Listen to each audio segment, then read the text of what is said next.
to that chance, though. And Movistar KOI will be no joke in this series. They've looked fantastic over this week. I really enjoyed that game yesterday with Joe. If Joe can find that level of performance again, they have every single chance to walk into that grand final. Flow state deceives. A sight to behold. Wonder if we're going to get that here on red card. Map number 1 on its way now, ladies and gentlemen. Vancouver Surge, Movistar KOI. Who's got the goods here in this matchup? The addition of Abe certainly taking KOI to the next level. They've looked great this weekend. Injection of insight back into form as well. Everyone looking great. CleanX on the flex. It's all been good. The Vancouver Surge, a known variable, a known quantity, and so tough to deal with. Here we go to map number 1. Let's see how red card's going to go. Really, for me, I'm curious on Movistar and seeing how CleanX is going to do.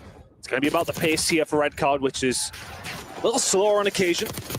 And see if he can keep up, but if all 4 is going to start shooting like this, it may well be a problem. Yeah, it's a problem, indeedy. Well, and there we go, Nasty joins the feed. So a perfect start here for Vancouver Surge, and I mean truly perfect. Not a single death, and all the time they could ask for so far. Neptune. That is a little masterful moment there in that fight against Insight. Bang the door with his backside and then puts his side odds here. It was Insight was trying to. This is 25 seconds inside of Vancouver. Starts go perfection. Don't even say it. Incredible work from them. P2 rotation is in. Kills solid across the board. Joe deceives, the only one with anything on the board right now. Yeah, Vancouver. A single death on the team. Now make it 2. Let's go for a quick Bravia listening with Vancouver Surge. And one was it's only Jamie front. Yeah, play kills. I'm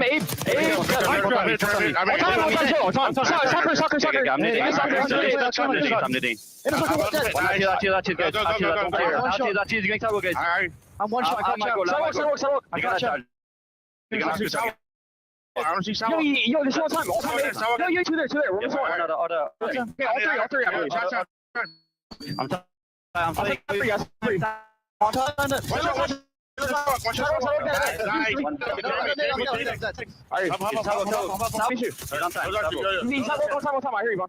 Jimmy, we got it.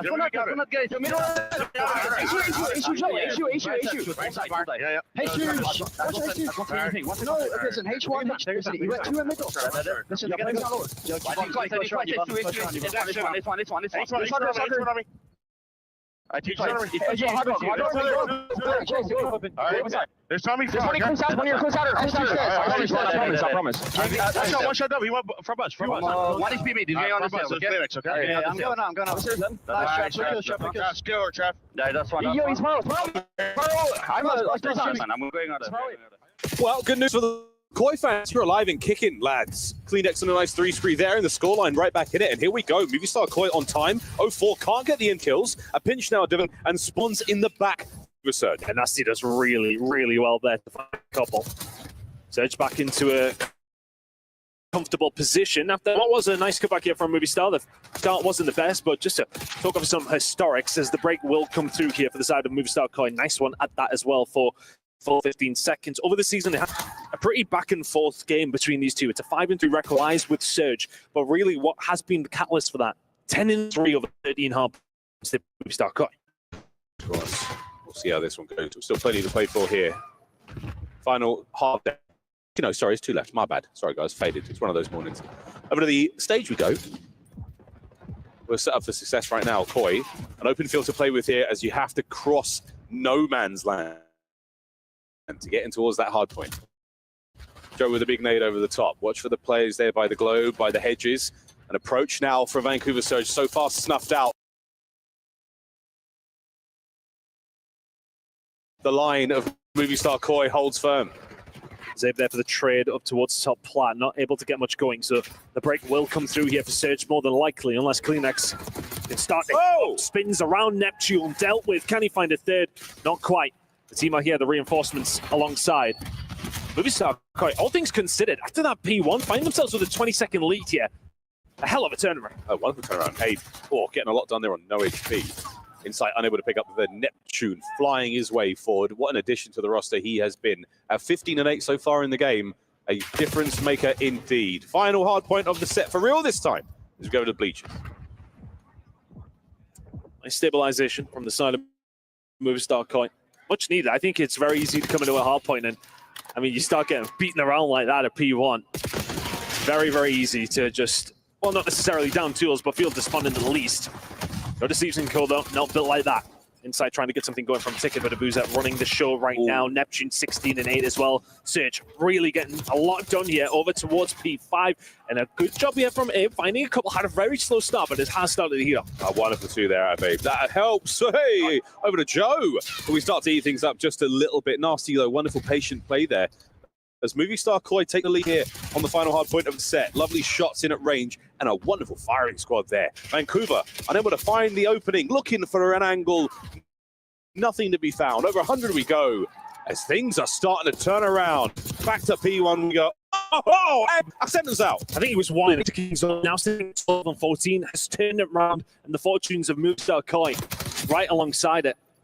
I think it's just been a bit of an adaptation coming in really slow. Surge barely missed the bullet in the first hill, but since then it's what, 40 seconds over the next 4 hills. Not a great deal of time for Vancouver Surge. If anything, are fortunate they had a good P1. Good for, yeah, it certainly kept them going, but right now inside, lovely 2. Neptune step up to the plate, not man enough to deal with Insight right now as he is spraying her down. If he don't play side of Surge, but would let us this time, 23 seconds to go. Kick behind the branch. Has been that shining light so far for Vancouver Surge. Of course, some from him, but this is so much better from Movistar. They are swimming. Get ready for P2. So right-hand side of the minimap once again. The first go around, it was lovely looks out of Vancouver Surge. Movistar Koi certainly starting to catch speed. Over to Abuza now as he's fighting his way forward. Movistar Koi fans in the willing their team forward one hard point at a time. And so far, this P2, it was great. Nasty managed to catch a couple of players out. Insight on the plug straight away. Yeah, he had to drop down to help his team out there. He's going to fall for it, so the cross isn't being watched. You've got one player over towards the middle of the map. That's going to be Abe. Everybody else dropping. It's just the fact that Nasty was able to find 2 there. Dislodges, if anything, Insight up top. And that's where the break comes from. So now all of a sudden, Vancouver Surge getting some good time here. 20 seconds to go towards P2. Still got a close game. Great P2. How did they come through? Looking at 3 as well.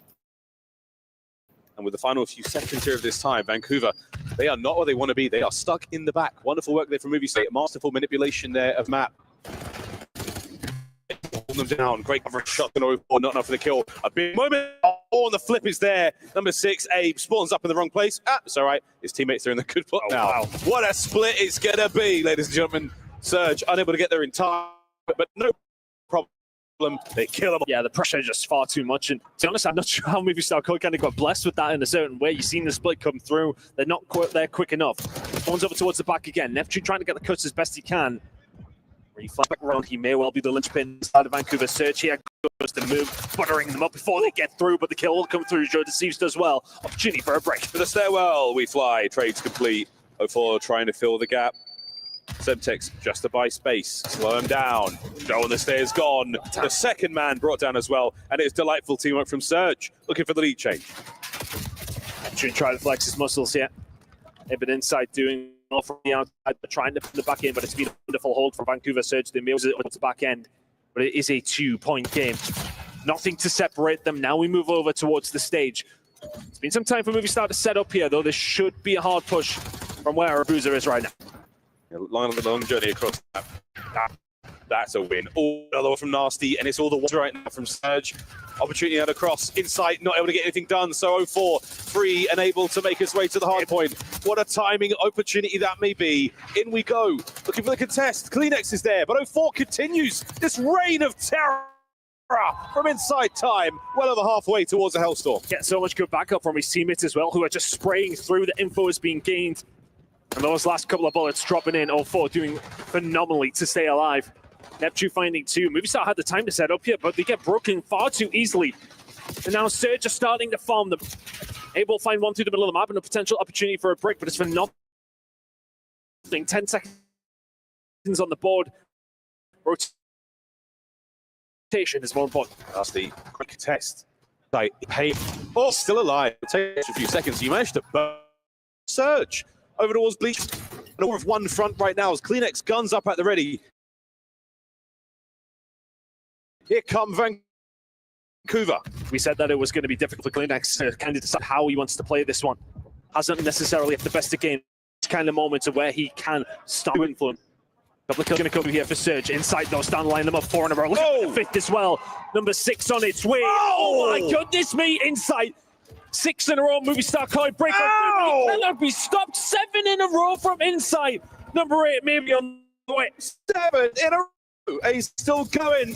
Gets taken care of as well. Man up's got a frag grenade with his name on it. Abuza takes the tag. Gonna get what you can now towards time. Joe Deceives holds on. Movie Star Koi have done the best they can here at Bleachers. It's gonna come to a close now.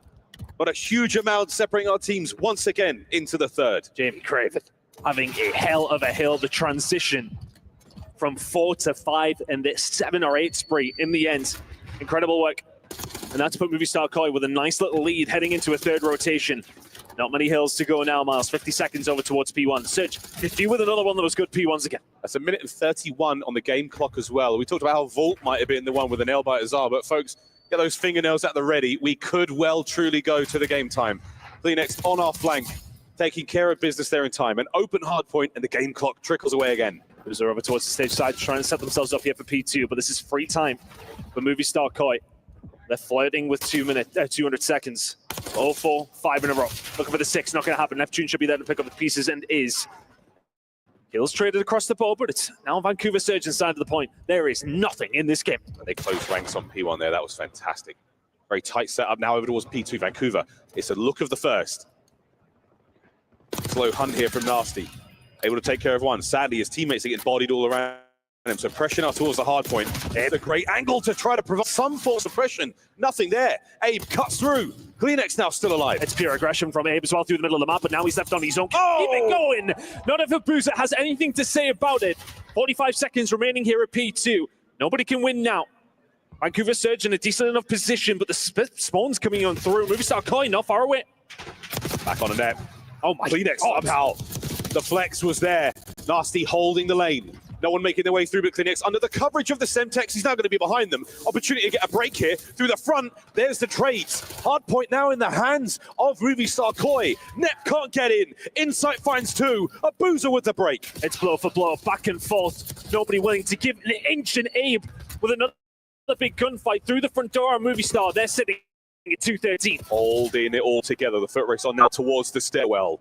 A long route from Nasty. Can Byron Plumridge make the difference here for Surge? Lead change. Absolutely nothing in this game. Comes down to Nasty over towards the backside. The rest of his teammates not close enough. But he's going to try on his own. He will find one.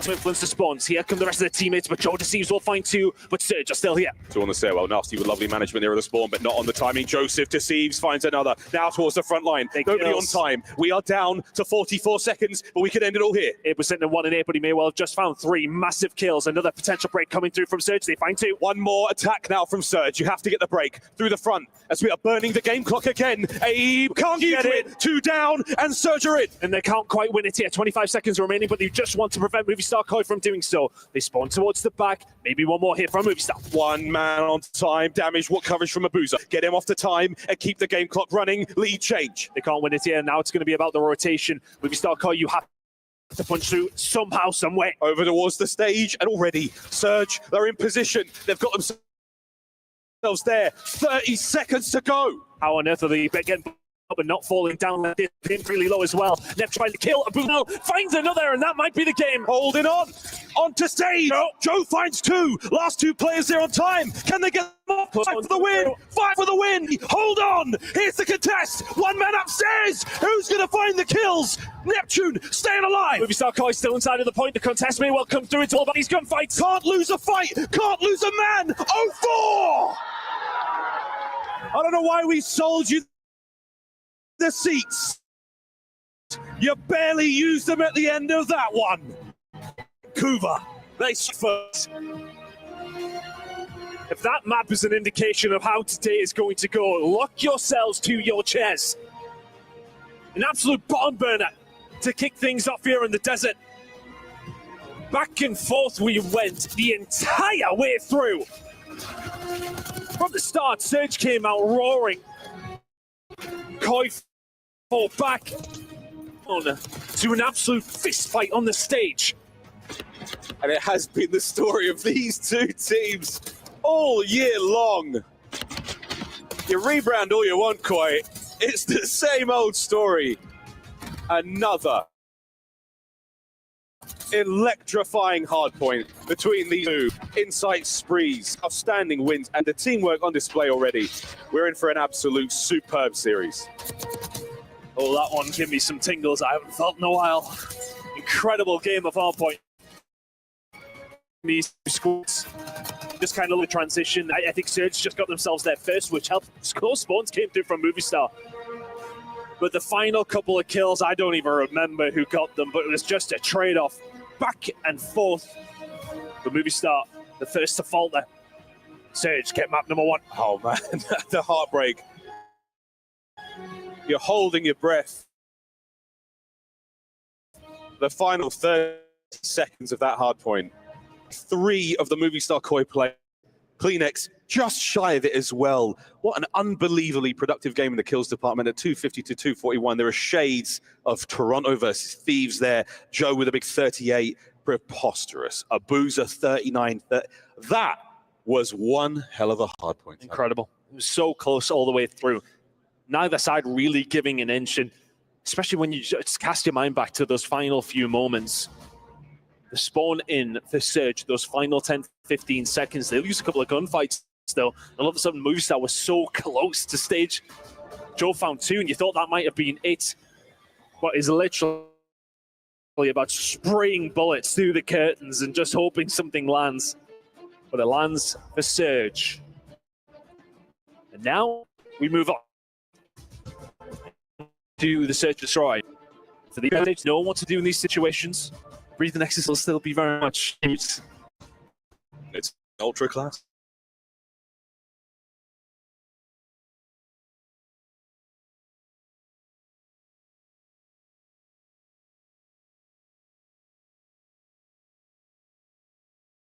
Hands over my ears now because it is not a good map as far as the statistics do show. But there has been a change up, of course, in the roster. Is that going to help? A 1-9 record on dealership. To quote on my favorite smuggler, never tell me the odds.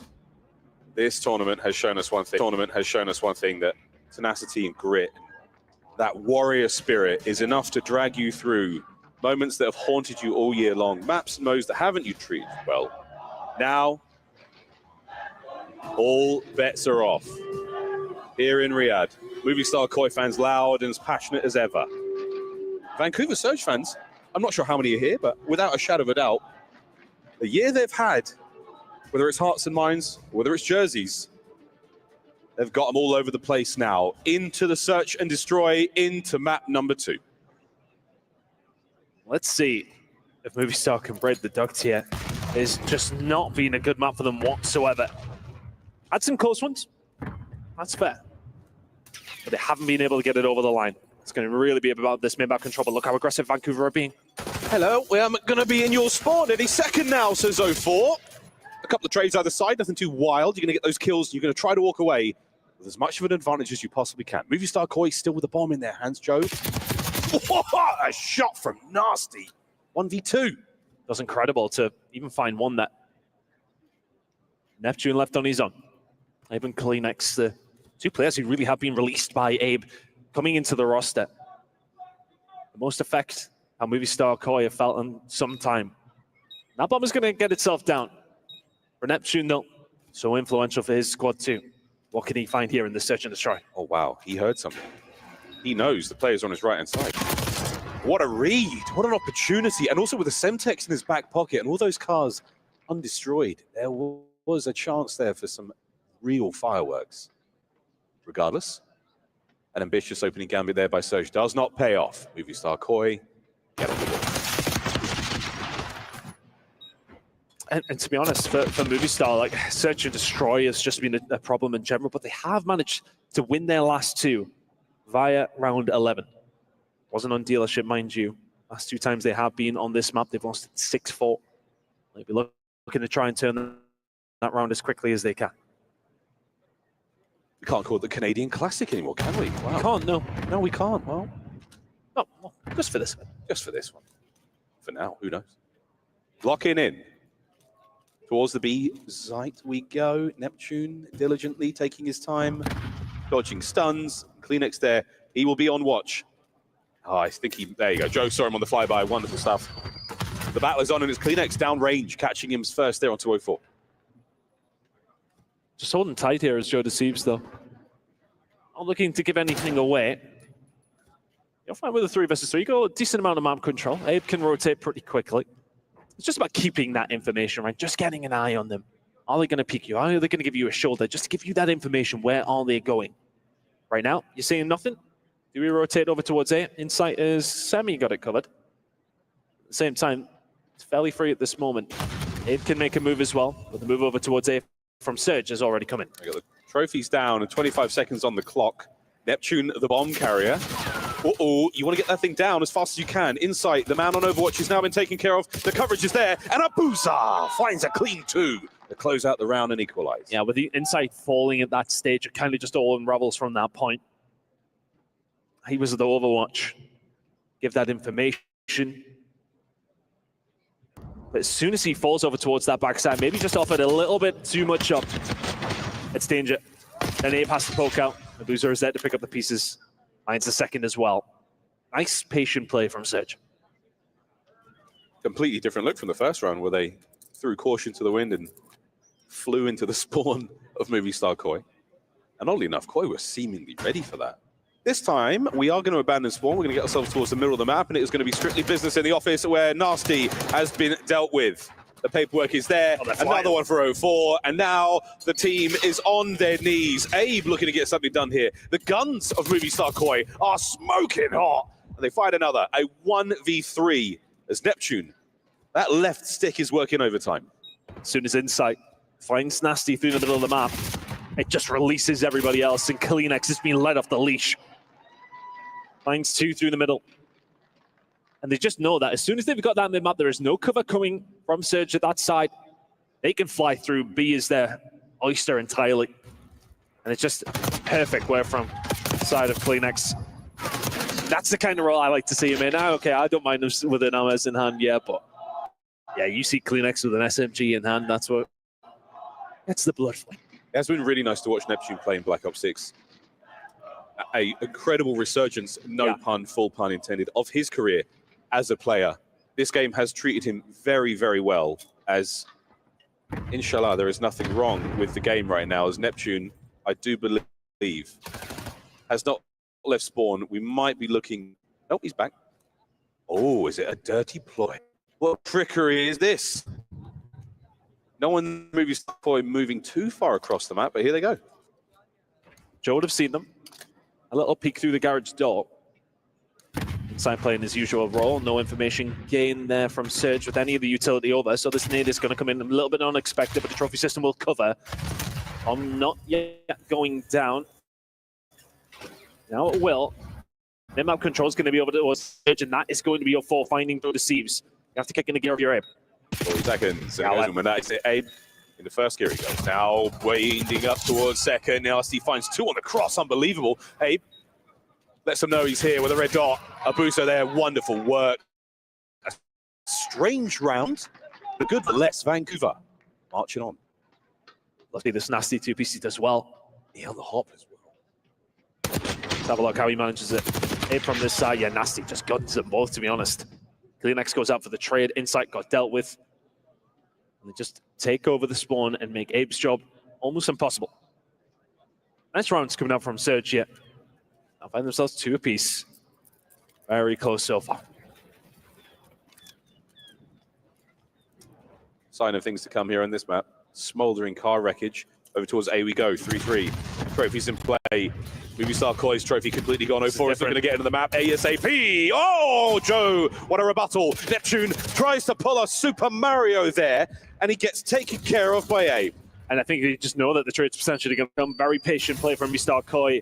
Nasty dealt with the Boozer on his own. Oh. Nothing he can do there. Nice round coming in from Movie Star, but Surge got punished for it. So back and forth, nothing separating them out. It's merely a round. The way it's been going. Wow. I mean, that helps when Joe's got a snapper like that, right? That's unbelievable. I mean, a really fortuitous moment on the inside of that small room because I thought 0-4's play was great. Get in there ASAP. He bangs the door. It's already wide open. Getting in there, trying to get the kills. But Joe, what a win. And he changed the entire tone of the round, albeit a short round. 0-4 finds that first kill. Different story, right? If you start having a look through the middle of the map. Vancouver Surge, though, once again, hitting over towards A. They really actually seem to enjoy themselves over towards this side. They've identified that insight. Oh! There's a little bit of a problem that they have been able to deal with, but not this time around. Dios mío.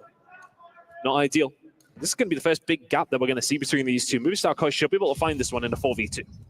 From giant exploding propane tanks to a plethora of explosive vehicles. God only knows what BO7 has in store for us. Onto Nasty.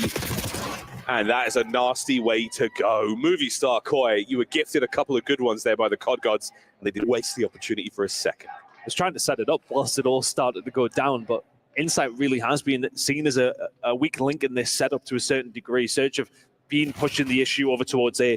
They've been looking for the angles. But I think Insight actually changes his angles up. Goes down low, not on top of the truck where he typically has been. Catches a Boozer off guard. I think a nade in hand must have been dropped. Car explodes, and that's the round. A little bit of good luck. You have to make something of it. And with that, 4-2. Movistar Koi 2 rounds away from equalizing the series. It's a 3-1 split. Kleenex is on a flank and a half. 0-4 takes care of two of his teammates in the middle of the map. And oh, what do you know, folks? A 2v2. And everyone pulls apart right now. Tremendous disparity between our players' positions. Kleenex goes back for the bomb. And Insight's got the cross. Well, he should do. Oh my, wait a minute. Oh, turn around. Wait a minute, they're in the office. Here they come. Here they come. Oh, he's a sneaky beaver indeed. Words to Chris Puckett. A 1v2. Nasty will double back. Will Insight still hold? Nasty now. Creeping his way forward. Kleenex, will he check it? He does indeed. Nasty ready for the second man. A perfect nade. No damage on the car, but Tobias Yul Jonsson closes it out in a clean one. Map point, Movistar Koi. So much aggression through the middle of the map to kick off the round, and you'll see that Kleenex is just ready and waiting. 0-4 pushing forward, but Kleenex with the 2 here, and that separates them. But what's happened because of 0-4 dying has allowed Insight to walk through the biggest gap. Sets himself up perfectly. They know what's going on. Information gained, bomb goes down, round is found. And 1-9 record. It's looking like it's about to improve in full very much. Here we go, map point. Koi. Back over towards, it looks like B, we go with the bomb. Nasty's got to time this right. There's actually nobody technically watching that position, so with all this noise now being shown, this is a show of force that you cannot ignore. Still, should make a move. Wants to play for them. I'm in control, but I think he'll worry about the positioning on the defensive side. Ooh, tags. I think the thing is, though, they know that Abe is up there somewhere, meaning they can't push much further forward. I mean, that RC exploded in the face of that player. How is he not dead? Well, Abe, these two are yours. And have them you will. A Boozer. Waiting for a moment. Abe. Waiting for that moment. He's still here. Same position. He's on for the ace. Will they give it to him? No! Neptune makes it a 2v1. How on earth's got out of this one, but not out quick enough. 1-9 map count. Yeah, who cares? Movistar Koi answer back quickly in very, very comfortable fashion. Abe with a big 2 towards the end solidifies it. Big map from him. Oh, the rookie there for Movistar Koi, stepping up when you absolutely needed him the most. No one's going to let that one go. And 0-4 just ate an RCXD. like it was nothing. Abe's two-piece there, though, again. A big moment for the young player. Not going to allow any shenanigans to befall them here in Neptune. What a moment it could have been if he hits that 1v1, but Big Joe finding the kills. Well, there we go. Tied up 1-1 going into the half. And the other side of this break, we play Control here at the Esports World Cup.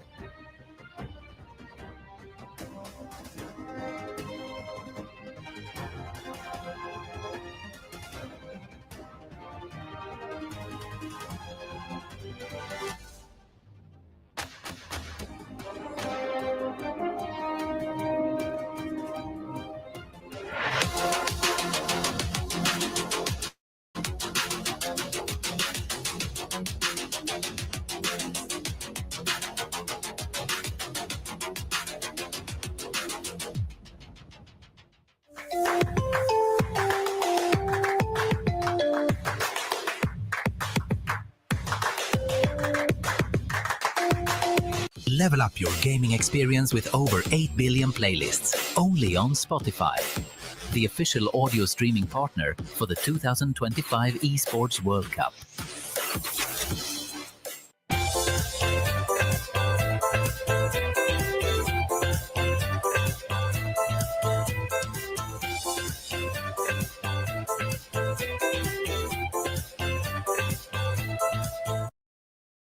With Monday.com's intuitive work management platform, you have the power. Not IT, not admins. You're in charge. So you can tailor work exactly how you love to do it.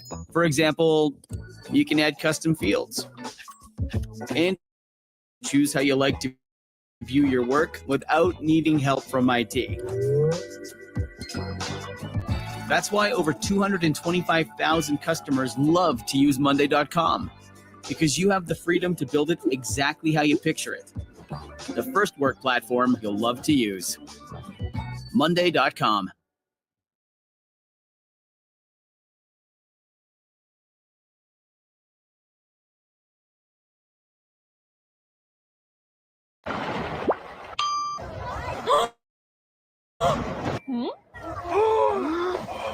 Introducing Hailuo AI Video Director Model.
Taking over control, can you feel it?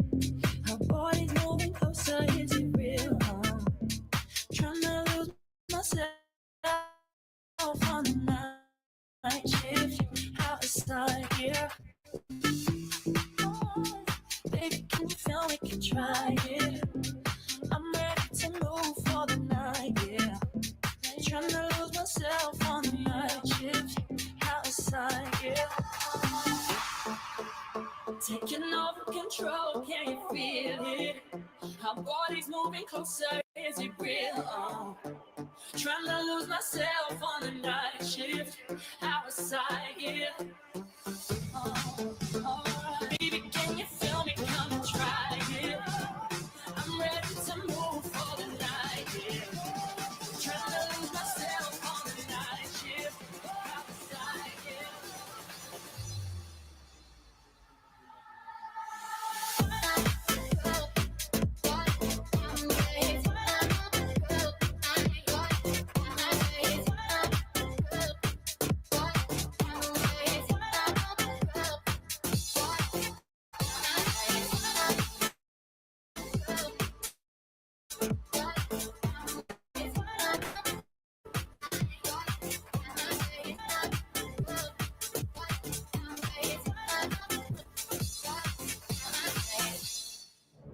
the next mode we're going to be playing here in our semi-final matchup here at the Esports World Cup. Vancouver Surge taking on Movie Star Koi as we get now into Control. Tied up 1-1 after a very, very strong game of Dealership Search and Destroy and an unbelievable, simply unforgettable game of Red Card Hardpoint. We find ourselves here. No joke though, folks. It was 250 to 241, but it was exceptional. Here's how Control is looking so far. And what do you know? Mr. Kleenex himself on flex for the first time truly at an event, and he is looking superb.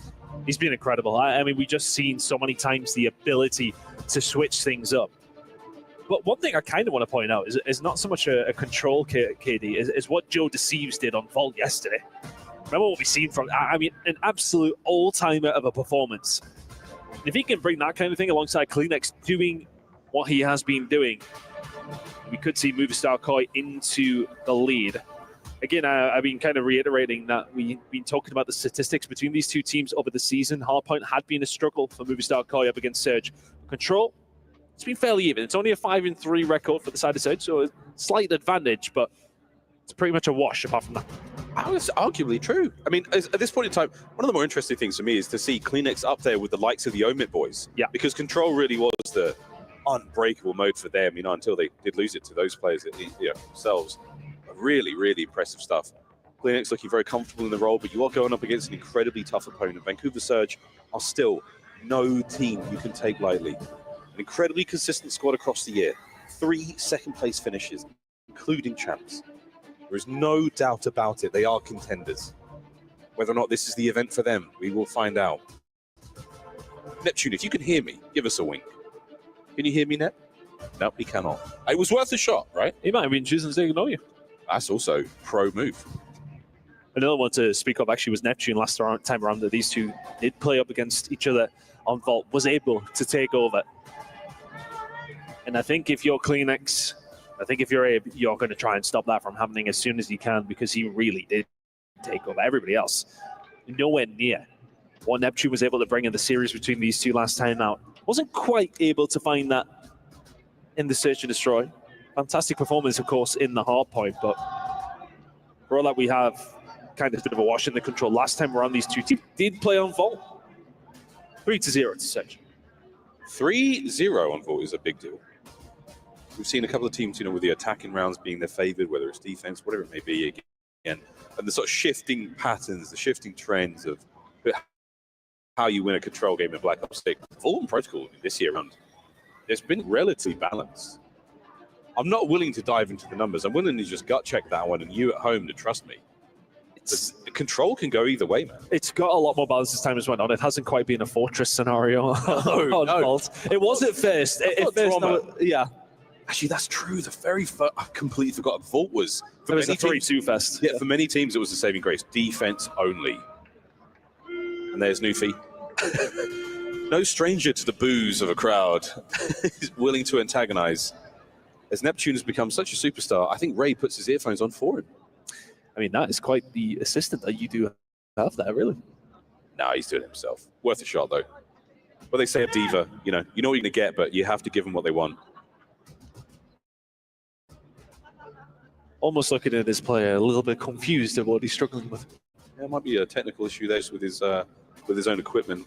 We'll check on that a little bit later, and hopefully it doesn't amount to anything too serious. But for now, yeah, getting ready to get into Control. Vault take the lead in the series. Of course, this is a one and done, essentially, folks. A slight headphone malfunction here from Neptune, but we're getting it back in. We're getting good to go. This is the over ears. Yeah, you know what? I can actually kind of appreciate you got to kind of go over on the wrong way. And we aren't real. Yeah. That's it. Yep. You got this. You got this, Nep. No, it was right. It was right. Oh, it must not be his. There you go. We figured it out. Again, that's something that happens. You know, if your equipment does break on you, if there's any kind of malfunction, you've got to go provide your own. I know the Movie Star Koi guys have their own particular use of in-ears. And if anything goes wrong, if you don't have a spare, you've got to fall back on whatever you can get at short notice.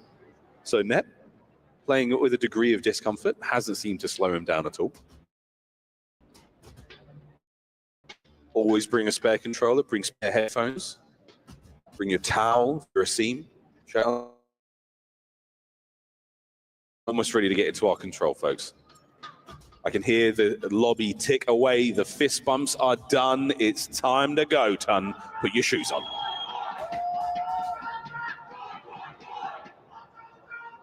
Vault should be incredible here from these two teams. It just feels as if there's nothing to separate them in these respawns to a certain degree today. That switch up pace was absolutely beneficial for the set. The movie star caught that red card hot point so close, and they've had a cracking search around dealership. But it has kind of shown with that dealership win, that stats be damned. I'm not even going to, well, actually, that's a complete lie. I definitely am going to talk about them as we do go on, but it seems as if they matter not. We head into this control. Last time out, Surge 1-3-0. Can they do that again? Here we go. Yalla into the A zone. Shots are in there from Abe and Insight. So Movie Star Koi are going to find themselves on the receiving end of the capture. Lovely stuff, boys. Abe is going straight to spawn. He hit the overnight express. He's going to give them the hurt right away. Lovely shots out of Abe.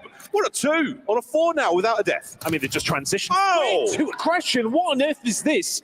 They're giving up the ghosts with A. They're forcing the spawns over towards the other side.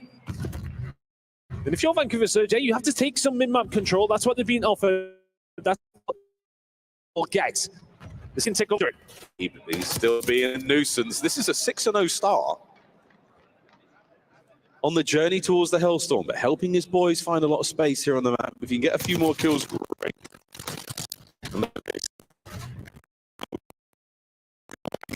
Oh, lovely work there from Nasty. The Jackal of his own. He has bought that space though. 04 down and out. Insight now on the capture alone. No nades. You've got to get in there. Nasty on the attack. Is anyone going to get here in time to save it? JB Craven down and out, and Nasty saves the zone. Just about. They had to really commit. There were so many things going on there between these two squads. They're back and forth on the transition. Abe is the one who sets it up wonderfully. Surge have done well to battle themselves back through. They're not in the best of positions, though. They have suffered 2 ticks over towards being not quite 1 a day, but a bit more map control now. Nasty now putting the shoe on the other foot and trying to get himself over towards the spawn of Movie Star Koi. And again, what a lovely game of control so far. 2 segments of B, nearly cleaned up 1 at A, but the life count starting to dwindle. Vancouver Surge on to 5 more seconds, and the round is yours, boys. And that's not how it goes. Oh, and there's 2 of them going to jump on the B here straight away. You're going to have to try and find an answer if your Surge B may well be gone. Just looking for it. B zone. 1 minute 20 to play now. 11 lives left for Surge to hold on. And we're going towards the A zone, which is, as they like to say, a bit easier to capture. Abe, what a map you're having so far, mate. Get yourself into the zone and get yourself some of those objective stats as well. Yeah, I mean, he must have had the cost forward. He sprinted forward. It never stopped at the beginning of the game. Really did influence the setup that Moostar were able to find. Just become the beneficiary of that setup late on, but 13 versus 6, they're in a really nice spot. A is on its way. Oh, slowly but surely. Here we go, Abe. How many more can you get? The answer is just 1. That's good enough for now, though. Keep your boys in the fight. What a clean up there. Surge, survive with 5 lives left. You can get next with. Oh, no. Kleenex. Lucky Nasty. 1 more wave of kills will do them a real big start. I mean, at the same time, Surge have got 1 life remaining on, no lives remaining, I should say, and there, yeah, Booster's going to deal with them. That might well be it. They could find a couple of kills uncontested, and it would have been a good spot, but right now, 7 versus 2, difficult. Yeah, you get rid of one of the long guns here for Surge, and you're feeling a lot better, and Abe has gifted the great timing. There it is. Wonderful start. You just quite get their first round. Not without pound flesh. It was not easy. Oh, wait, we're going back to drawing Pokemon cards again, maybe. Well, hold on, brother. These control rounds are quick.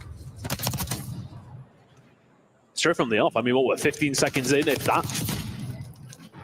Already up deals with 04, 3 in a row, 4 in a row. I mean, this just set themselves up for so much success. If you Movie Star Koi puts them in a really good position of being a lot of progress, opens up the map, and it makes the life of so much more difficult. You know, you're very close to losing the so-called harder side of things. And in that scenario, you've got to try and dictate where you want to put your resources, and ultimately they run out of them.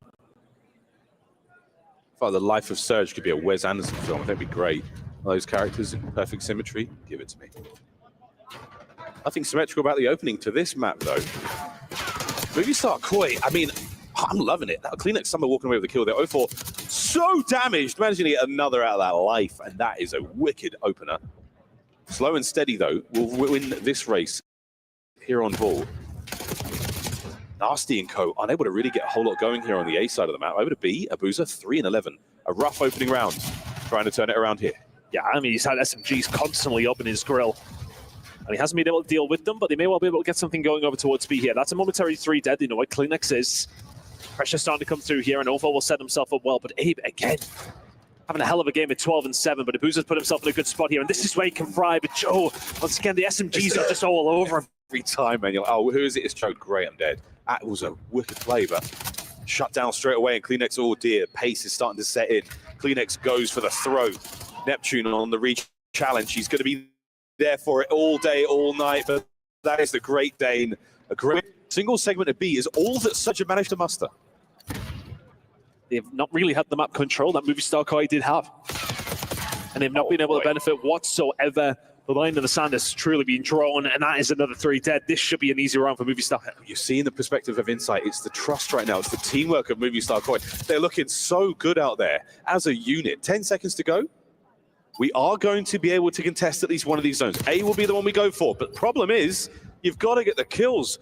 Joe is making this very difficult indeed. Another to his name, 5 now in a row. Looking over towards the B zone, that's been cleaned up, and that is going to be the round. Another now. Movie Star Koi pushing the lead further. Map point.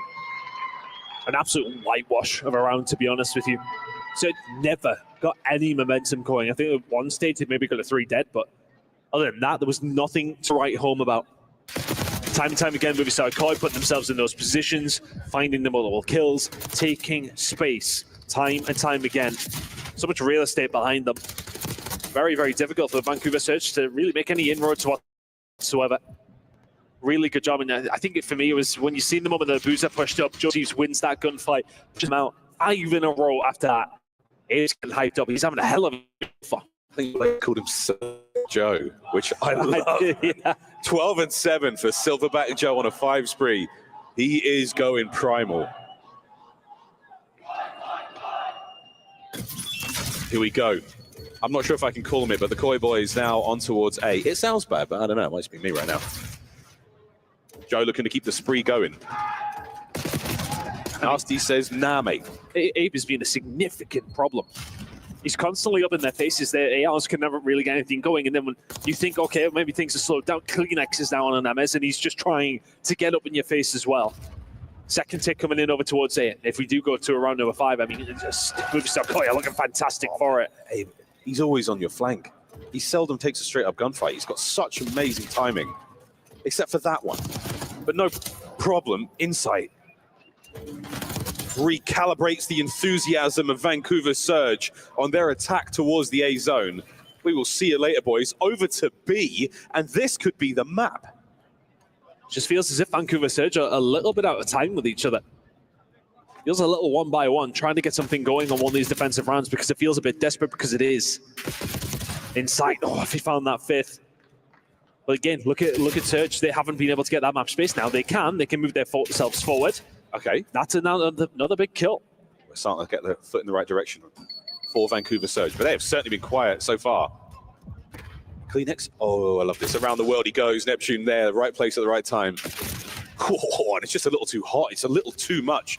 Joes get called out straight away, and look at that. Surge pushed right back into their spawn. This might be it. This is the Alamo. You're running out of space and time, lads. It's really felt, though, like they've had the time to be able to move up, but now they will again.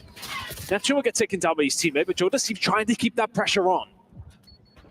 For all that, Surge are struggling to get that space back. Movie Star Koi are making it difficult for them to do anything. What a shot from Joe. Slow and steady again. Wonderful, patient play. And it's just staying alive. That's exactly what he's doing correctly. Surge can't push up. It gives them so many options. Neptune, right place, right time. Abe's going to be there for the kill. Gets a 2-piece as well. So middle map now up for contest once again. 04 wins it. Joe gets stunned up as well. So Surge are playing this very well. Burning the game clock. Working through the lives as well. They're holding it together after a wonderful lead. Surge seem really actually relying on one player being able to push up and just try and get something going in mid-map. The rest of them are happy to sit deep. May well get punished for that if they do get wiped. Yeah, if you die on this side of the map, it is over. Next attack. Koi on the zone. Kleenex. Trades. Somebody get the trade. Somebody get Kleenex. Somebody bring him down. Oh, no aims there for it as well. The capture continues 50% of the way through and single-digit lives. Yeah, they've started to stack it here as well. You're going to have to find one more moment if you're Vancouver Surge. It's a big kill for 4. He's coming from him up, but he needs to go. Got to go over the top, but he can't catch him. Neptune, whoa, what a win! And you save it again. Kleenex can't get the kills. 3 lives left for Movie Star Koi. One more opportunity. Even with 3 lives, it's a 3v4. Those 2 extra that Surge have do not really count. One good push is all it takes. This is your tournament. Surge, what a win. 5v3. Insight on the capture down. Done. 2v5. Joe at range. Battling tooth and nail is still alive somehow in this 1v4. And here comes Surge. A confident march across the map. Is that all? A little bit towards the end. Really, it does have you fast towards that B side. It seems as if 04 will be the one to push forward, try to cause havoc where he can. But for the most part, Movie Star Koi have been dealing with him. And that takes the tip of the spear away from Surge. And then all of a sudden you're turtling up, trying to find these kills. Kleenex opens it up, but it's Neptune to find 2, the 3rd as well. Had an all-timer last time out up against Movie Star Koi on this map specifically. This time around, he saved them from going 3-0 down to 2-1 down the series. While the round gets going, another aside, I am very impressed by the synergy Vancouver Surge have with Ray behind them. Coach Ray already fitting into the fist bump routine. Surge, as an organization for the longest of time, have had some of the best fist bumps out there in the professional gaming world, and they are no different now. On to the B zone we go. One play behind the nib. Taking his time, waiting for his teammates to put himself in position. This is nice from Surge, though. Good spot. Slow capture. And 4. That trick won't work again, though. 20-22 of the first segment of B now goes in the bag. Abe from flank. Woo! Took his time. We'll only find 1, though. Second tick's coming through. Front line secured now. The trade from Abuza, but he's got to get the next kill as well. Keeping Kleenex now a little hungry, and Kleenex moving with great pace. Contest. Can he stay alive? Abuza holds the lane and snaps for the kill, and a wonderful bit of progress. Well, Kleenex just does all the work there by staying alive, contesting as long as he did, allows his teammates to get themselves up. But you can do nothing about Neptune finding 3 in the middle of the map. 8 ticks on its way, but so is B. They're moving forward again, and Neptune's doing it there. What a win again, Neptune. No way! He finds another with Abuza's help, and the B zone captured. 2 minutes to play. I mean, he's trying everything that he can to get Surge over the line here and force a round number 5. Oh! The knives are out. Watch your back, Neptune. It's kicking around, and oh my goodness me, Nelly finds the stick as well, but it's 04 up close and personal. Movie Star Koi have regained a little bit of map control, but not if 04 has anything to say about it. The trades are so good right now. Another big 1v1 win. Nasty getting it going, and you've got 1 segment remaining on A. There the capture begins. Identify the next wave of attack from the Surge boys. Nasty, unable to dodge the stun. Chooses right on the guessing game by you. He might get shot in the back. Wait a minute. The snap! The capture! Final round! It's Neptune who sets it up again, though. That push over towards B finds 3, and from there, they just keep rolling. It's all from that kind of moment. And this is it. It was Abuza. Yeah, okay, it was Kleenex who kept it going, but Neptune finds the 3 in the middle. This deceives God. I mean, there you go. Just felt like every single time he needed to find those moments, he has been. Did it in the defensive round previously, did it in the attack there as well. Somehow, I mean, Abuza's timing over his left shoulder there, unbelievable. A final round in control. He goes for my heart could take it. I mean, for Surge, they attack that really early attacking round where they got absolutely nothing. Back-to-back rounds, though, to send heading one, but definitely on the defense. I mean, at this point, it's up to the COD gods. Who are they going to smile on more today? Pressuring through bottom R, Insight. Gets away. Out the window? No. A fake? Neptune. Okay, teamwork helps out, but what a move. Jamie Craven has absolutely bamboozled him. Dipping and diving between them, though. Both players actually doing really well to survive. But progress over towards B. Rattling through. Flanks coming in. Neptune lingering. Just being a nuisance more than anything. Bit of a pain in the arse, frankly, but Insight has dealt with him. Abusa can only find the one, but here come the rest of Search. And they're still fighting their way up the B Street. A lot of numbers here, plenty of guns on, good shots from 04. And look at that, Fearless, 2 HP, wonderful damage. Neptune now on the flank is going to keep this. Whoa, wait a minute. Wide open. Still keeping the pressure on, though. Movistar Koi have got that middle of the map control. They can snap into gear when they need to. Vancouver Surge, pace has kind of been set, and it's working out for them. Neptune, Abusa working well together. It may well be on the cards. It's early. That's a big 3 down. And the B zone now right back at it. Nobody here to certainly contest. I think there's going to be a nade or two. There are no trophies on the B zone, so they're connecting, they're landing. 04 Neptune take the hits, and there's the contest. Oh, the dive and the big kills from 04 get B. Find something in the middle of the map as well. Joe Deceives was the only one to add back. Not much progress being made at A. Still now.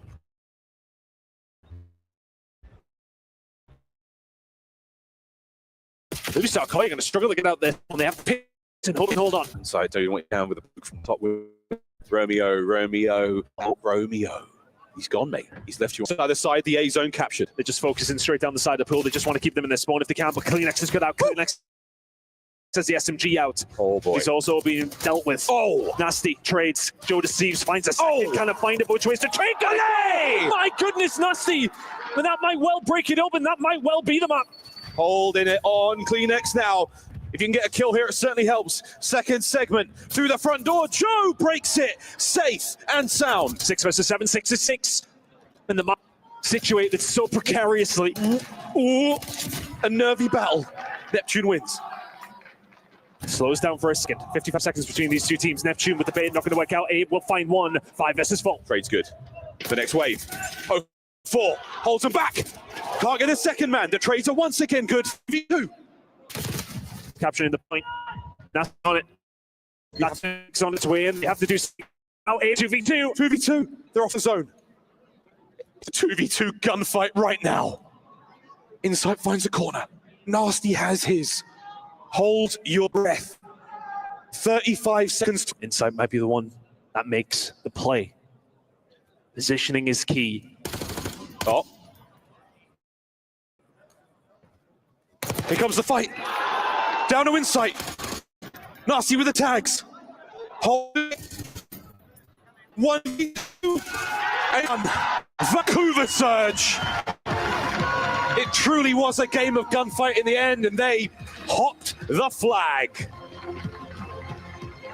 Possibly the most nerve-wracking game of Control we have seen in Black Ops 6.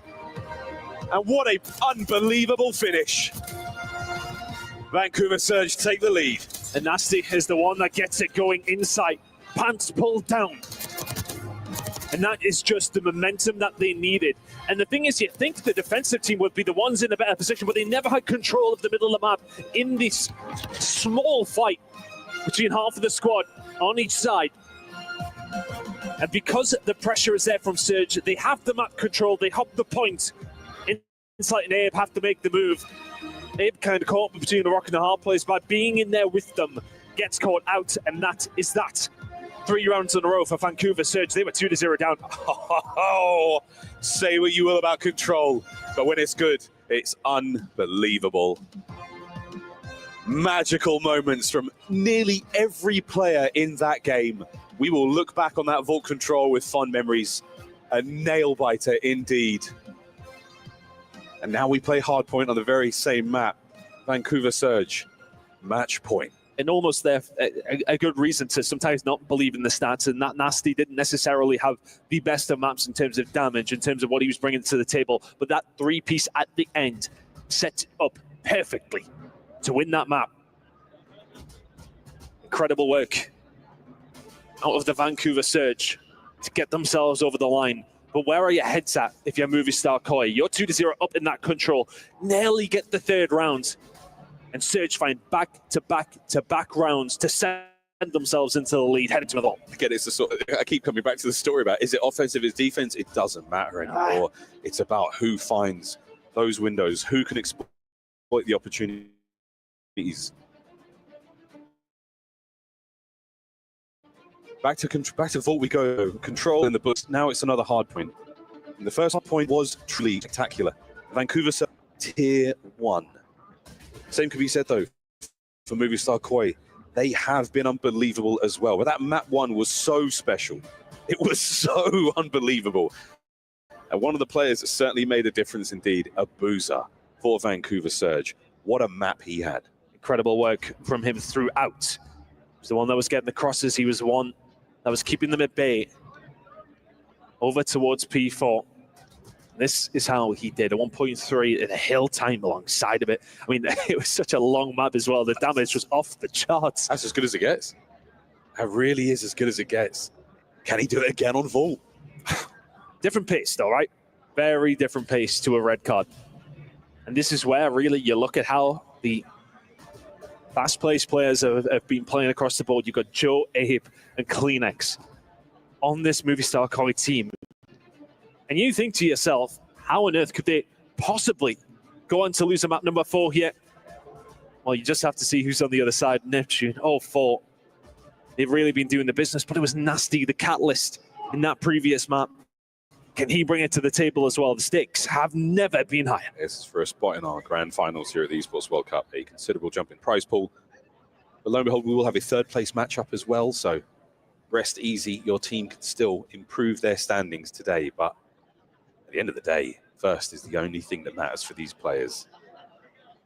Taking our time getting in this one, still slow and steady approach towards what will be a very, very good game of Hardpoint. I think it all came down to a gun. I've been begging for gun the 3rd mode in the CDL ton in the COD world, and what do you know? We basically got it there. We pretty much did. But we're very lucky to have Hardpoint specifically on Vault, mostly for our viewing pleasure. Hello. Oh my goodness me, for the pre-nades from 0-4 as well. Get your notepads out. Which way did he go with that one? That's worked out perfectly. And what did Search do at the very start of that red card? Wipe Movistar Koi. They've done it again. Yeah, their opening breaks are absolutely unparalleled right now. And they're still looking good. Well, you've lost 2 members now, make it 3. So an opportunity for Movistar Koi to get back and alive in this one with a clean 3 down. They are also looking towards that P2 spawn. Fully aware, though, that Surge is still going to be populating that side of the for Nasty. Yeah, double back. Make sure you don't lose any presence there.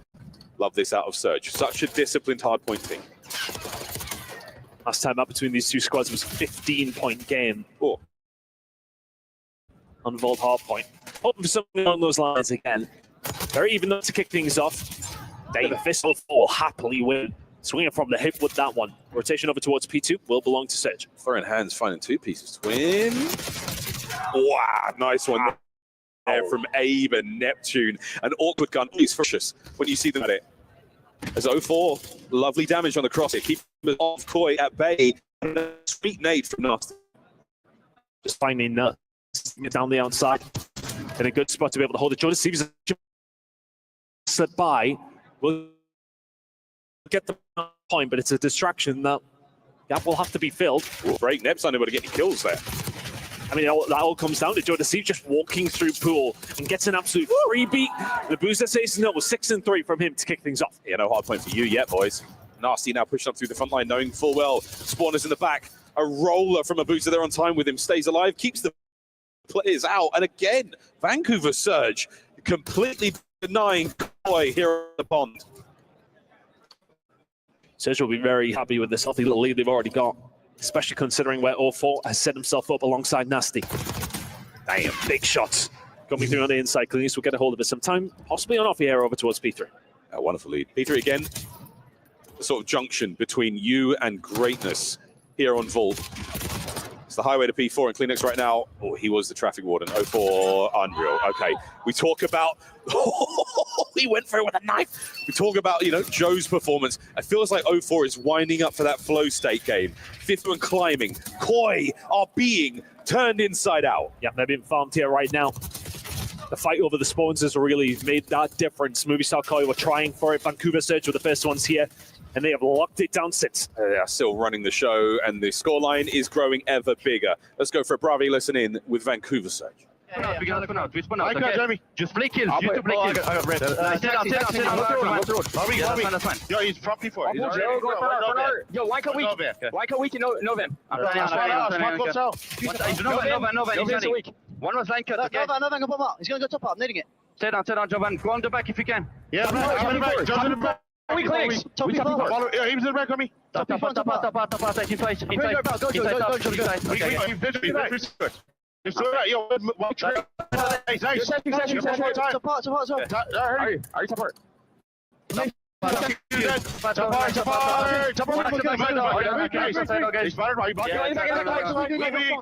I'm turning. He's spot mid. He's going back. Two on time. One side though. Outside though. Line back door. He's going to get out line, guys. Yeah. Line. That's one speed line. Where's your main line? Line it. Let's actually left to the two. Last two. Hold right. I'll get mid. Yeah. Stop B4. Take it out. They're gonna. Yeah. I'm leaving it. What's your cat? Okay, that's fine. I'm Catch up. Too late. Are you going to cut one there?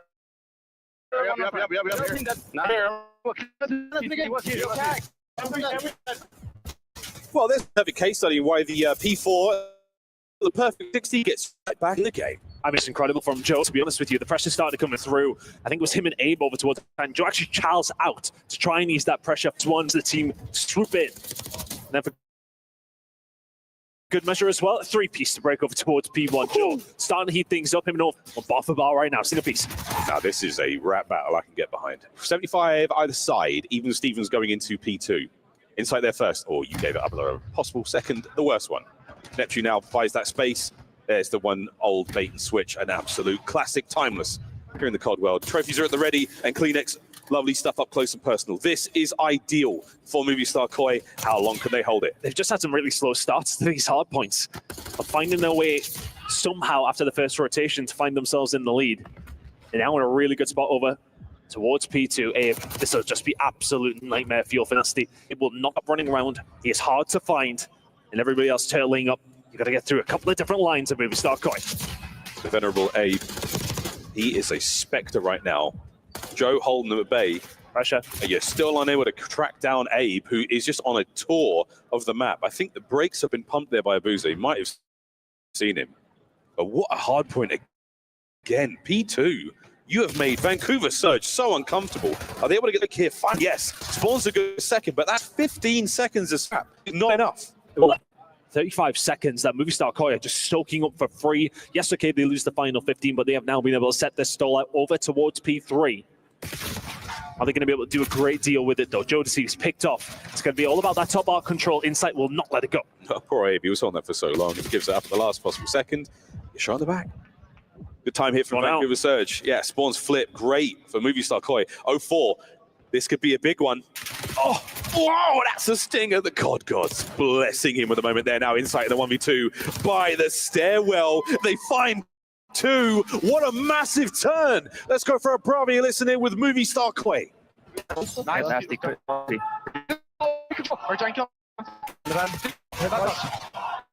One more time.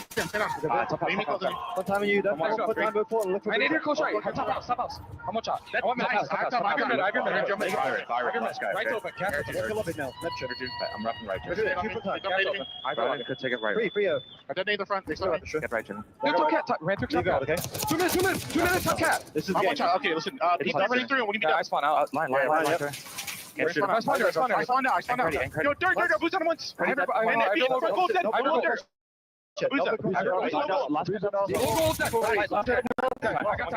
Listen, let's get one. They're crossing right. I pistol. We cross on Scaff now, Opal. Yeah, Scaff, he's in the back. I'm shooting right now. Okay, Yo, I have to get off. I'll get him, guys. There's a one-shot gate. Stay up. Absolutely. Top hookah. Give it a sec. Just stay alive, okay? Okay, that's me. One. Nice. Back, We're one out. coming. Want the gold now? Stay down. I got stunned. He needed me. Go. Once we deep Scaff. They double name me. Shoot me in the cross. Top goal. One top goal, shoot in the cross. I'm on Back door down. Nice. Shoot. Look outside. No back door. Yo, I want to keep deep left. I'll be back.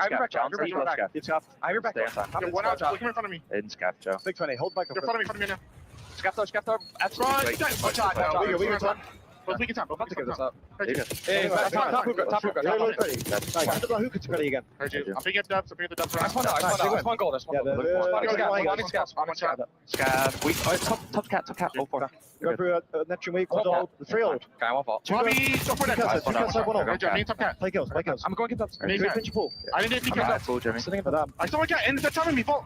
Close and one cat. Two cat. One more cat. Close. Weak close. Last two, They're close. They're close. Nice. I have close. Open. I'll see him. I got push. Yeah. Never mind. I'm out.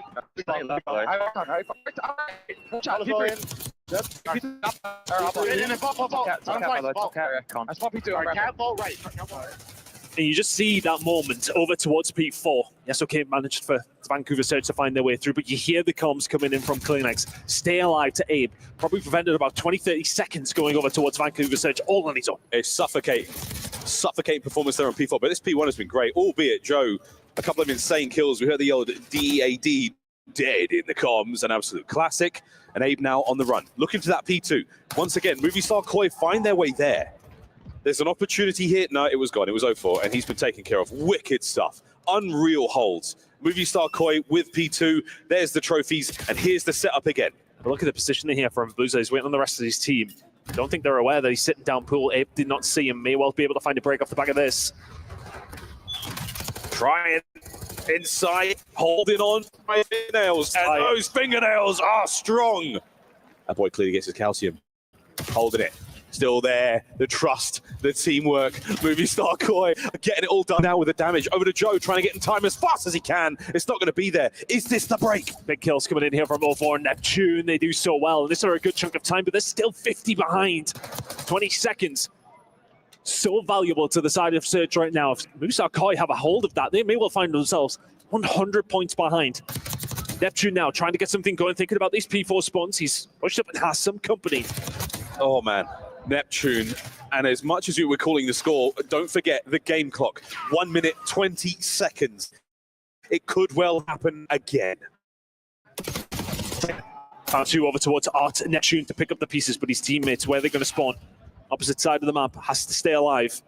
Knows the pressure will come through, but whilst all this is going on, Movie Star Koi just soaking up time for free at P3. If you're getting a good P3, I mean, that's good enough. Don't worry too much about 4. You can get yourself to 240 at this point in time. On to Joe. Finding kills from within time. Can you get any more out of it? Is Neptune? Oh, you've been gifted a couple here, mate. Number one doesn't check to his right. Insight's up there as well. Oh, and Joe wins a fight on time. Vancouver trying to get going. 59 on the game clock. They've done so well to pick up the time they've been doing. Over towards P3, soaking it up over and over. Vancouver Surge have been able to do very little about it, but now it's going to have to be through the front door, and they just get lined up one by one. 5 in a row from Joe and Steve's, make it 6. 2:15 and rising. Movie Star Koi's game to lose. This is it. This is it.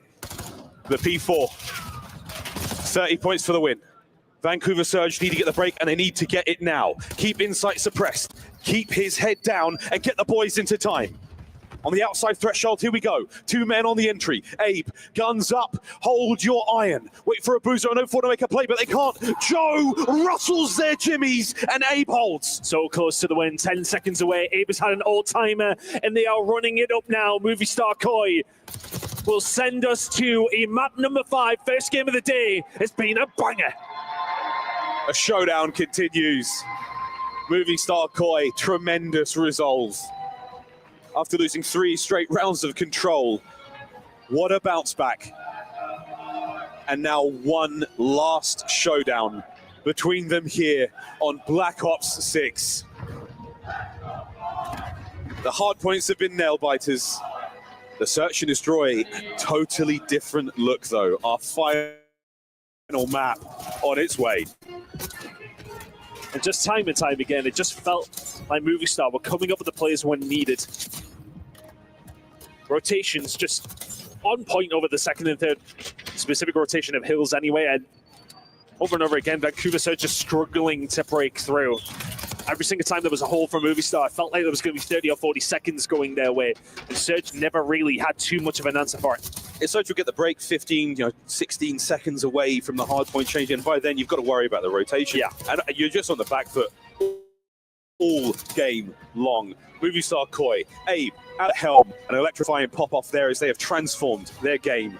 And now a final map to determine who makes it our first team to the grand finals. It's over to the studio.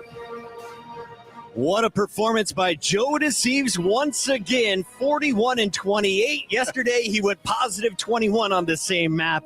And Movie Star Koi is going to our first game 5 of the night. Ali, I want to start with you.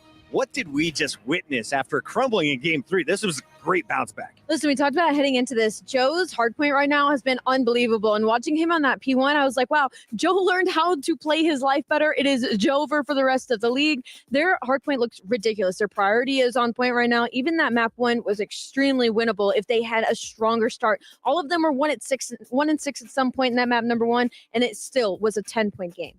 We got to take a look at some of the best highlights from this series so far. Enigma, this has been a great showdown, a very even playing field. It has indeed. It's been a wonderful series to watch so far. I know that we're very much enjoying it in the back, and it's one of those things that right now both teams are kind of doing a lot to counter the other team's weaknesses. We saw the S&D, for example, that went totally against script, but I love what Ali's saying here about the hard points, specifically about Joe Deceives. There's one thing that Vancouver have really relied on when it comes to the hard points, is their break percentage, getting themselves through defensive lines. They're really struggling with it right now because of not only great setups from Movistar, but Joe Deceives is being an absolute nuisance at all times against this squad. Yeah, I mean, this has been an absolute banger. I mean, thinking about this series, the amount of times they played each other, it's been Vancouver majority of the time. This is a Movie Star Koi team that is just playing so much better since bringing Abe into the mix. I mean, you're talking about like that last hardpoint that we saw, locking down the P4 every single time. Like, that is a difference. We had not seen that before. Vault is a bread and butter map when you talk about Surge. They're usually always the team commanding that. Well, switching Kleenex over to that AR, they're able to prioritize it, the communication is on point, and they weren't even getting close if you're Surge. Looking at the numbers, and Koi, AK Toronto, sucked at dealership. 1 and 7 before this map. Well, they've won it twice. Well, what's so funny about that is it is a map that should have fit their play style. You have Joe, you have Kleenex, now the addition of Abe. You have very aggressive players that will love to play the middle side of that map. So I guess they definitely knew something we didn't. Putting that into this series must have been going well. It makes sense, right? You have to play aggressive early on because the Raps are so solid rounds, like especially defensively. Abe can push up super aggressive over towards B, and if you're gonna run into him, he has the gunny to find that first pick. And then on the other side, you got players to also play some big space. It just works out so much better, where he ultimately almost finds an ace in that final round. Well, I love that you're mentioning the fact that they look so good in the defense as well because of that pace, because Vancouver lean heavily on that offensive play, especially on this dealership matchup, especially towards that A site as well. They look incredibly comfortable there typically, and they were not given any room to breathe here. Well, Vancouver wouldn't even be in this game 5 if it wasn't for the control comeback. Let's take a look at the game in this series, in my opinion. The final rounds, this came down to just a 2-life finish. It was unbelievable. The fact that we got to end it on literally a 2v2 situation. Shout out to the Vancouver and just powering themselves back into this. Because again, we talk about teams. What separates the good from the great is when you are good at control. Vancouver Surge able to come back from the bottom of the barrel. Yeah, I mean, it's tough, and I don't want to say it, but it feels like it hinges on the performance of Neptune right now. Yes. I mean, he has had a roller coaster of a series. Like, you think about that control in the first 2 rounds, nowhere to be found. He flipped the switch. We're in the back. We're like, yo, Neptune's going. It's going to be Raps for them. And then we get to that next map. Neptune, he's just nowhere to be found once again. So he has to find some consistency, and you see the crowd getting involved. A lot of Surge fans at home. This is the showdown I asked for. 0-4, one of our favorites to watch. Joe Deceives, the silverback on the other side. Enigma, who's had the better number so far? So far, it's got to be Joe Deceives. I mean, KD there, 1.2. S&D, of course, that even number. And it's a bit of a struggle there for 0-4 in that S&D that you had there, dealership. But it's also some of the impactful moments, the impactful plays that we're seeing from Joe in that map 4 in particular, in takeover mode. That's the guy who's leading this lineup. Yeah, he's so good on the transition over towards P1. Ali was highlighting him playing his life. It wasn't just that rotations to P1 where he goes massive headache to allow them to pick up a big chunk of time. So special. Going into a final protocol search and destroy to decide who is moving in to the grand finals at EWC. Look, when it comes to both these teams, these first bloods, I think, are going to be everything in protocol. Those battles in computer are going to get extremely fierce. You're going to be looking at Neptune 04 and Joe and Abe going absolutely. Last time we saw Koi win this map, it was in a round 11. It was Joe Deceives pulling out an AR down low. Oh, you know that VOD's been watched. Oh, absolutely. The homework is going to have been done. There's no way you're not, especially Surge Ray, like, yeah, flip through. Final predictions, one words. I'm gonna go with Surge. Stick to my guns. Sticking with my gun, Surge. Boy, sticking with it. Staying with Koi. The stage is set. First game 5. Got to brief there about one-word answers. God bless you all. Here we go. Final map of the series. So slowly and with such dramatic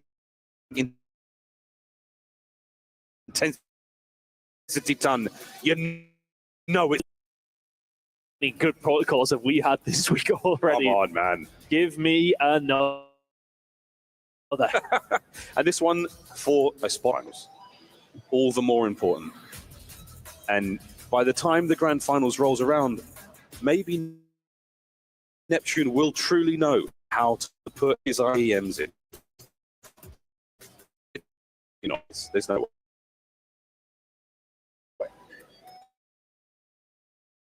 No, you. I know you're fine.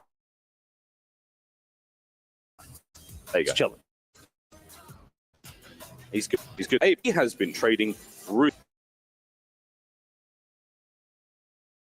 major tournament, and he finds himself now looking at a potential grand finals appearance on his debut for Movie Star Koi.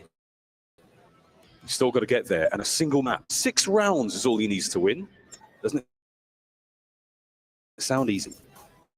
Last 2 times that these teams managed to get themselves to a map number 5.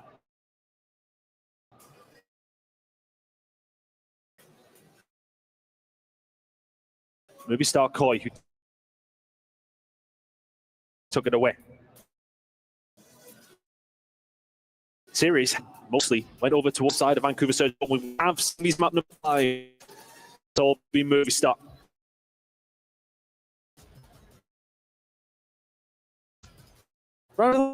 Fancy? Yeah, go on.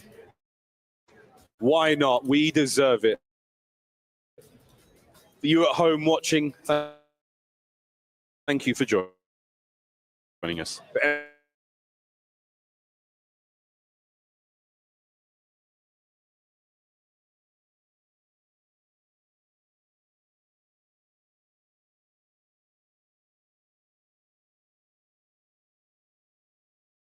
For this one, down a man, not an ideal situation to be in. No trophies whatsoever in the first round. We'll see how empty the pockets of movement. But it's about the pressure that's going to come in. Because of the way the door opened. It couldn't open the full way. You know there is a player there. So, oh my word, love that. 3v2 onto sight. Not a whole lot of fight there. Now to 04. A nade in his back pocket certainly helped, but it wonderful thing, but I wonder if 04 just maybe held his irons a little bit there. Maybe could have tried and get the jump on them. However, if we're being picky, still a very, very nice round for Movie Star Koi. Finds that opening, but that's what they were so good at up against Omid. They were thinking about Craze and those routes that he would make. They had the read on him perfectly. Yeah, this is that moment that inside maybe spins around at the right time. Takes his time to be able to get there in time to help his teammate. I'm not too sure. Maybe I'm clutching at straws for them. Still a good round for a Movie Star. Perfect frag as well towards the backside of the site, saving it for the retake potential. It was perfect. It's just too many mans. Too many mans to deal with in that situation.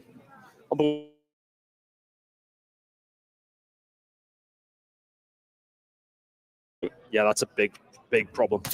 Abe's been spotted out. Doesn't really have a great deal of help. He's the one that has to make the play, though. He's trying to. CleanX will find the first blow to Abe, putting the pressure on. I mean, Abe's just being a real problem now. He's put shots into 04. He's made him move around. He's got a booster to come out of the top trip windows. It's forced Neptune at the top side of the map. In Abe's presence there, he gets the trade. He goes down. The bomb has now been planted. And Movie Star Koi, off the back of that annoying moment, have a massive advantage now with the boozer alone. Purely being alive was the issue for Vancouver Surge. Boozer should be dead or right. CleanX will find him. Back-to-back rounds to kick off map number 5. It's not a problem at all, is it? Welcome to the club. Clearly, quite a welcoming one.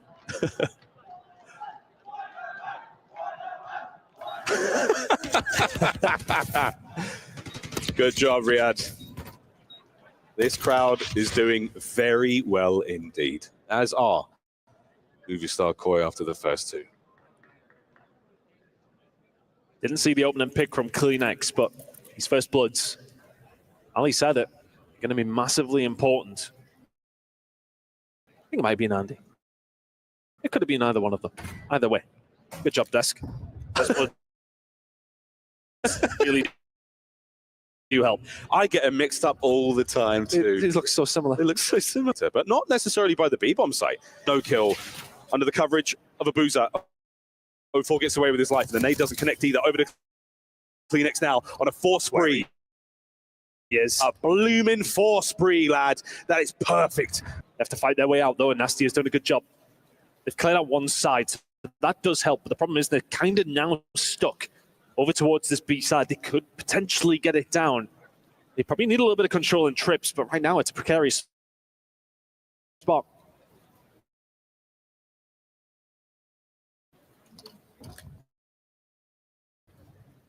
Getting it down.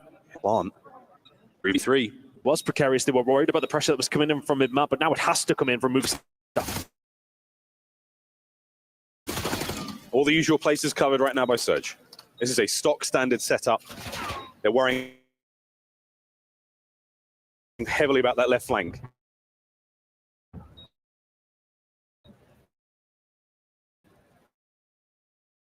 Joe teetering toward the stairwell. And there's the close push. Kleenex starts proceedings. Immediate rebuttal. Kleenex.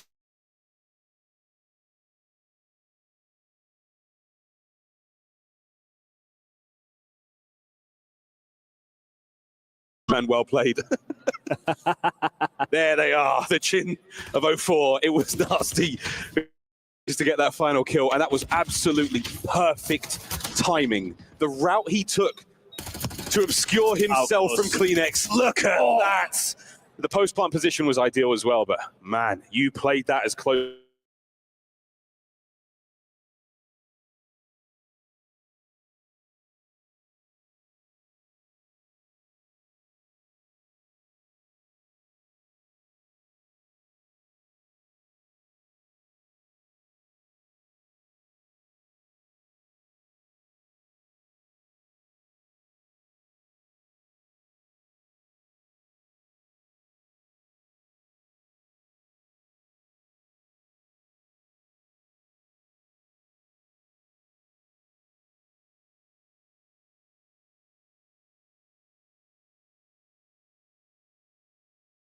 And I wonder how fast.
Joe deceives. Not at a moment like this. You throw a life away in this situation, it is going to sting and it's going to hurt for a long time. Nade doesn't connect again. You're starting to burn through resources here as well. Not much utility left. Not a great deal of time either. 40 seconds. Oh, the patience, mate. The patience. I mean, they've been playing this game for a little while, haven't they? Who's going to stick, who's going to twist? Abe, once again, finding his position in the middle of the map, and that is being a place where he has thrived. But Joe Deceives will find Neptune down the elevator shaft. Boozer trying to find a rebuttal through the middle of the map, but that is going to be an ace site. Complete control for Movistar Koi. Oh, Four's here, though. They didn't know he's here. They didn't know he's here. He finds the kill. It disrupts the plan. Kleenex next on the block. He's done so well, but Abe will find it back to V2. That's unbelievable. Final few seconds. The plant is there. Koi, 2v2. Both nasty. And a boozer from the outside. Oh, Four, give them hope. The nade is in. The nade is landed. Abe now in a little bit of a difficult position. Needs some help from his teammate. Insight is not far away, but Abe trying to hold this down. Abuza will find him. And now Insight in the 1 versus 2. Surge find a way again. But all 4 with the 2 kills on site slowed things down and give them hope. They'll find the round 3-piece. Man, how are we going round by round by round? I tell you, folks, I say this a lot. If we could script it, we would. And it would probably go a bit like this. I mean, that is enormous from all 4. They give them the hope. Abe was there to pick up the pieces at the end, but then Nasty watching the cross with his teammates. Never going to lose that one. We are not far away. 6 rounds in, nothing to separate either one of them. Sometimes hope's all you need. And right now, there cannot be an ounce of doubt between any of these players. Back over we go towards A. Watch out for the stuns, watch out for the exploding computers to the left-hand side. They will pop shortly. Oh, and Neptune starts it off. Yeah, a lot of utility use, but they do get the kill. Abe down low, not somewhere he's typically been. Insight on the cross, though. They try to go for a little bit of a bait over towards Abe. When the nade comes in, you think they're going to go for it. Insight and Kleenex will get the cross. Zabuza will pick up the bomb, but 04 will find another 2 versus 2. That is all you can ask for, is the wrap on. 04, once again finding a sensational kill. Joe now all alone. Opting for the top mid route, and I don't hate it. Abuza, though, with that bomb, they are playing it so patiently. No mistakes being made. They're giving nothing away. Is Joe going to make the mistake? Oh, he doesn't! 1v1, 30 seconds. No information. Or has he got it? Did he run down B Street? Joe Deceives, he's going to catch him. It's a 1 versus 2 from Joe, right when they need it. 4-3, Movistar Koi. And I think that the switch up here from Surge, they almost are too smart for their own liking. Insight and Kleenex are ready for it. 04 makes it a 2 versus 2. Makes it a 1 versus 2, but Joe Deceives with the 1v2. Incredible work. So patient. Knows the push is coming. And lets his teammates know, yeah, you're welcome. And that one felt good. However, we're not out of the woods yet. 4-3. We're going all the way, ladies and gentlemen. How will Surge rebuttal this one? RC, available for Joe Deceives. So there is some extra utility on the board. This one has slowed down just a little bit. Kleenex also with an RC. These are important tools. Vancouver Surge have really stacked it over towards this A side. Nasty, if he can find anything, would be massive, but 04 is going to fall down on the outside. It's going to have to maybe be fast by Vancouver Surge. 3 of them stacked over towards Spiral. And they may well think about a push early doors here. Neptune gets to the ground floor, so now he's able to actually get into the fight. They don't know that just yet. As a red dot, but there's not 2. Wait for the damage. And now the 1v1, but he's taken so many hits, he can't get the kills. Abuza and Nasty get theirs. Down to Abuza. As Insight and Kleenex now, they hold it from the elevator room. Oh my word. The nade! They scatter. 1v1! And Abuza, he manages to get Insight to leave, but the bomb still has to be defused. He's holding it. Insight throws the shoulder. Do they know? We've been here before. Insight! Down, Abuza! What an unbelievable clutch! 4-4. The nade at that time in the round, you wouldn't bet your life on him having it. You think of the retake, you think of the utility you would use, but that is what sets him up for utter perfection in Search and Destroy. Insight's 2 tagged up, and Abuza knows he can snap. And it's about, do you stick, do you twist, do you check it, do you defuse? Abuza holds his angles. Shake of the head. Back-to-back 1v2s. And there is nothing to separate us still. And against one of the most clutch players we've seen throughout the professional Call of Duty world. No one loves a 1v1 more, but Abuza 3 in a row. Just unbelievable. 4-4. There is nothing quite like it when these two match up. Kleenex spotted, and now not in a huge amount of trouble. This is basically a 1v1. He has been identified though, but reinforcements from Koi are here. 04 will live to fight another day. The concussion not there as well, so Kleenex, he's had to back on up. We've got a lot more space to play with here at B. It's difficult because 04 wants to try and make plays like Neptune just has. But it's like he's trying a little too much there down that side. Nobody behind him. Neptune will find it though. And that will open things up towards B. For all that 04 was maybe a little bit overextended. Did well to survive. Nasty finds Kleenex. How do Movie Star Koi clutch this one? No! The cycle changes. Lead.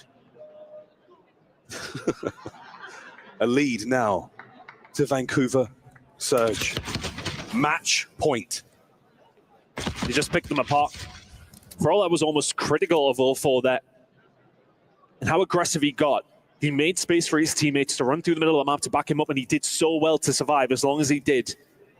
Vancouver Surge, 1 round away. We gotta be going 11. We have to be. We'll find out.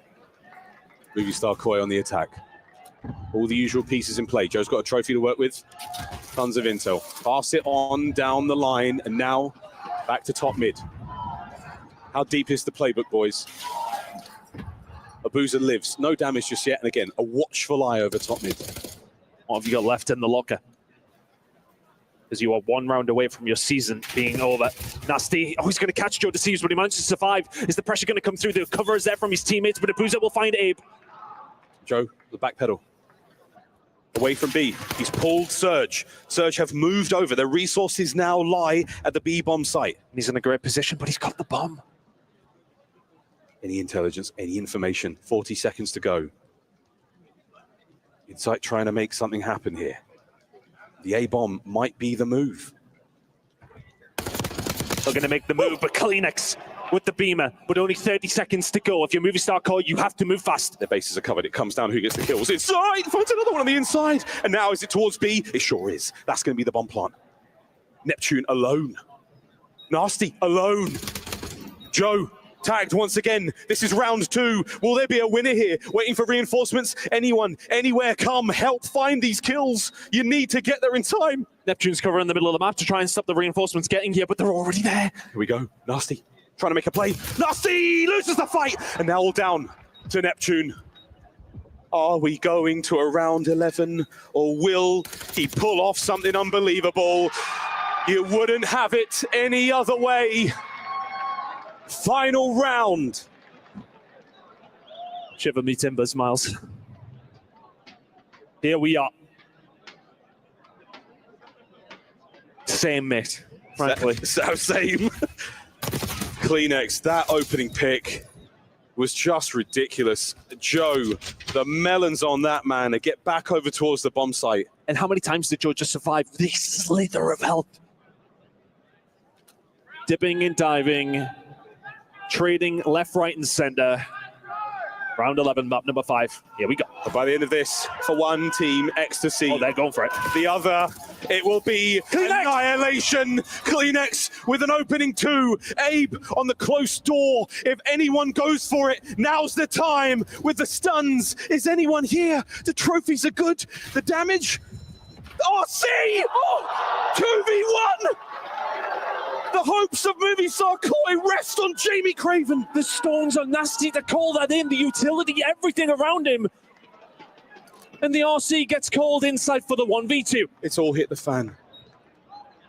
Insight now has to win a battle against 2 Jackals. Nasty and Abuza. Wait for your moment to strike. Throw your shoulders. Here we go. Insight, opening shots. 1v1. It's a mirror match. It's a reversal. The last time we were here, Abuza walked away with it. Insight to make the push for the 1v2. Abuza holds it down. Nasty may have made the most outrageous chow I've ever seen in my life in that moment, but the RC car for the win. Lightning strikes twice for Vancouver. An unbelievable clutch. Mastery, magic in effect, and a devastating way to fall from the tournament for Movie Star Koi. And it might be tears on the stage, but for Abe, what a debut. You still have that third place to play for. And now, for Vancouver Surge, their fourth grand finals on the year. EWC finalists, here we go. You can see that Nasty, you can tell there's a bit of regret about that 1v2 where he goes for the child immediately. He knows Abuza's bailed him out of jail there. My word. Thanks, mate. I'll get you a non-alcoholic beer at the bar after this one, mate. Goodness gracious. I wonder if it was a play call from Ray. I wonder if it was do it, just do it. Was there trust? Was there something? But who was the guy? Who was the guy that called in the RC that set that up? It was Nasty. My God. Possibly the greatest RC car we've seen in Black Ops 6. And it might not well be the last one. Still plenty to play for here today, but an unbelievable moment. An iconic 1v1. Take your pick, ladies and gentlemen. On stage with Fancy, it is Neptune. Thank you so much, gentlemen. Back on stage with Neptune after a nerve-wracking series. Neptune, I have so many questions for you. First, you joined the team and everything just clicks for you guys throughout the whole season. So what was it that just sparked the moment for you guys? Everything clicked for us because we've just, ever since I joined the team, I feel like we've just been playing super confident. We've been blitzing every single team we play. That was probably some of the worst COD, in my opinion, like I've played personally. And I feel like grand finals, like I'm going to show up for my team, and I feel like we're going to close it out this time. Absolutely. Well, in the grand finals, you're either going against Optic or Heretics. They're watching you right now. What do you want to say to them? I don't care who we play, we're blitzing. That's all I got to say. Absolutely, dude. I mean, with that performance, we have no doubt that you're going to do just that. But you've been runner-up throughout the whole season. But this time, you actually got a chance to take the trophy. Is this the best Vancouver Surge has ever been? Besides that series right there, and I blame myself for that, I think this whole tournament, we've been playing insane COD, and even leading up to this tournament, we've been playing insane. This is the best we've really played. Well, now that you won an elimination match, you know what it means. You're going to get to crush your opponent's key. Are you ready to do it? Okay, let's do it. All right, let's do it. Let's move to the key crusher. Vancouver Surge just locked $200,000 and a spot in the grand final of Call of Duty Black Ops 6 at the Esports World Cup. Neptune is about to crush his opponent's key.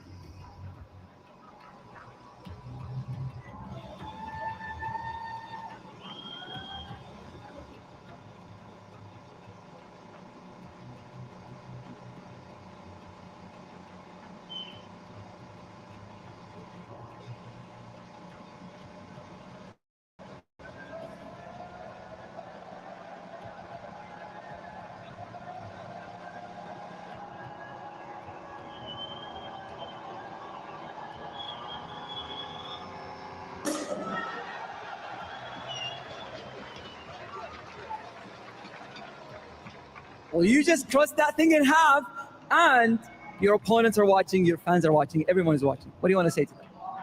Shout out to the supporters. Shout out to my dad, my girlfriend for supporting me this whole time. Shout out to the fans. The fans here have been insane. This is the greatest. This is the most fun tournament I've ever played at. So shout out you guys. We really need your energy for the grand finals. All right, well, you're heading to the grand finals, so I'll let you go celebrate with your teammates, and let's go to Blaze for the exit interview. Yeah, well, I'm here with Joe Deceives. Now, y'all made some noise for the winners, But y'all gonna make some noise for movie star Koi, because they put on a show on this stage today. Joe, it's not how you wanted it to end. It was a crazy series, back and forth, man. You know, a crazy round 11. What kind of happened from your perspective on that? Yeah, I mean, obviously, we got to the first 2 kills, and then Toby died to nades. I tried shooting the RC for Abe, and then he got, he died to the RC, and it was just, that was just the story of our season, I guess. But the season as a whole, from how you started to how you finished, you guys just got a new pickup within the last 2 weeks. So you pushing these teams to the limits, man. Talk about the positives of the new squad and just how you feel reflecting over the whole season, man. Positives about the team. Abe's fucking insane, sorry for cussing. But he's going to have the brightest of all futures ahead of him. He was getting a lot of slack because obviously, the Mercury's pickup, but I think he, proved himself far and beyond, and I'm, really excited for him. And as a season as a whole, I feel like it was very disappointing. Again, that series was kind of like it just explained our whole season. We couldn't close out when we needed to, and it's just, it hurts more than anything. Being that close to the finals, and in my opinion, I genuinely thought, if we got to any of them, I thought we could have won, but yeah, end of the day, we didn't. You know what? But hey, that's coming to this season. You guys got so much potential, and it's not over for you, man. It's really just the beginning for you. It's so much for you guys to do. Now, with the movie star Koi fans in here, they've been so loud and outrageous throughout this entire weekend. What do you want to say to them and the fans that's been supporting you throughout your whole season, man? Like I said yesterday, I think, for you guys coming out to support us all the way out here, you guys are insane. I love you guys. I appreciate all the support throughout the whole season, even though it was pretty lackluster. But, the support you guys give us, no matter what the placement or performance was, you guys are insane. Same thing with all the fans here at EWC. I love coming to this event every year, and you guys are insane. So I appreciate you guys. Thank you. There you go, you guys. One more time for movie star Koi. That's going to do it for me and Joe. Take it away, Chris. Congratulations to Vancouver Surge after 2 picks from Kleenex. The RC car from Nasty evens things up, and then the clutch from Abuza will seal their spot in the grand final. You couldn't come up with a better series. This might be my favorite series on the year. Yeah. I don't think anybody even really realized or remembered that Nasty had an RC car to work with, and for him to pull it out in that situation, the timing couldn't have been more perfect for those trades to come through and to re-give them the control of bottom computers. I can't believe it. I'm going to watch that a million times. Just so many rounds, the strategy absolutely on point. You look over at Koi, and it's like they're running back the round 11 strat that they had up against Omid. Yep. It works perfectly. 2 kills from Kleenex, and then just some miracles come in. The RC car, the nade comes in with the extra damage, the 1v1 win. As the emotions on stage, you see these guys put their heart and soul into it, and Abe was the right pickup. Boy, you picked up the right guy. You found your 4th, but Surge, they've just been too strong and too icy all year long. Big shout out to Papa Rambo, proud of his sons as they will move into a grand final, but they had to claw every bit of their way to get here. What a show from movie star Koi, their first event with Abe, another top 4 finish for Joe Deceives here at EWC, and now it's Nasty going to back-to-back grand finals. A lot of people forgot he and Joe did it for LA Thieves last year. It's just unbelievable how good these players are, and they keep finding themselves in these positions. And again, for Vancouver Surge, they've had a lot longer time than on the side of movie star Koi. This is a team that's been chasing that championship all season long. So if you're movie star Koi, as Ant said, you found your puzzle piece in Abe. I couldn't imagine anybody else that fits that system better, but Vancouver Surge are truly so hungry for that ring. And we will see movie star Koi in that 3rd place match, but let's walk through the semifinal match here. What did you witness in our first hard point? Because you saw it there. It was tied up at 236. Yeah, just good prioritization. Coming into that final hill, they knew exactly what they needed to do. We need to spawn them in the back and just make sure they can't win on this. And we're going to back up, hold new. And it became a fiasco towards the end, but you got a big push out of 04. He's able to maintain his life, move over to the Search and Destroy. And we're thinking, okay, this is where Surge have an advantage in this series. You look at Koi 1-9 on dealership. Well, Koi, they put in that work. They brought the heat, and Abe, and this is what I was talking about. The aggressive early plays, particularly on the defense, gave him the edge here in game 2. Abe had a great showing there in game number 2, and I thought we were going to see Koi looking strong in a game 3. How did Vancouver come back in the control?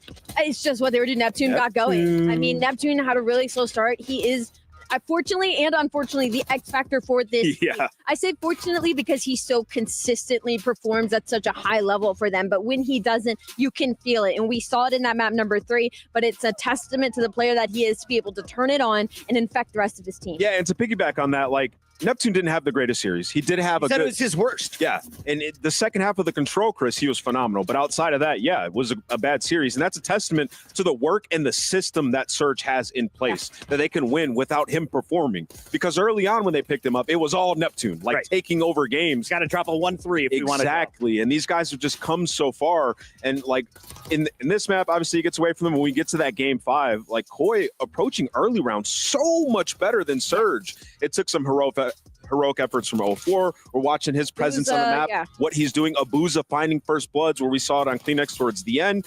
A big 1v2 from Nasty. Like, everybody on this team has their moments in every single series. And honestly, I want to give a big shout to 04 because I feel like once the tide started changing, it was because he just started letting loose. He started pushing up, getting behind Movie Star Koi, and not only getting behind them, but playing his life as well, just trying to pull some attention. And as I talk about 04 in this game 5, he's also now joining us on the couch. Incredible games out of you. Thank you. We are so pumped to have this young man joining us in just his second year. 04 has pulled off something remarkable. He is now going to 4 grand finals for Vancouver Surge and Black Ops 6. 04, welcome to the studio. How are you feeling after that dub? Crazy, right? That was actually an insane match. Just pumped. We able to get through after playing like a terrible series out of us. Does it feel good to snatch another soul? You know that. So listen, let's enlighten a lot of fans here in Riyadh and at home as well. You kind of came up super quick. I remember seeing you last year, popped off at a Challengers event. Immediately you're in the league, and now you've been consistently top 4. So talk to me about your come up. God bless, honestly, first of all. But honestly, me playing S&D Challenge versus the pros and Cold War in the offseason, which was really a big reason I got my name out there. And then I can't lie, they wasn't beating me then. So I had to get into the cycle, and I got picked up really fast, like you said. Yeah, absolutely. What's it been like trying to gain the respect of the rest of the pro scene and also maintain this level of play? Because you're so early in your career. Yeah, honestly, for me, just I feel like I need to stay consistent with my game, with my play style. Respawn it's my second year. Yeah. So just improving in that and keeping my S&D real tight still. And on top of that, so I want to focus a little bit on the series because for me, I think this is my favorite series on the year. It was unbelievable. What was it like when you guys went down 0-2? What was the game plan change that allowed you guys to ring 3 rounds off control and keep yourself in the series? What I've been saying all week, we got to start blitzing. We honestly, we gave them too much respect. 0-2, we wasn't playing our game, and then going into round 3, we just locked it in. For sure. At the very end, Abuza, the Belgian, stood up, was pointing his fingers, and he had something to say to the other side of the stage. We didn't have audio up. Can you tell us what he said? I don't know what he said. He probably said, "Get out of here," his little specialty. But, bro, Jordan's actually the best in the game, bro. He actually won us that series, bro. Clutched up at the very end. And I want to hear from your point of view, what was this series like? Was it one of your toughest? You've been in so many grand finals. Where does this compare to that? That actually might have been the toughest match we played all season. Yeah. But thankfully we had the grit to get out of it. So now we got 3 hours to wait. So what's it like playing against, Movie Star Core guys, obviously Ultra? You've had so many matches against them. There's so much VOD and so much history there that you play a lot of repeatable maps. What's it like headed into a series like that when you're trying to strategize, particularly in the search? Honestly, it's kind of hard because when we play Movie Star Core, it's like you gotta be your best because it's our best map versus their best map. So it's honestly whoever goes out with a bang. Absolutely. The self-described Pitbull joining us on the couch. I love it, but I got to show you the updated bracket because you are officially moving on to the EWC Grand Final for Black Ops 6 with a chance to earn 1,000 points for Vancouver Surge in the club championship. Movie Star Koi can still earn points, but it'll be for 3rd place. There's only 2 teams remaining unbeaten there alongside Vancouver. That'll be Optic and Team Heretics. Who do you think has the edge in the next match? I think it's out there. I think their respawn been really good, and I hope they win because we definitely want our rematch. Absolutely. I can't wait to see that. Talking about that, before we let you go, in that grand finals, obviously it was super neck and neck. What did you guys take away from that in the time for EWC? And those hectic moments, because, Kyler and Aaron are so fast, being Trav. Yeah. Just being able to calm and stay composed while they're while they're trying to blitz us. But, you know, we were able to stop that. Absolutely. One final question I have for you, 04. With the teams that we have left, I feel like everybody's on their A game. What sets Vancouver Surge apart right now in this grand final versus the other two teams left to meet you? Our delusional confidence for sure. Even especially after winning that match. Oh, yeah. I think we're good now. I was talking with our audio guy. He said, I knew about Call of Duty Mobile. This was my first time to see the players using the controllers. For anyone who wants to enter this competitive space, you have the best story, the quickest come up. How do I go from 0 to 04? Honestly, just believe in yourself, trust God, and just get in that pit and grind. Ladies and gentlemen, 04 is back. He's on Twitter. Drop a follow. You'll see him in the grand final later tonight. But when we come back, it is semifinal number 2, Optic or Heretic, making their way to the grand final after this.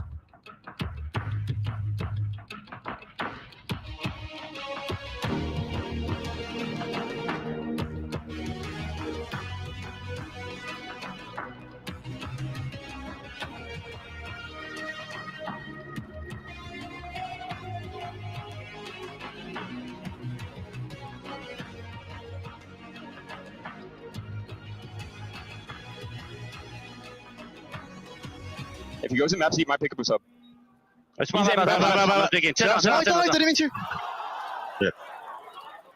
There's AR. You're the best player in the world, Jordan.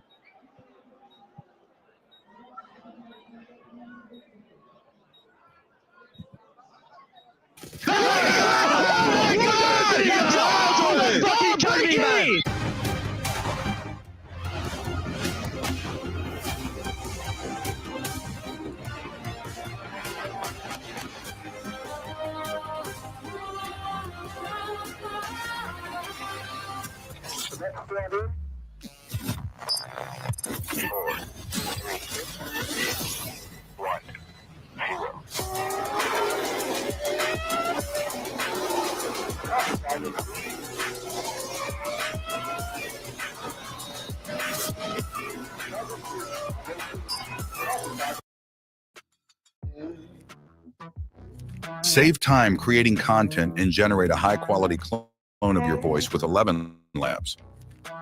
Change the way you record podcasts, voiceovers, and branded content with the #1 AI-powered voice-generating technology. Stop searching for the perfect voice and stop wasting time re-recording take after take. Try 11 Labs for free and start elevating your content today.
What is quickly shaping up to be one of the greatest Black Ops 6 tournaments of the year. EWC has showcased the greatest talent from all over the world, but there's no surprise of the teams competing in our next match.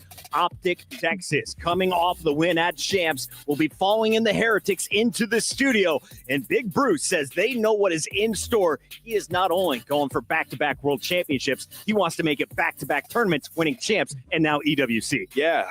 Go back to back, winning EWC and Champs would be an insane year, but also trying to become one of the greatest AR players of all time. He was left out of a lot of those lists, didn't have enough championships. He is shooting up those rankings right now. He has been sensational on this roster. He's only 26. And that's what I was just about to say, and he's only 26. He's got a lot of time left in the tank. The good news, though, is they're joined by a 21-year-old that has turned their season around. He goes by the name of Mercules, and chat was asking last night, how long before it's safe to call him the best player in the game?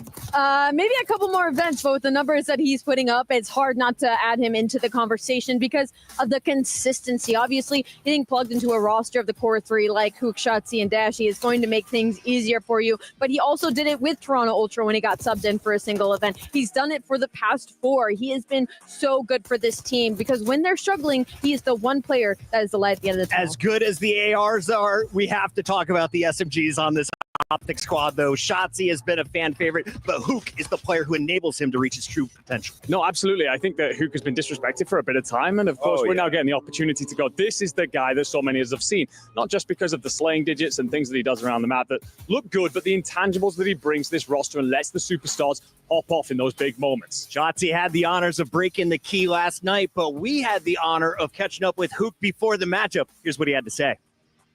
What's up, everybody? I'm here with Hook the Nuke as he gets ready for another championship Sunday. Hook, are you and the boys just as confident as the last championship Sunday you played on? I would say so. Definitely well prepared. We're just going to do our best. Yeah, and there you go.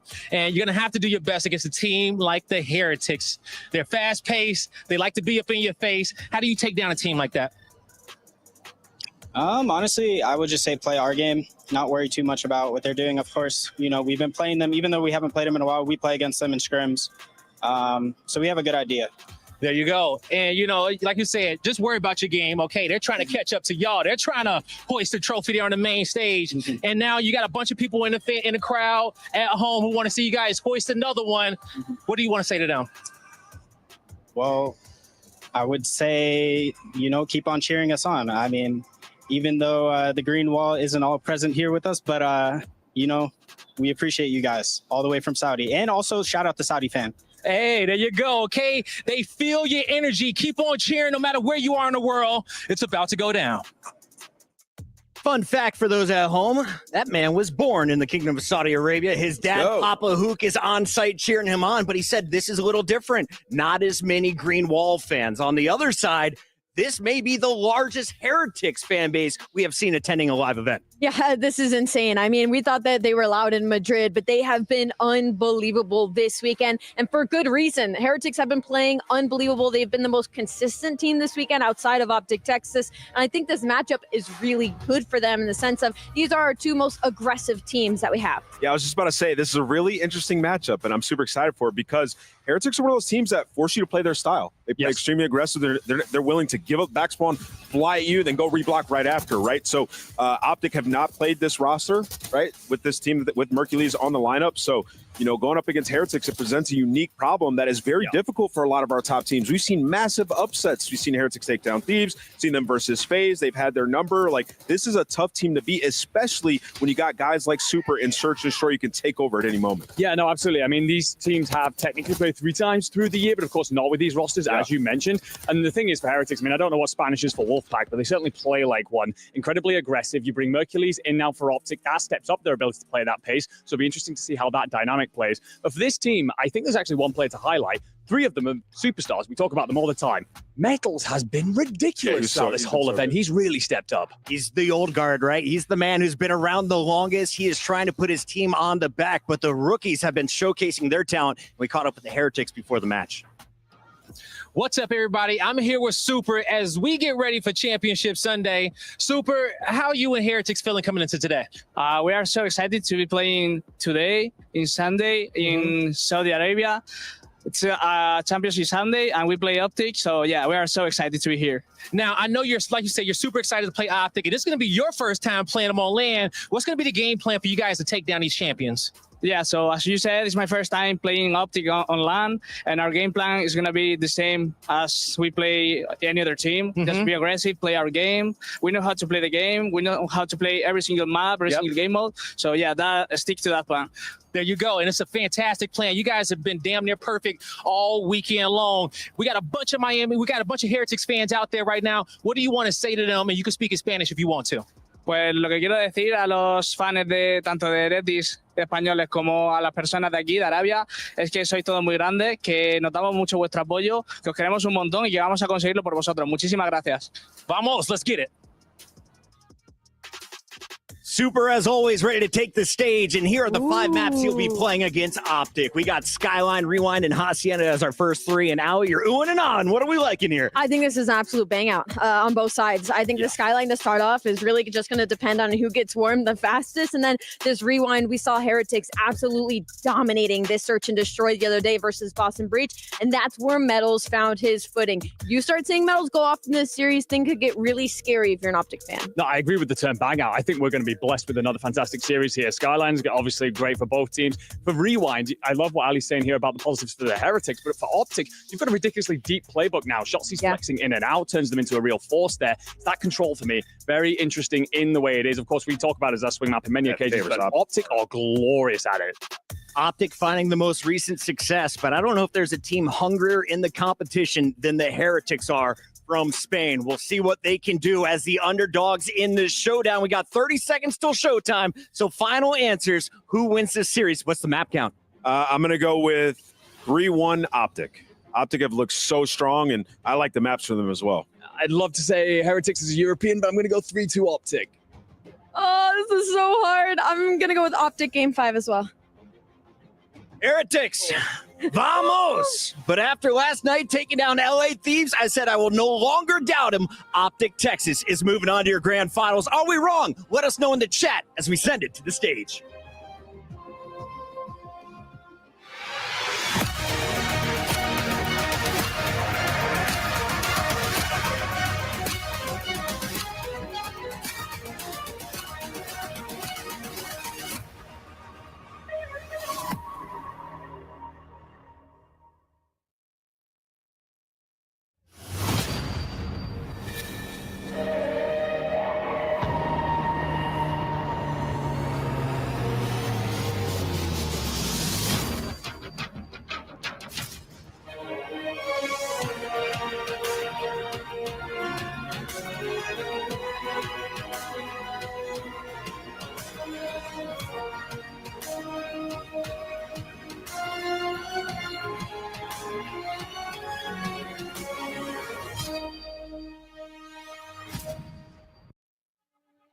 One epic semi-final down. Vancouver are through and their key survived. Just 2 more teams remain with a shot at joining them. Opportunities like this do not come around often, so when they do, you've got to grab it with both hands before it slips through your fingers. A win here is worth $320,000, but of course, it's not all about the money. It's about securing that spot in the grand final and proving that you are best in the world. This is a heavyweight clash, a rivalry of styles, and just 2 more teams remain. So Ian, it's time to welcome them. The fan favorites, the Green Wall.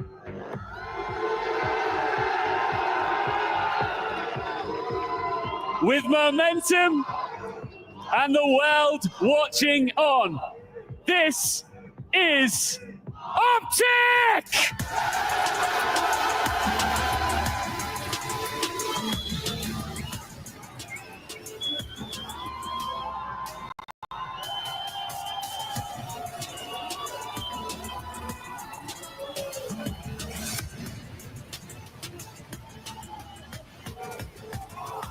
But across the stage, the Disruptors, unpredictable, unrelenting. They've made this bracket their playground. Welcome, Team Heretics!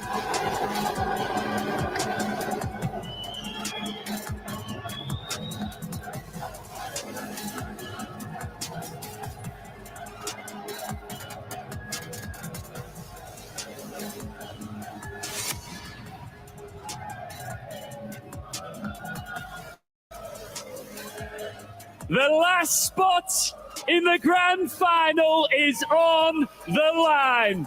This crowd is so ready for this one. All that's left now is to prove you belong with the best. This is more than just a clash of two squads. Here in Riyadh, two very significant fan bases squaring up in the audience. Beyond that, two distinct narratives. First and foremost, the formidable one is Optic in their Sunday whites, trying to go back-to-back in terms of championships. But the Miami Heretics, now Team Heretics, have bested every version of this Optic roster this season. Can they find the fourth and final one, or will the boogeyman be put to bed? It's Chip, it's Jay. We've got ourselves an epic clash. Oh my God. I cannot wait to get into this series. Obviously, the one before this goes all the way down to the very end. We have a chance with these two squads on the main stage to do the same exact thing. If you are Optic, you are filling with the utmost confidence. You have only dropped one map this entire tournament, and you put it back in the series. So they definitely went back and did their homework there. But on the opposite side for Heretics, the way that Metals has been playing all weekend long, we've said it all season long. When he is on point, they are basically unbeatable. So this is a battle of some titans. Have to have Metals here today, because like we've talked about time after time, seeing Optic on this stage, they're not just playing their best version of Call of Duty, they're playing Black Ops 6's best version of Call of Duty right now. Shotzi and Hook together have been unbelievable. Mercules working alongside Dashy have showcased a level of flexibility and movement that we had not seen in any previous version of this Optic roster.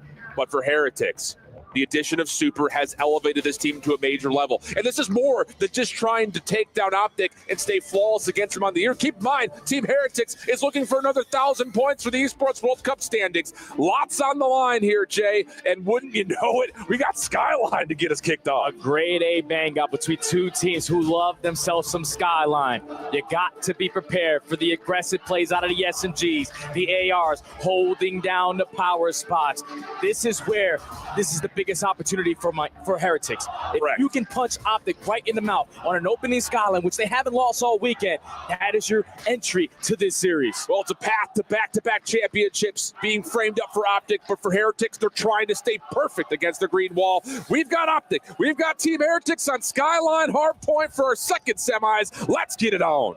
It's already a battle for these mid gunfights, and the ARs on the side of Heretics line up three. You're trying to locate where the hell is Shotzi. He's an early underground route, thinking about the next play, thinking about the next hard point, but he's just trying to be nuisance. Already finds a double. Superstar mentality for Shotzi after making Tom Cruise proud, looking for his final reckoning here on this semifinal stage. Hook inside the hard point, dealt with quickly by Super, who has had a very strong start, 5-2. Mercules now getting even and trying to find a way to fight back against this Heretic setup. And if you're Optic, you got to work your way across the map. So you already see number one on your mini map, Mr. Hook, working his way through Kitchen. Shotzi challenging for that old time for the final 15.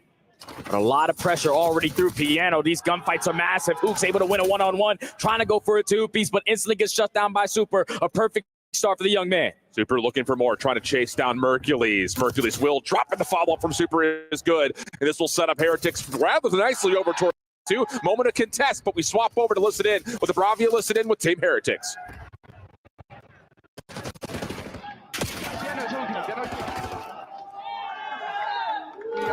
Hemos nacido bien. Sí, la mesa, la mesa a la izquierda. Buena. Están en soporte. Esa es la última, Piano, un tiro da ci, piano. Un tiro, White, uno para White, va para siguiente cara, y otro más. Vale, sí, vale, automática de cara. Presiona de cara, incluso. Sí, vas a estar automática. creo. Sí, sí. Ande, chama, va para chique, sigue. Está al lado. Escucha, voy a abrir P1, ¿vale? Voy a abrir P1. Cuidado, no se pushen la maceta. Estoy pinchando el Gim Pinch, muerto, el Gim, uno va del Gim, Van a hacer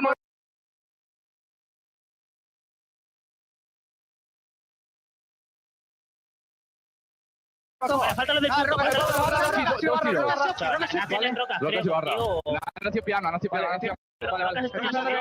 del una bala, muy tocado.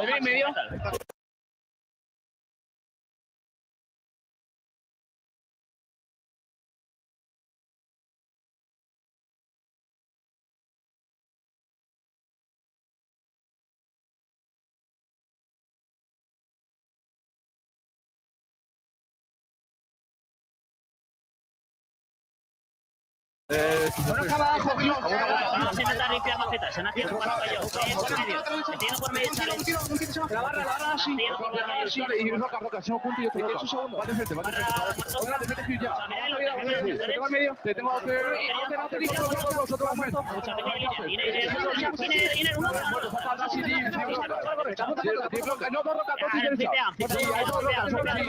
Roca está full. Va arriba. Anterior muerto. Arriba Roca, échate un tiro. Otra vez, sigue. Anterior kitchen se fuera Roca. Y otra anterior. Son dos. Izquierda uno. Otra vez. Desgraciado, piano. Van izquierda y arriba. Uno a la izquierda, absoluto. Izquierda lo veo. Arriba, ahí sigue. Vale. Tengo el medio. Mira izquierda solo. Tengo yo el medio arriba. Izquierda de una bala. Izquierda de Ashi. Está en la izquierda. Well, after a hot start from the Heretics, things were starting to look a little bit dicey as Optic battled back through P3, but this is a nice recovery moment. Heretics in control, P4. Yeah, Dashy took over there at the P3, already 16-7 with a minute in the hill time, but Heretics think about the next play, work their way through the little map, find the break in towards P4, and have been able to lock this down so far. Still 25 seconds here, one more push coming in from Optic, everyone through bed. Metals, he's the one who's been hot for the Heretics on 4 in a row.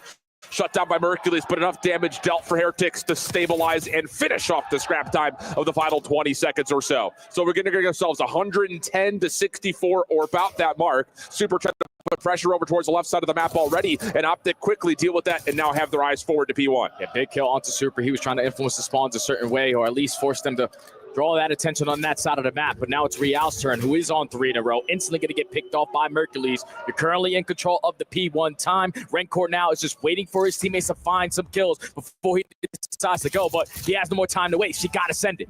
Dashy able to battle him back, but Rancor still finds that kill. Mercules also shut down by Rancor, and Optic all of a sudden just dealing with what they have left in the hard point as we swap over to check in with the comms for Optic Gaming.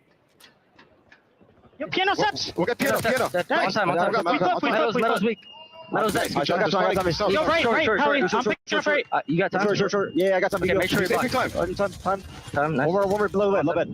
Yo, you. I got top bed. You weak. Yo, going right. Metals. First top P2 already. Hold on. We spawn out. Hey, what do I play now? Last guy's on. They all spawn short. I'll get you time. You can stay out catch if you want, Kyler. I am. One shot on old. Okay, I'm gonna refill. One shot on old. Look your underground. I'm gonna check your team. You have underground? No. Yo, deep long. There's 2 going right. I have it. Nothing going. Nothing underground. I'm holding close right. Go left side. Let's forward top. Right. Another one right. Top to me. Nothing else right. I pushed out kitchen. Okay, first guy right. Okay, Metals is right. On the marble. One shot top. Fireplace Metals. He's third right. Right, weak. Right, weak. In the corner on you. Yeah, he's there. What guys left? Last one out. They're on you. Zip. Yeah, zip and left. Piano. In the back. 2 in the back. One shot. All right, one guy's piano. Just calm down. We'll talk to Real. Nice, get up. Talk to Real. I'm gonna hit left one time. I'm hitting left one time. It's up to you in the time. Yeah, I'm trying to hold on. White plan. Go for the road. Well, Optic had the solid hold initially, but Super just in another takeover mode. 5 in a row, 23-17. Get Heretics right back in the hard point, and they'll take the better part of the last 30 seconds. He's been a superhero at this P2 HP. Starts off flawless with a 9-3 start, already on 5 in a row, 23-17. Still have a nice little comfortable 30-point lead, but this is where Optic kept themselves into the mix. This P3, you got to be able to take care of Dashy, who loves to headglitch that desk. Well, Shotzi hit by a lot of grenades initially, still finds his one, and Mercules will finish super plus another onto Redcore. Real's pre-fire, though, eventually gets a bit of a trade. Opportunity possibly here for Heretics to find some sort of quick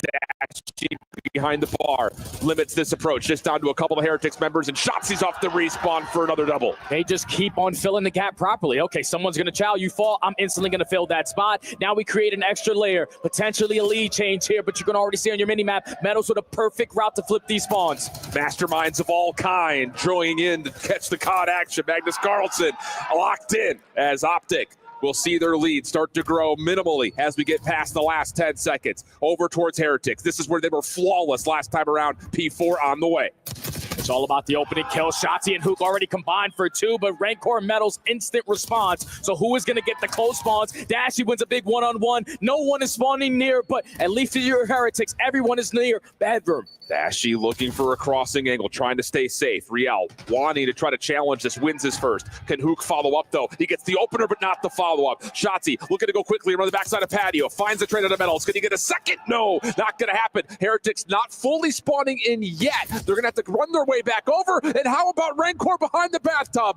He'll find one, super another. Now the help is here, and Heretics take the lead. And all of the map is cut off. You already see Metals cutting everything from mid-side at the kitchen area. You're trying to approach from kitchen, but you're not getting anything done. At least you have one player in Hook who was able to sneak out from behind. Shotzi wins a one-on-one. You potentially are going to flip the spawns, but we can't get him out of the time. Rancor so close to getting himself a Hellstorm. Oh my goodness. Almost getting the quick swap over to the AR, but regardless of him falling, Heretics lock in the scrap time.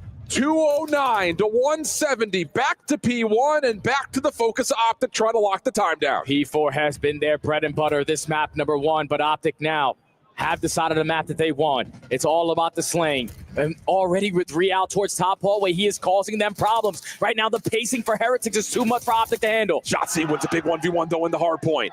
Gets the gap down to about 30 seconds. Less than that now as Optic trying to hold on towards this top hallway position. So far, so good. 30 seconds to fight for over P1, and Heretics playing the long game, just trying to lock down the left side of the map. And right now, Hook is not having the best game. 15-26, but he's on 2 in a row. It's not about how you start. It's all about how you finish. A 6-point difference. It's all about the battle for the backside of these P2 spawns. Almost gets the better of Super, and that's the player that you have to focus on at this hard point. Another moment where the 2 new guys up for Team Heretics, Super and Redcore, and essentially a 2v4 moment, get the kills that they need, and they find Mercules lurking.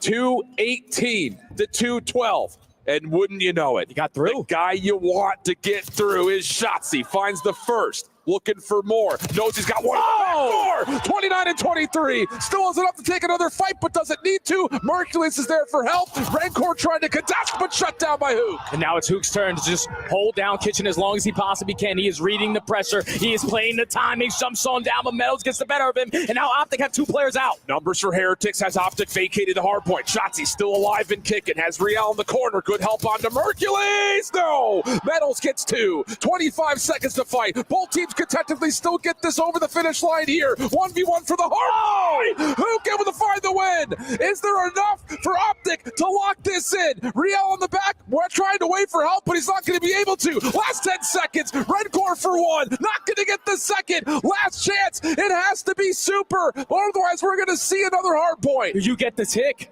Do you get the tick at that old time? Because you at least have one player off the rotation. A big one-on-one. Mercules loses it. 249. Heretics have the numbers in the hill and a trophy system to keep them safe. Full flood from the front. Do you predict this? Redcore gets the opener. Metals with the follow-up. It's just up to Mercules. He's going to get pushed back. 240, 249. Last push for Optic. Everyone spawning over towards that P2 side. Hook is going to invest on the route. It might be too long. He's got to go. He's got to find some contesto from the front. Metals finds the opener. The flank is shut down. Instant classic. It's a 250, 249. Oh, my goodness. It's pandemonium.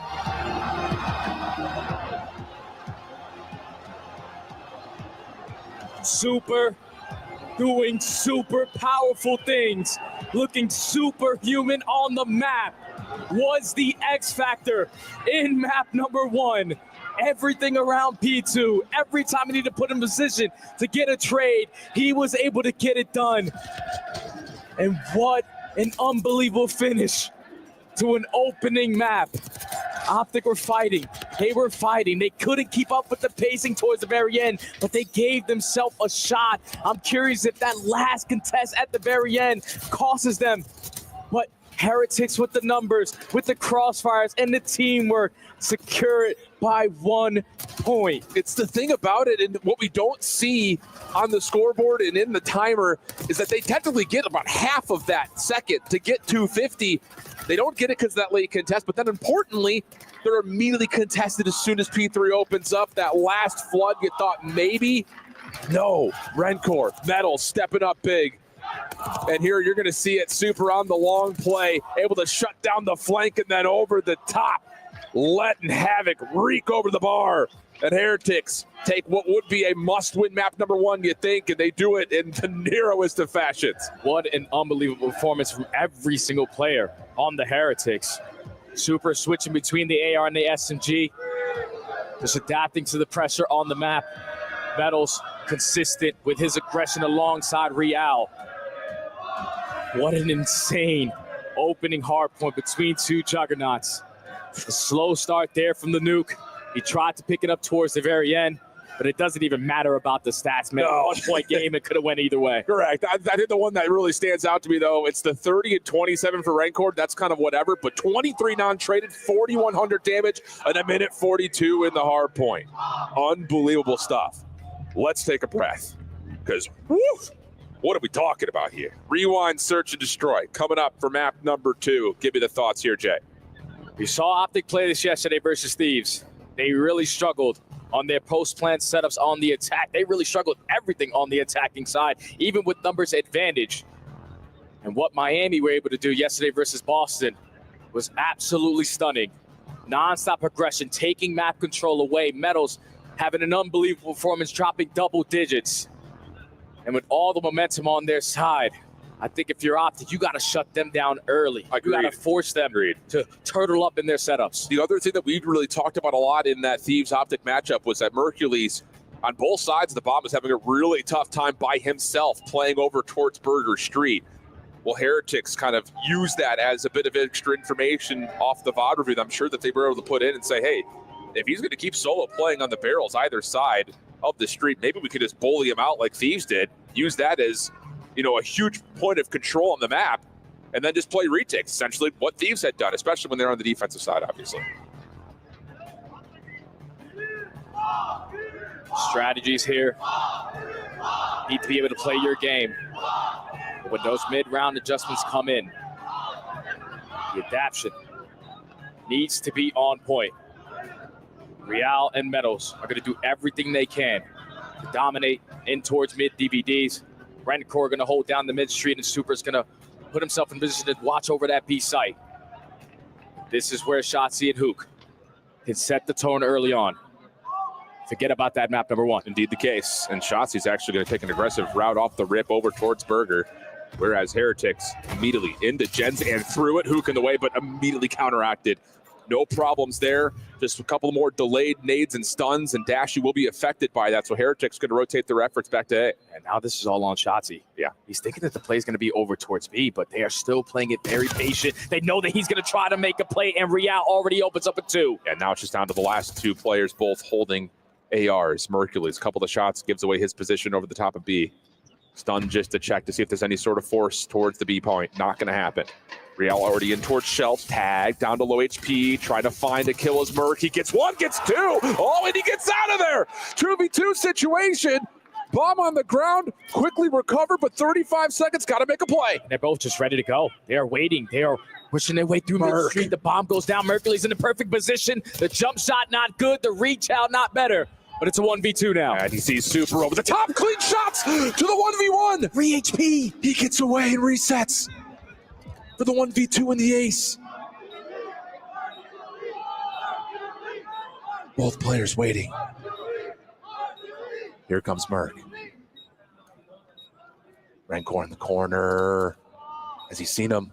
Now surely he has, looking for the perfect angle. Merc's gonna hop on, and Red Core's got no problem popping out and finding the freebie, but wow, did Merc give him a chance. Oh, that round should have not been that close.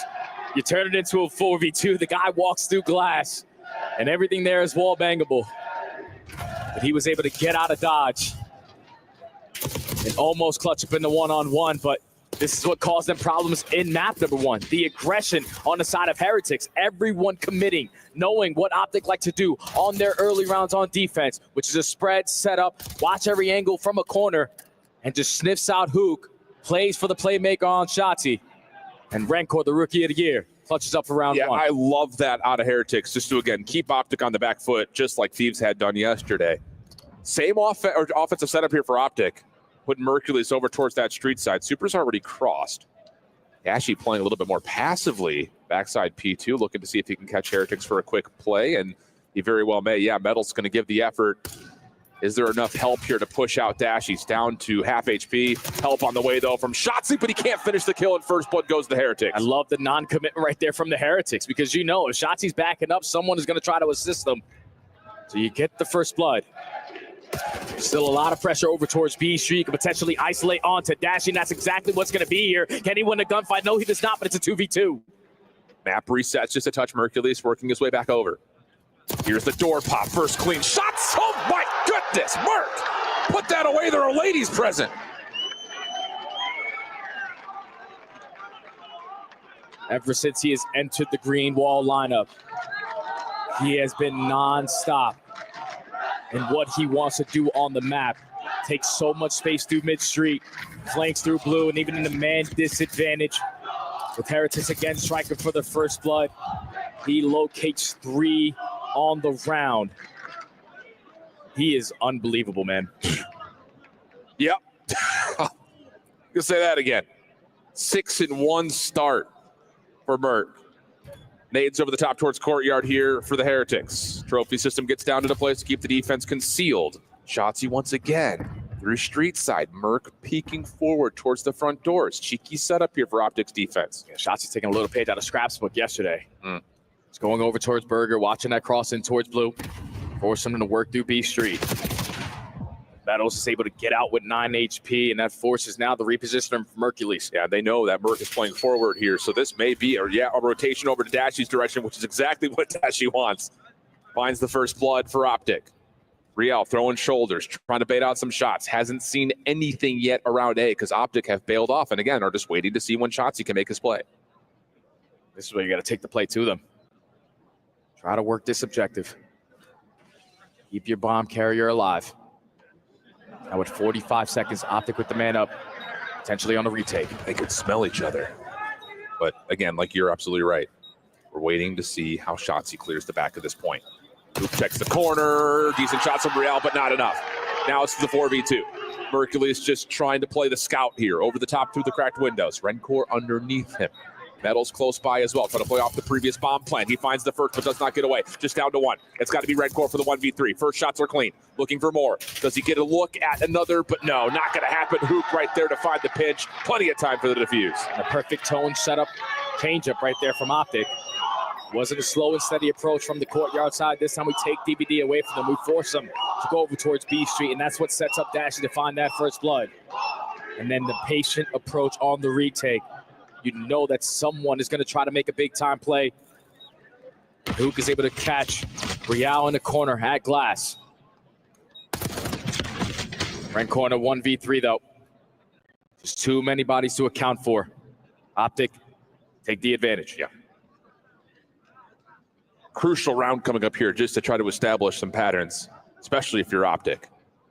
You go up 3-1 here with Hook and Merc, really playing the 2v4 right now. I mean, it's not. Shotzi and Dashy have been a part of a lot of these plays, but just based on how the scoreboard reads.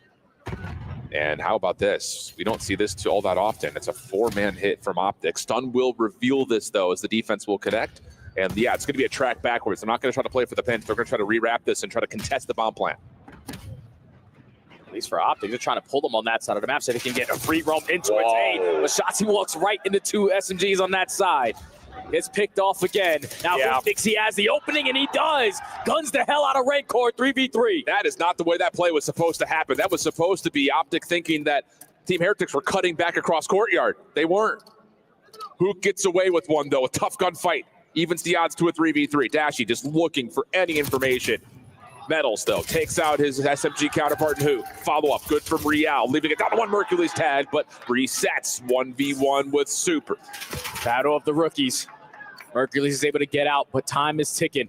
Only 30 seconds. Bomb going to be down right next to courtyard.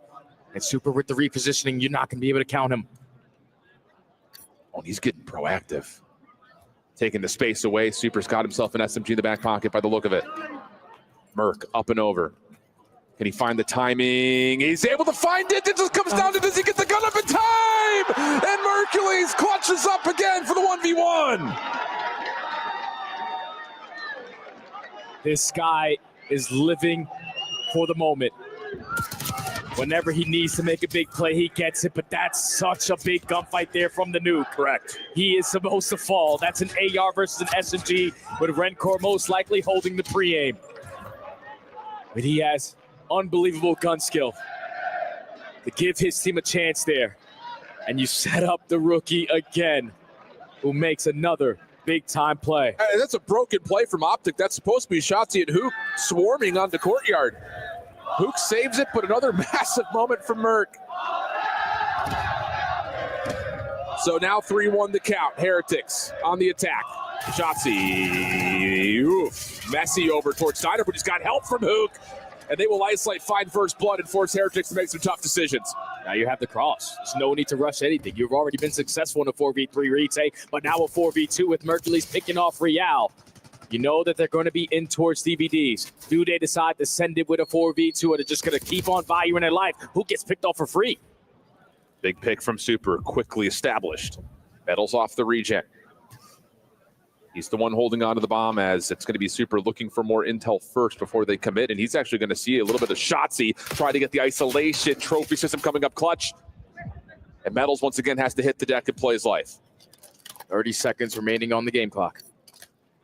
Eventually, we got to work the objective, and now Optic have them surrounded. Shotzi choose the perfect timing. 1v3, I already saw you, buddy. And 3 rounds in a row now for the green wall. Momentum starting to get pulled on their side.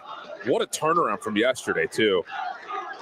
Playing the map in a multitude of ways that we had not seen at all. Because if you think about the first blood with Rencore, it's usually a one-on-one fight towards Burger. Correct. Once he has Shotzi super weak, he's not expecting him to slide out and go for the chow, but that's when the nuke is able to keep his duo alive.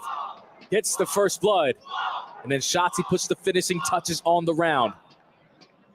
Heretics need to be able to stop the bleeding. They need to match the aggression towards mid. And that's exactly what we're going to get here, Jay. You call it like a prophet. Real finds the first. Shotzi in some trouble. Looking for help, though, is Heretics. And Rencore will provide the trade, but he's by himself, and it's a quick round for Optic. Now on map point. It's insane how quick these adjustments are coming in, how fast they are getting a read of what is getting thrown at them. Even with the stun, you're still not able to take down Shotzi. Trades galore on the side of the green wall.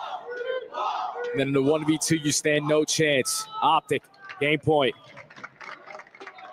Big bounce back. Yeah, give him some love. You'll see him here at the Esports World Cup next week if you're looking for some big brain action. If you don't know, well, you better find out. Currently, the masterminds, though, in this search and destroy is all Optic. Heretics looking to, again, just kind of throw the playbook out. Let's just run forward, see what we can create. This time, instead of someone getting picked off early, we're just going to instantly work the bomb plan and play for a 4v4 post plan. RCXD in the picture, though. That's looking to clear things out by the here of it. It's over towards street side. Uh-oh, that could be deadly. And yeah, Metals takes a brute force the damage. Follow-up RC in the way. But the numbers with Optic. Nice team shots from Super and Real. Post plan starting to tick down. 23 seconds of the clock for the 3v3. Hook trying to re-wrap this. And, well, Real's right there waiting for him. And 3 straight kills has Heretics staying alive. Good plays right there from Heretics. Even after getting first blooded. That was a beautiful team play from Optic. Use the RC car, blow them up, and then all the ARs just spray. right through the shelf. Still does not matter. You switch up the guns in hand. Everyone prepared for long-distance gunfights. The teamwork and the team shots are good enough to keep them alive a little bit longer. Is it enough, though, just to hit these hard, heavy attacks to change how this map has gone? You would think probably not, especially with Hook and Mercury just kind of outgunning Miami right now. But I don't know. Is it enough for EJ? We're about to find out. If it ain't broke, don't fix it. As Meadows already takes a lot of space over towards top elephant, but every single player from Optic are waiting for them to run right into their crosshair. And this is another round where you've got Mercules for free through driveway. So now it's just down to bait and switch for me here, brother. There it is. Perfect. I mean, that's textbook. Put it in the thesaurus of how to play Call of Duty. That was beautiful. Trades are even, though, 2v2. Mercules does put down a couple shots, though, so Rencor knows at least the positioning of one player. And Dashy already finds a kill on the round, but instead of staying stagnant in his spawn, he's going to push through, and Mercules, unfortunately, couldn't make the right decision there. Big Brucey, most clutch player that we've had in quite some time. Can he get this one done? Looking to get proactive here is Dashy. No, misses the timing as the play through laundry comes through, and the aggression from the Heretics starting to amount with a couple of rounds in a row. He's calculated the risk right now. The bait and switch for the first blow is great from Optic, but the instant response from Super and then Metals just sending it to make it a 2v2 gives them another chance. 2 rounds in a row now for the Heretics. We know that they are a heavy momentum team. Yeah. You got to try to slow them down if you're Optic. Got 4 in a row for Super. He's got an RCXD, and he's cooking for potentially a Hellstorm. Quite a ways before we really bring that into the conversation, but for now, it is something to think about. Quick hit once again, right over towards A. Optic going to vacate the premise. And just again, playoff Shotzzy over towards Burger. Mercules over the top, trying to find some sort of a peak, and wow, lots of damage comes through, but Dashy keeps him safe. That's Metals, the bomb carrier, down. Well, that's tough right there, because I thought Mercules was going to potentially get picked off there because Renskor was not going to be able to spot him, but Dashy keeps him alive. And the bomb being down in that position is very, very bad. RC's going to get invested. Just slow them down on the side of Miami. Shotzzy takes so much space away from Berger, but he gets caught. Yeah, and you should know that Mercules is still playing somewhere through the middle of the map based on his position top windows. Stun checks over towards Burger, gets information onto 1. And Rencor is going to back away and reset this. And they're just going to leave Mercules alone. So you can stay there all you want. We're going to play for A. That's all about this timing on this bomb plant. This Optic decide to send it in towards Courtyard and just wait. You have info onto Rencor, but 3v3, 40 seconds. Is this all ARs that are up right now? Sure feels that way for Heretics. They're backing up pretty deep. Mercules again through the middle map. Wow, that's a lot of clean shots. Pushes Real off. Rencor looking for a pitch. Shut down. Mercules gets the read on that as well. Unreal. So now to the 2v3. Last-ditch efforts here for Heretics. Real finds Dashy off screen. Hook trying to re-clear the site, does not tally up Super in the corner, but it's Mercules to the 1v1. How does Super choose to play this? Mercules trying to hold, trying to stick. Super gets there in the nick of time. 2 battles so far between 2 rookies. First one goes to Merc. This one goes to Super. 3 rounds in a row now for the Heretics. As Mercules caught Rencor with his pants down, but you weren't expecting a second player to hit the same exact route. Ever since this young man has entered the lineup, he has changed the identity in this game mode. 6 in a row for Super. Going into round 10 now. Do you believe? Does it have to be somebody else besides Mercules? You start to wonder if you're a fan of the green wall. Different look here for Heretics. Not playing with the aggression through A, going to back off and stack at Courtyard and look to see if Super can catch information on the transfer around, but it's going to be a quick plant for Shotzzy here at A. Yeah, hopefully Optic went back and did their homework on their post plant, but that's not going to help. Rencor with a car bomb onto Mercules, strikes for the first blood. Now it's on Shotzzy, 22 HP. He's going to get chased down, 2v4. Dashy's seen, dealt with quickly by Super, who's now on 7. Hook. Does he have it for the 1v4? Gets the first, but nothing more. You leave this diffuse for Super and take a look at the streaks. He's got a Hellstorm going into round 11. This is unbelievable. Out of the Heretics, you were getting ran over in the first 6 rounds, but we changed up the pace, pulled out an extra AR, started playing our post pants a lot better, and having that clutch gene in our system. Super on 7 in a row. Cruise missile in the back pocket, and he's on attack. Might want to just go towards B. Yeah, may very well may be that. Optics stacked up. Should understand that the resources are going to be favored in Super, but you're absolutely right. They're going to step right on up. If Super hits the trigger on this Hellstorm, he will get the pings of where everyone is, and yeah, that will push Optic back just a touch, and here come Heretics. This is going to allow Rencore to take so much space up through the middle of the street. Everyone working over towards B, as Rencore's going to try to trap them on the backside of courtyard. And it hits. Super opens up with the opening kill. Metals, is he going to commit for the plant?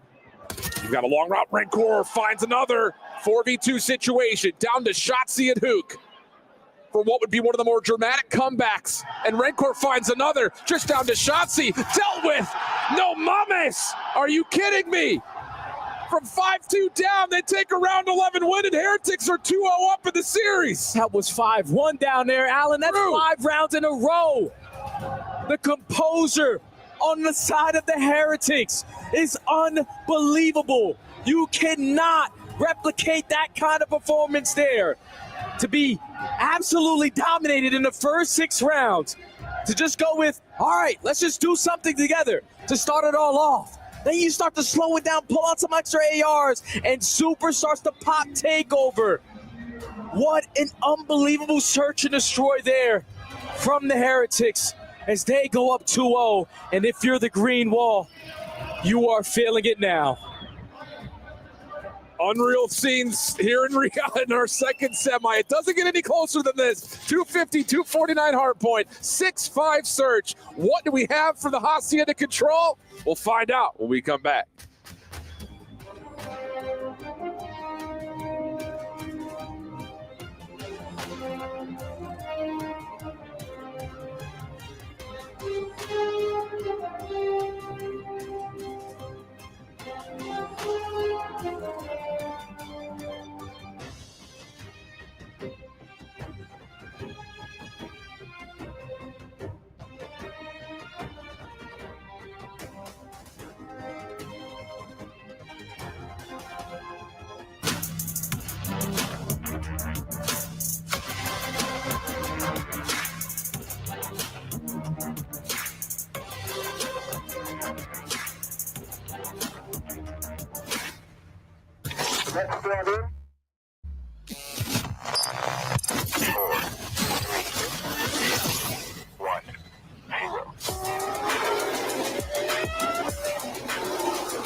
If you haven't been watching, what the hell is wrong with you? 250, 249, 6-5. Both comeback efforts by the Heretics.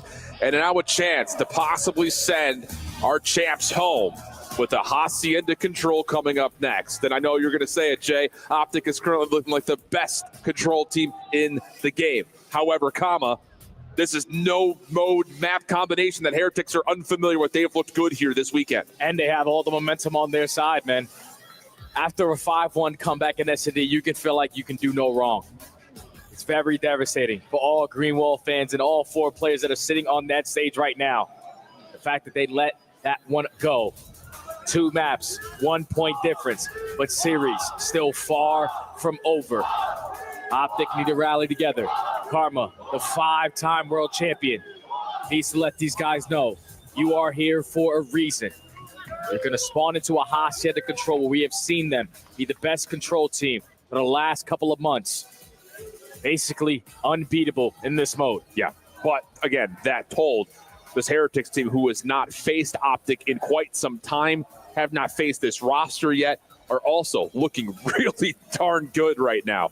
The only real kind of caveat is that they have not looked as strong defensively as Optic has, which, to be fair, when you're looking at a Hacienda Control, that's, I won't say as where the map is decided all the time, but definitive defensive stallouts are what Optic have been great at. And so it's going to force a level of the bar being raised that Heretics will maybe have to match early on. See what we get. The ARs need to be hitting diff. It was Dashy and Mercules who carried them through this map yesterday versus Thieves. And those guys are frying and opening up lanes for the SMGs. It could be nuisances in the back of your spawn. So Heretics right now have an opportunity to walk away with a 3-0, move on to the grand finals, have a dance versus the Surge. This one, you gotta lock in for. Opening break off over towards A. Septex connects onto 2. Plus a stun check also lands. So Heretics, full information on what Optic's defense looks like. But Hook somehow miraculously pulls off a double. Shotzi's going to get over into position to try to block off some spawns, and it's going to leave Super by himself. And that first segment doesn't get locked, too. So Super's behind enemy lines the same way Shotzi is on the opposite side. Heretics not going to even contest the work through lobby. Everyone owing to Rock. Optic are not going to be prepared for this. Hercules the one trying to be responsible for the open hallway. He's found the first one, but looks to be pretty cleanly, and then Super gets caught by Dashy with the pistol out. Metals following up, has his trade. But the play from behind here for Heretics is limited. Just 2 players, and of course Optic know where they're at. Metals feels like he has to force himself into a gunfight, but then gets onto the zone. Stops the clock at 41 seconds. Dash, you have Spawn trying to challenge this, and there's really no help here for Metals. Hook follows up. Optic defensively keep the clock ticking. The Heretics are out of their spawn, so they have a lot of opportunities. You're trying to time this pinch if you are Rencor. One player coming out the respawn, but Mercules catches him off guard. Already starting off with the initial gunfight, but Super again lines up a double, almost makes it a triple with Mercules having a misplay. But the first segment at A is already done. And you've got a little bit of help from Metals right around the corner. Super coming off spawn quickly through Secret. Mercules trying to decide how he wants to play this. Goes down low. Doesn't need to get the angle over towards Real. Instead has the perfect shots on the Metals. Following up off the spawn. Rencor right there. Damaged, and Mercules slides on forward to find the kill. Meanwhile, back over to A. Second tick of progress is locked, and Super continues to be in position to keep the clock paused, potentially. That's all he wants to do. Just stall out time. Allow for his teammates to come off the respawn and open up with some gunfight. And that works out to perfection. Now you're jumping back on A to work for this third segment. Shotzi, not the preferred weapon for the occasion, and time is going to be extended. Quick rotation from Heretics through connector. They take care of Dashy down low. Follow-up play, good onto Mercury. Shotzi trying to track behind this while Hook watches over the top, but he's only got an SMG. Stuns, nades, all being tossed his direction, leaving it really just down to how the two SMGs want to try to pinch this as all of a sudden B is under immediate threat. We gotta go, because that's already the first gunfight in favor of Heretics. There's a stack going on. A double stack. The second segment is already locked. Third's halfway there. Dashy trying to get over through. Not going to happen. Is anyone able to challenge this? Hook will fall. Riel on 3 in a row. Resets over to the AR. Shotzi trying to make his way over, but no. Shut down. Metals by himself. The contest comes through for just a moment. Optic going in 1-by-1. Nade over the top lands, but not onto the force of the Heretics attack. And how about it? Team Heretics take the first offense. Just the teamwork and the play calls right there from the Heretics just caught Optic off guard. We're talking about a nade off the rip to find 2 towards top hallway. Then when you go clean 4 dead, no one goes through lobby, no one tries to approach too well. Everyone works the OE, and even though Optic are not hearing anything on the map, they get a read that they're working the pinch. They were just able to get out of their spawn for free and not have to worry about the SMGs trying to cause mayhem on that side of the map. Super, again, makes a super duper play. 25 seconds stalling the game clock. Teammates come off the spawn, clutch up on kills. My Heretics are just unreal right now. Jay's mind blown, friends. I mean, It's unbelievable. Study is bouncing in the caster booth right now. Riel, stun check. How about this? Or maybe not. Puts both players down to essentially a bullet. Can't finish either, and just going to reset. Try again. Finish your food, young man. And there we go. Team nade from Shotzi will take Mercules out of the play. Shotzi by himself on B. Working on the first hit. Contested and dealt with by Metals. Now Riel in your spawn. 2 players already accounted for. You know, one sitting over towards well. One person is still missing, and that's going to be the nuke. Trying to find an opening. 2 top secret. The player's off the get a trade, but Super again lines up a double. The life is getting sucked out of the lungs of Optic right now. You can feel it as Redcourt just holds down the trigger and finishes off Dashy. 25 plays 21. And this just feels like Optic are out of sorts right now. A lot of individual gunfights not going their way. They will be blessed with 3 players spawning on each other. So now a chance to try to work something around the OE. Riel already gets a read on it. Now Redcourt setting up for the rat back. Riel wins a 1-on-1 and just gets out of dodge. Only 30 seconds left. You're going to have Mercules hop on the objective. But the nuke finding a double is going to give them another opportunity here. Rancourt try to watch from window side. Waiting to see when he wants to peek this. Stun check will reveal his position. Second member on the zone. That's Shotzi. Mercules pushing forward, only finds 1. Second tick gets locked up. Hook cleaning out the window. Clean for the first. Tries to drop down low into connector. Good read. That's now an opportunity to get the extra 60 seconds. And Hook is already putting pressure on to A. Shotzi with the repositioning. I'm going to be top office. You just saw me at 10. No, the movement too good. First segment about to be locked. It's a double stack. You're forcing the Heretics to work that OE, and Shotzi had to cut off. He's playing CEO right now inside the office. Riel and Metals able to find a couple to try to limit this Optic attack on A. It stops at a tick and change on this zone. Hook getting back to work again, though, on 3 in a row. Halfway done. Help nearby for Mercules. Long routes being established by Heretics, trying to surround the point, but this is taking time. Rencourt finds the first. Hook trying to float around through the top side of the office with Shotzi. They will clear the zone, but the lives have come down to an even tally. Yeah, now Optic are trying to locate where they have gone. Because it's been quite some time since anyone got a gunfight in their base, but Riel and Metals were already pushed out behind enemy lines. Now going to be able to put the other 2 players on the side of Optic in a spawn trap, but Shotzi trying to do it on his own on 5 in a row. Spawn traps on either side. Clean shots from Shotzi on 6. Off the reload, has Raincourt in front of him. Doesn't like the look of that gunfight and just gets out of dodge. He will survive. Here come Optic out of the spawn trap. Immediately on towards A. They're going to go for the stack, and no one's going to get there in time. Huge call for Ant to wrap back, join the troops, and finish off the B zone. And it's all on the gunfight on Riel. He was the guy that was the safety net, pushed out towards Spiral, but he loses the one-on-one battle. And then that's everyone from the Heretics coming off the respawn. Not in the position to contest it. Optic just kept on chipping away at that final segment. SMG starting to get activated. Optic showing life. A little bit of a bless up that they all spawned in front of P2 together because they were getting picked one by one until all 3 players pop up together. But making the most of it is Optic. Tie us up to essentially dead even tallies. Yeah, even looking at the kills right now, it's pretty much as even as it could possibly get. So next offensive effort for Heretics after their breakoff was super successful towards A. Do you stick with that again? Sure seems that based on how they're coming out of spawn. Everyone through mid fountain. Watch out for the nades. Watch out for the AR presence. But all of the Heretics are being aggressive through top open. This is where we saw Mercules. Be aware. Head on a swivel. Knowing that the pressure is going to be on that side of the map. At least for now, the game clock is paused for the Heretics at B. It's a little bit of two things at once to certain regards as Heretics show force to A, but all of a sudden are contesting on to B. Shotzi's in some trouble, but manages to find one nade over the top from Dashy, also lands. And Shotzi, I don't believe he knows that Rencor is as close as he is, and Super will actually push over towards office side, not able to get the second. Dashy with the shutdown. More contesto down low on to B. First tick being worked down with the double stack, largely in play as Real works on the long route. Yeah, it's a bloodbath at this B site. All of the Heretics are just trying to stall a lot of time for Real to get into the play. You're not going to be able to read this if you're Optic. A freebie #1 for Real. He knows that they're also going to be a player sitting on the top side of Plat, but you don't have to commit. The stack is good enough to lock in this second segment. He's going to force it. He's going to force it. Able to find the first. There's a second one nearby. Gets away. Rencor able to give him the support. That's going to be 3 down. Hook for 1, but does he even have a chance to contest this? Doesn't look like it as Optic have spawned towards Boathouse. Nades will not get there in time.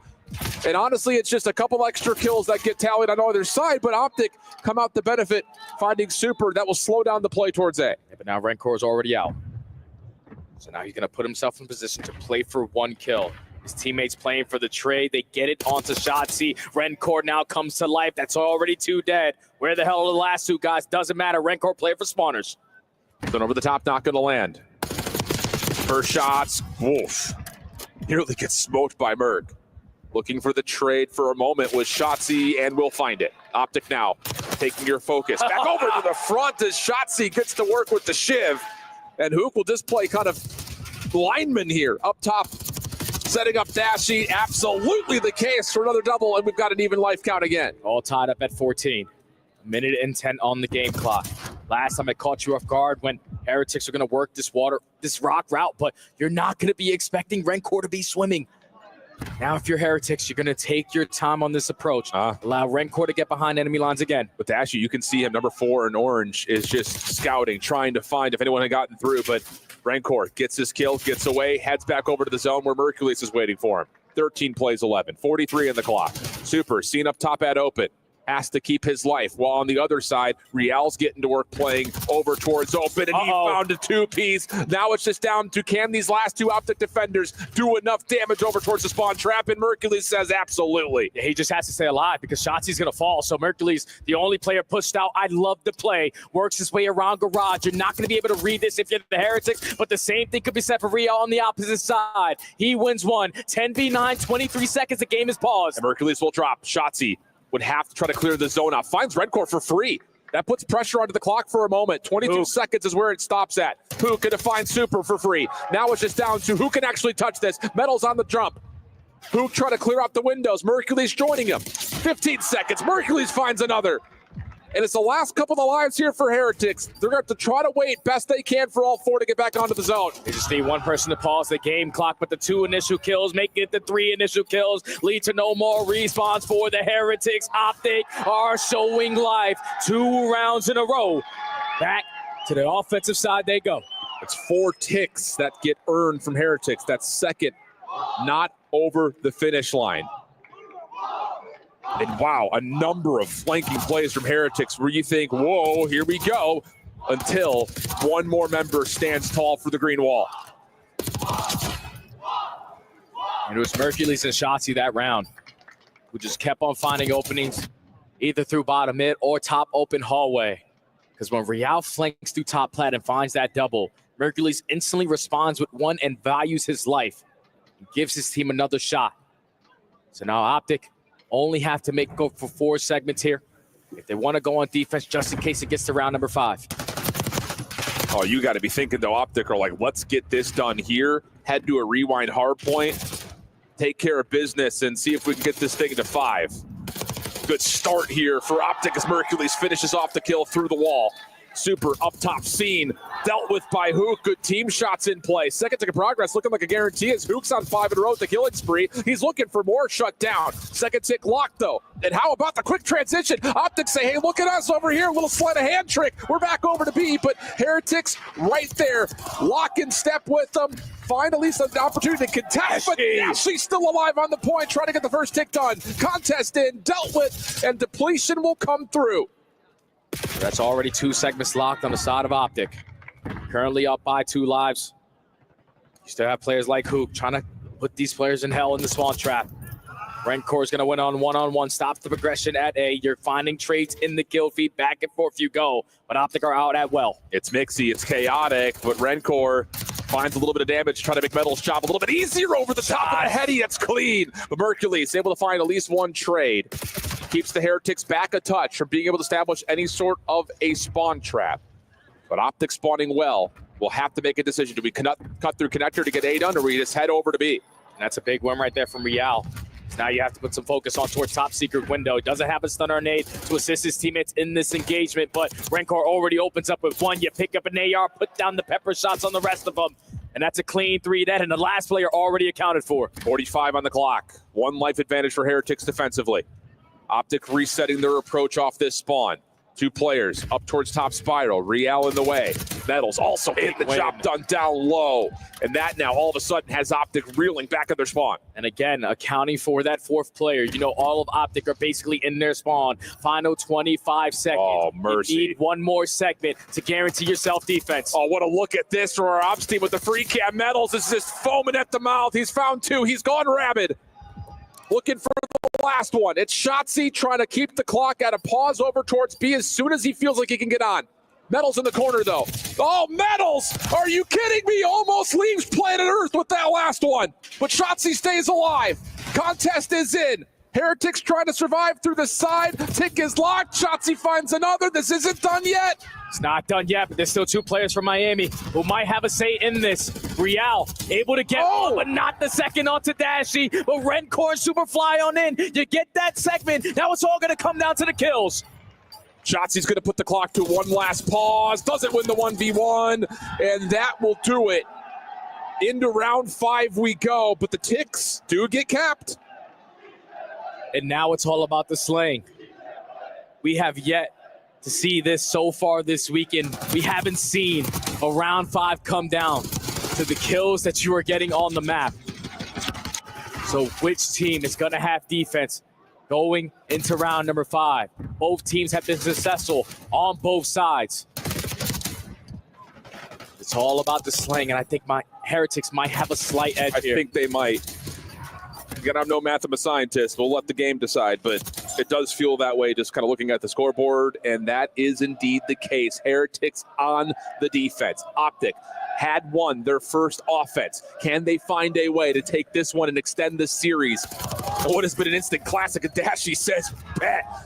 Clean first blood, also knows Metals is nearby. We all know about control. It's all about the break-off. So finding the initial kill forces someone to reposition themselves, but Metal instantly responds. Dashy already finds a second, but Mercules doesn't matter what weapon he has. Dashy with the assistance allows them to get out, and they already have 1 segment at A. Oh, the quick swap for Mercules! No! Almost as he finds a stray Jackal on the ground, but shut down by Rencor. Trades are even, though. Optic with the slight numbers advantage, heading back quickly over towards B. Metals up top, trying to work this pinch with Super. Real doing what he can to contest for as long as humanly possible, and now the pinch is all of a sudden in play. Rencor cleaning things up, just down to Hook, who gets shut down by Rencor, and it's all 4 down. Super in the spawn. Super on 4 in a row, knows that everyone is going to walk right into his crosshair, makes it number 5, but instantly is going to get traded. Now Optic are going to waste a lot of time to work this OE. You got to clear out your spawn. Be aware. Players potentially working on this pinch because here comes Metal with another opportunity, but he's spotted. Shut down. Rencor corner shut down. Absolutely slammed. Now it's all of a sudden an opportunity for Optic to make a play forward. They hold the life edge. They hold the control over the top of the A zone. Dashy creating noise over towards the closed hallway. Looking like an extra 60 seconds should be good. But is there a chance for Heretics to still pinch this? Shotzi shut down in the corner. They don't get the extra tick. And Mercules can't keep them in the spawn. 2 players wait for each other to respawn before they commit on the gunfight. And now Optics only have 30 seconds to work out of their base. Real and Metals working together on the well side. Shotzi has a route through open. Super gets to work, depleting most of the progress on that 3rd tick at A. Mercules again gets shut down. Shotzi can't finish off the first, but has a second chance at it. Super through the hallway, continues to get us in a back and forth. 16v13, 13 seconds on the clock. Here we go. We got to pause the game clock. Dashy wins a one-on-one. Hook already is going to be aware that someone knows his positioning, but Optic are winning gunfights through mid. You're going to force Heretics to put a lot of focus on A because they need a slither to extend the time. Here they come for the stack. Real, little firing range, but Mercules gets the point. It's all 4 dead, but an extra 60 seconds gives Optic one last chance. 8v14. They find the opening in their base. They're trying to bait and switch over towards the Shack side at well. They're looking for an opportunity with a couple of kills in sync. Shotzi's already cleared connector. Metals is seen up top. Look at the route from Shotzi. Patience for Optic. Shotzi has to clear off this backside defense, but he doesn't have a look at anybody. He's got eyes on Metals, but the clock is starting to tick in his ears.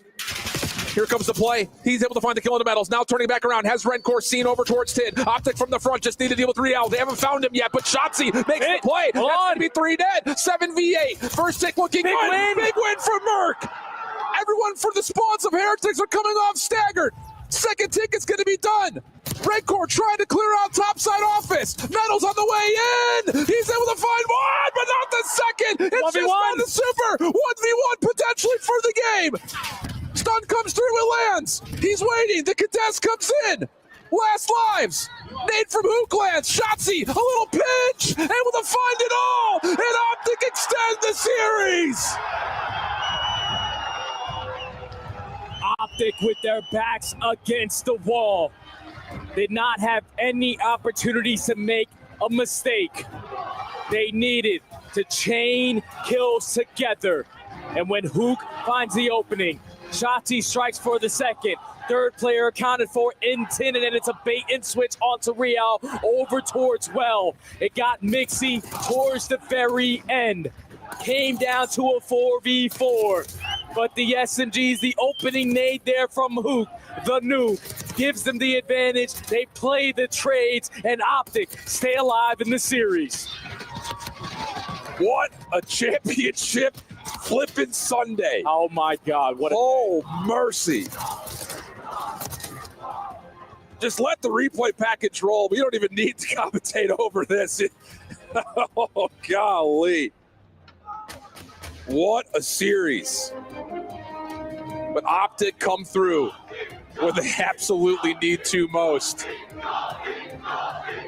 And it's just pick a stat line. I mean, what are we talking about? The nuke is what I'm looking at. 4K damage, 28 non-traded kills, and 25 kills on the offensive side. The nuke came to play in this respawn. Had a slow start in the map number 1.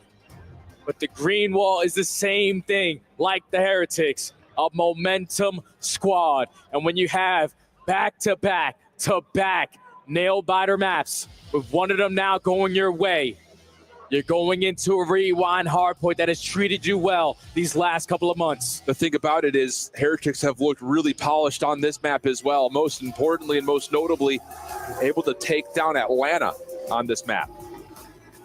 FaZe on this map, you know what I'm talking about. The thing about it is that's a FaZe team that did not look like the same FaZe team that really used this map as a massive catalyst for success. You can't take away, though, how Heretics have played on this map this weekend, and a map that you would look at kind of in the series layout normally as maybe a guarantee for Optic. It's anything but that, believe me, you. You can think about what happened in map number 1. When it came down to the Money Hills, the P4 most important on Skyline, they were able to lock it down even through the chaos. You best believe Super, who's having a tremendous series here so far in the first 3 maps. Him and Rencor's ARs will be felt. But it's all about the finessing for the spawns in those crucial moments. Who's going to be able to whip out that third AR between either SMG to lock down P3, P4, because that is where you win the game.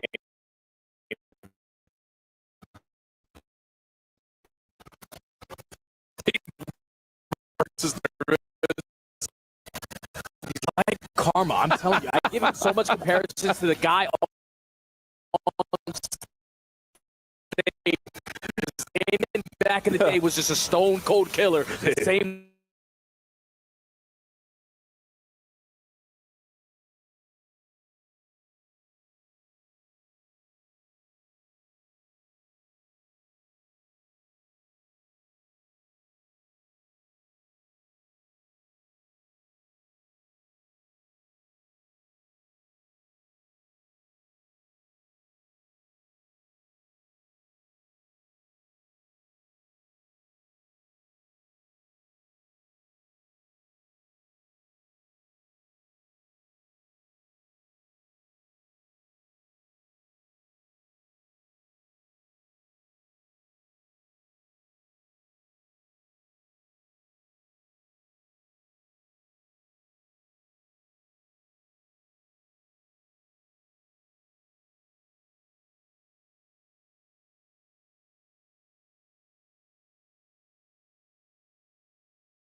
defense pushing forward towards elevator. Once again, Optic playing back here, though, and a little bit of delayed hit up towards mid. It's all about calculated risk at this point. None other than Shotzi. Already putting himself in a very good position. Real strikes for the first blood, though. That's bomb player. Yeah, Shotzi's got to go quickly, and old Rancor's got a knife out. It reacts perfectly. Merc with some of the numbers a little bit more manageable, 2v3.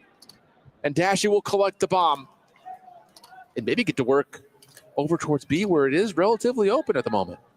Heretics are just not going to allow them, even in a man disadvantage, to get the bomb at A. So 35 seconds ago, Mercury's trying to locate potentially where Rencor is. Bomb is now going down. Finds Super for free, 2v2. Breaks the glass.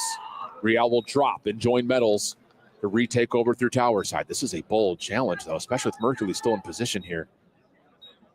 Real will go up top. Metals will wrap around the sidewalk. Dashy has backed up. This first contact is everything, and Mercules has the freebie. Sure does. And how about it? Dashy follows up behind it. A massive bounce back 2v4 for Optic. Unreal. Out of a rookie and one of the most clutch players we have ever seen in the league. You just take your time on your approach. It's Mercules who finds a trade over towards tower.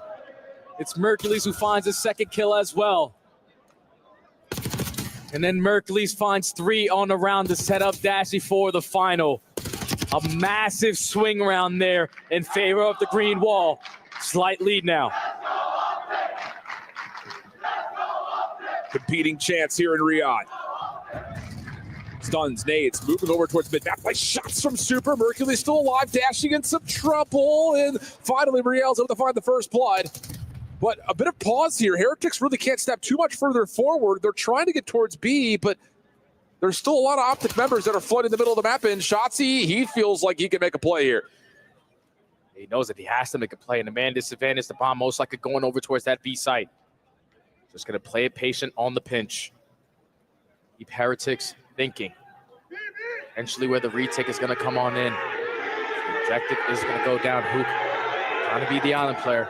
He's trapped him towards the back. Bomb planted. Optic have to essentially retake their side of the map as they spawned in. Hook doing the dirty work by going deep. Hercules finds another one for free. Knows that Super's playing in the corner. The hit markers. Ortiz said he wants the pistol, but Rencor comes to supply the support. Hook around the back now, working with Shotzi. Both SMGs in play. And this is going to take time. And no, Real meets him there. Shotzi able to find one, but not the other. Super clutches up. Big round out of Super to just stay alive in towards the heli side. I love the play call there from Optic to just play for the first blood. That's why Dashy gets aggressive, because my Heretics love to attack through mid-gun. So he puts himself in the angle, just not able to finish the kill. And Shotzi with the SMG, not able to keep his teammate alive. Heretics tie the game. Critical round, I think, there for Heretics, just in terms of controlling the chess game, of being able to work through mid, too. Keep both bombs as an option. That's the last thing you want, is for Optic to keep dominating you over the top of mid-gun. This time, no wasting. Bloodbath. Yeah, trophy system does deny the stun, leaves Shotzi and Dashy for the first 2. The play for the defense through mid-door not going to work out. Shotzi also reveals off of a stun of his own, but Super still finds one. Difficult, though, for Rencor. Seen already over towards backside stairs. It's going to be a 1v3 A plant. No stun, no nade. Rencor's not going to stand any chance unless they give him one for free. Nope. And it's just another one of those, all right, you're throwing a couple of jabs at us. Here's our haymaker. Hit it with a little bit of tempo, a little bit of speed. I think just most importantly, that's the value of getting the trophy system down immediately upon dropping into elevator, because otherwise Heretics have all the perfect nades that they want, but none of them land. And a perfect play call to just match the aggression on the round. Inbound adjustments have been the difference so far in this series. Optic just one up them there. Again, up by 1. Back on the defensive side. Not afford to give Heretics that first blood. Yeah, very similar offensive look here for Heretics with Metals. AR with the bomb. Trying to peek over through the bottom side of A, but Shotzi just gets isolation over towards the top side of the map. Hook was there to supply the support if there was an AR to check, and it's now all of a sudden an early 4v3 for Optic. Yeah, Real there was thinking that Super had his pinch. He had the tower control, but he was playing it real safe in the spawn, and now get out of here. Shotzi for a double. Insane. With the way that he is playing in these last couple of maps, give him the ace. MVP Shotzi is all point. Just a perfect play call from Optic. And this is where experience comes into play. Keep in mind, they were just in a grand final a couple weeks ago. They are not afraid to make plays. You got Heretics taking a slow and steady approach, which worked for them on map number 2. But when you're giving up all that space, Shotzi's the type of player, he's gonna always take it. 2-round lead now for Optic. That's just one of those, though. The Heretics are looking, Shotzi's pulling up towards our tower. Let's just go down low. Oh, he's already there. He's everywhere. And now, potential for maybe a bit of a quicker hit out of Optic over towards the middle of the map towards B. Heretics have the same defensive setup through mid door. But a stun from Hook, no, does not actually, I think, get out of the elevator shaft. So no information in terms of Heretics playing with aggression until that little step up. Well, you have the info. They're going to be on the bottom side. Just going to go back and forth, slow down around. And this is what's keeping Heretics on their toes. Sometimes it's fast, sometimes it's slow. Now this forces the defensive setup to switch up a little bit. To be fair, though, I mean, the Heretics are going to feel pretty comfortable with this setup. Metals is watching the elevator. You've got a really safe position for Super. The only thing that's really open is this route, which, oh my goodness. You give him an inch, he'll take a mile. Metals comes back over to the play, though, finds the trade and an extra.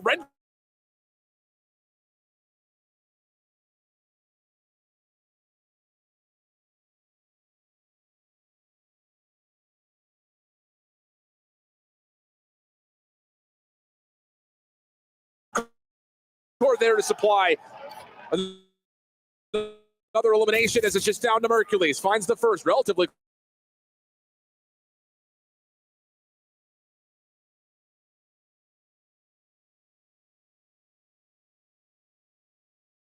That trade to instantly come in with no damage as well. Yeah. The Metals will prepare for 2 gunfights at the same time with Hook being weak. Stop the bleeding. Now we're going into the swing round. And just a good micro decision for Metals as well. As soon as you start to see that there is a little bit of action through mid door, you got to get out of the elevator. You don't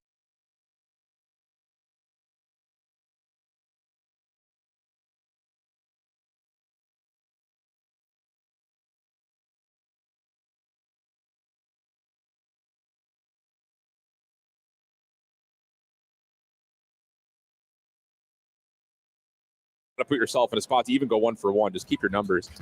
Well done.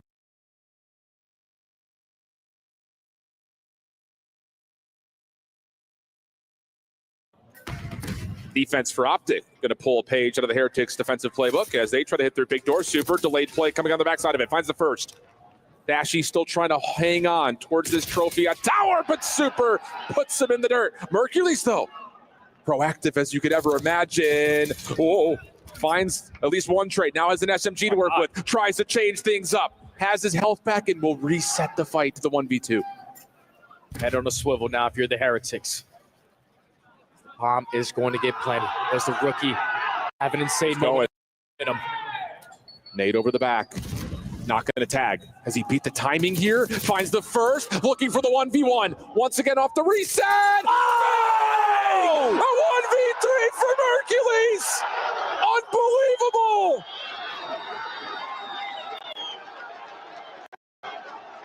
He does not shy away from the moment. He is here to be in it. A rookie who was added to the team a couple months ago, who put himself on the map a couple months ago, pulls off a 1v3 with the pressure at its highest. What an insane play. The way that he values his life, the way that he repositioned himself. Game point, Optic. What an absolute mental boon now for Heretics. It's the same setup. No trophy this time, though, for Optic. Stuns are going to land.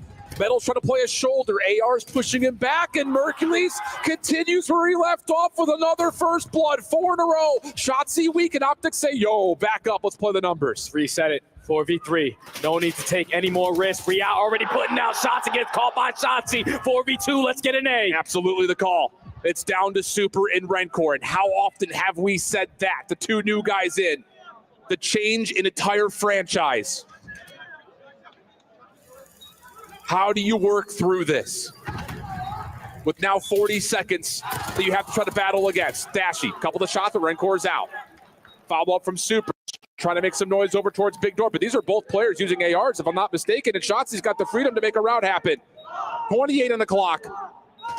Super and Rencor trying to work their way together. Who finds the first? Rencor shut down, and Optic have a chance for glory twice over.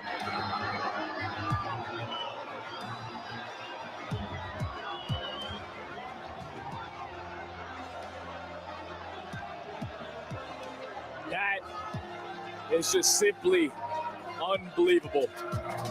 Optic with their backs against the wall. Every single one of those first 3 maps is a 1-point difference. But then they start to gain momentum. Rewind Hardpoint has treated them well all weekend long. But then the experience came into play here. A 2v4 clutch, a 1v3 from a rookie is the difference. And Optic move on to another grand finals. Heretics will still have one more chance in the 3rd place matchup.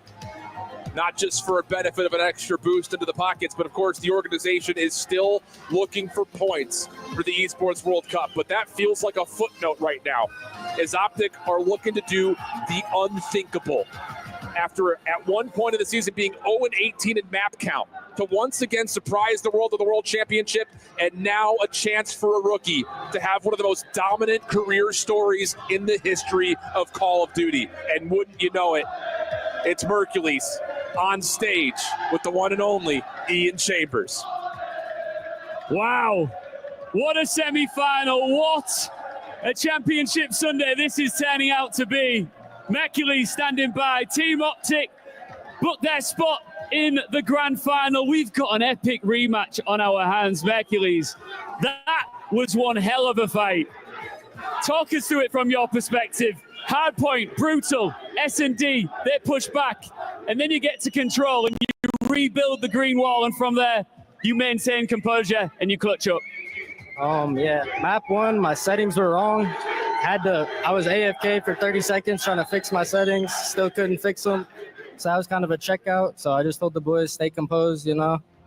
And then map 2, we broke down, down 0-2, but we got that reverse sweep easy. Easy. You make it look easy at times, but it feels like when you and your roster have momentum on your side, it's game over for the opposition. Do you feel that collectively as a team? Oh, yeah, no. When all of us are on and firing, there's no one that can even come close. One more step ahead. A rematch from champs, Vancouver Surge. Why do you have their number again? We're just better. Simple as that.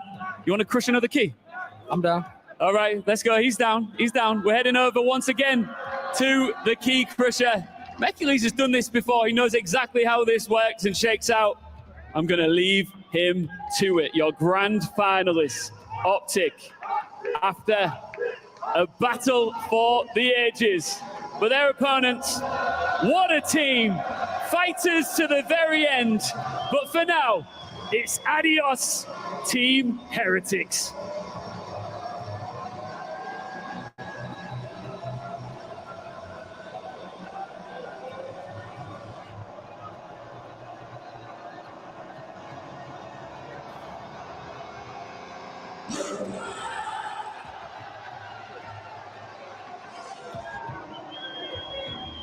As that key crush then, you didn't flinch a bit, and that was a loud bang. Are you going to flinch in our grand final? Nah. I was prepared. I seen Shotzi yesterday. Freaked him out. All right, well, best of luck in the grand final, of course. We've got a 3rd place matchup still to come as well, but to talk us through everything that just went down, it's back to the studio. Thank you very much. And Mercules, go join your team, my guy. You deserve it. What a performance in the 1v3 Game 5 to get his team over the hump. And then what a finish for Optic. We've got Enigma and Nameless to break it all down. Enigma, what did you see from the young stars? I mean, it's something that you just can't teach, and that is composure, the nerves of steel that exist, in particular that young man, Mercules. We heard it yesterday. We got to listen on the comms. There's a Shotzi 4-piece against Thieves, and his immediate response is not to do anything exciting. Let's block. Let's make sure we're in the right place. The 1v3 there, you just cannot teach. Locking things down like that, setting your own pacings, and playing your game in those high-pressure moments. And you said it earlier, we are watching some of the greatest Call of Duty of the year, if not of all time. And what a finish here for Optic to now go back-to-back grand finals. We take a look at the start of this series. They could have finished it earlier, but a slight hiccup in the hard point, their first loss since Major 4 in that game mode. Can they keep this winning style up for a best of 7? 100% they can, Chris. I mean, you think about an Optic team earlier in the year where if those moments had happened, they would fold. I mean, you talk about the map 1, plenty of mistakes. We're in the back talking about Hook is playing a little bit too aggressive, throwing away rotations. We get to the search, getting first bloods, throwing away their lives, and then they just dig deep, and that control was massive. Yeah. Shotzi starts to get activated as the series goes on, and then the Wonder Kid, man, I'm telling you, this industry plan in Mercules just makes it happen. One of the greatest plays we've had all year long, and when it matters most in a Game 5. It's been so fun to watch. We have 2 semifinals in the books, but Heretics are not done. Unfortunately, they just lost, but they'll still be playing in our 3rd place matchup. What did you learn about the Spaniards this year? Because you were telling me, I'm cheering for the Heretics because it means not just something to Spain, but all of Europe. Yeah, no, 100%. We in Europe have a ridiculous passion for Call of Duty. We love it to death. It's why we stay up for the early hours and we sacrifice so much to make it happen. And all 4 of those gentlemen have done that for years. You're now at the very pinnacle, sure, but to get there, you've had to do so many things. And to see them up on that stage, we're all incredibly proud as a region.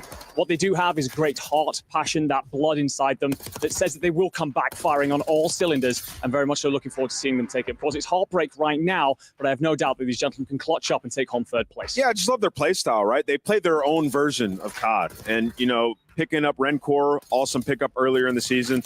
Kid's absolutely insane. The picking up Super was the final piece to figure out that search and destroy, where once again, their own style, they're able to adapt to situations, and only teams like that can come back from 5-1 in a search and destroy. Like, you have to know, you adjust, we get this bomb down, we're going to play together and just make things happen. I mean, there was a moment in that hard point that we saw where Optic clean break, 4 dead, in that back P2 for the rewind, and they instantly came straight back at them and counter broke. And it's things like that where it's like other teams would be stunned by that. They'd have to figure out exactly what they want to do. And Heretics stick their chests out, come out swinging and say, we're going to fight you for every second of this. And another thing you just can't teach.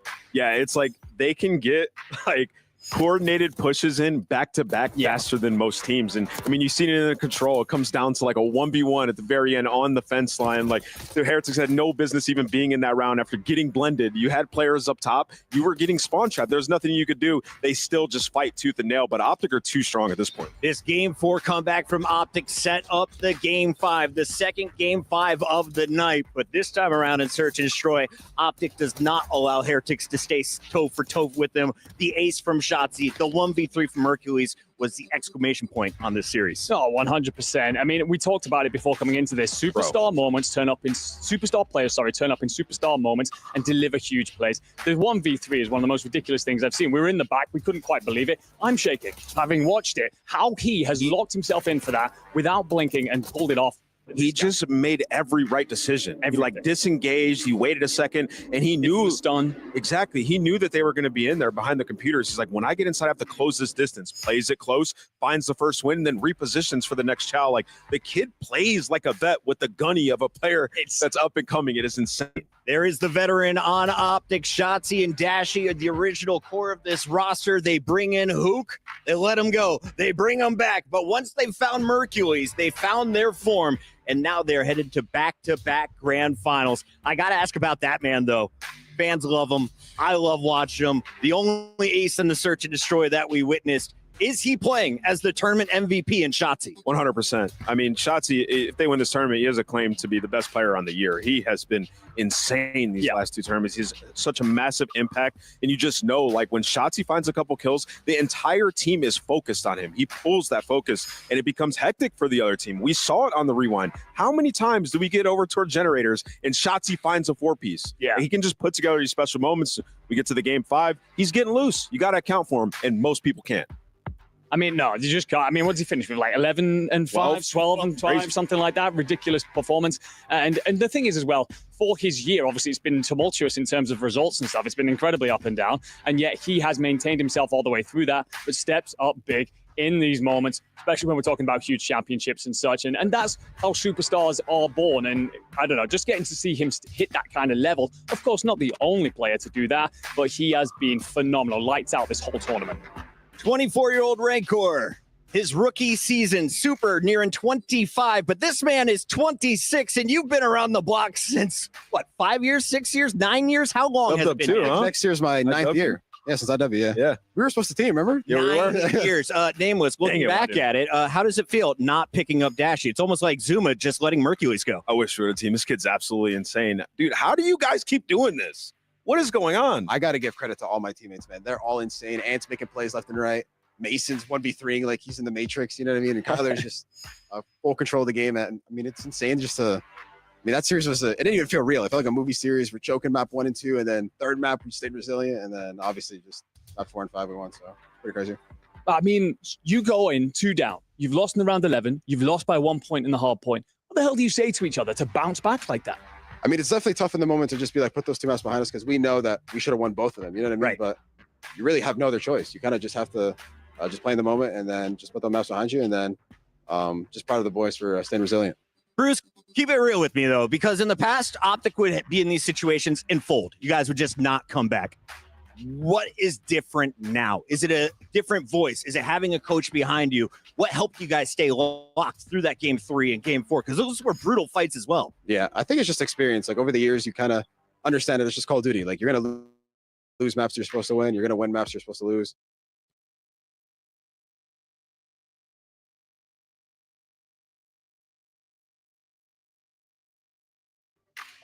You just got to just move on from it, and also helps to having a DB5 behind us. You know what I mean? DB5's always good. Helps. Yeah, you know, I want to talk to you a little bit about the game 5. I mean, obviously, it's a tense moment. It's 2-2. You guys are trying to go for the back-to-back, and it seems like Shotzi was just kind of cut loose a little bit in that game 5. Coming into it,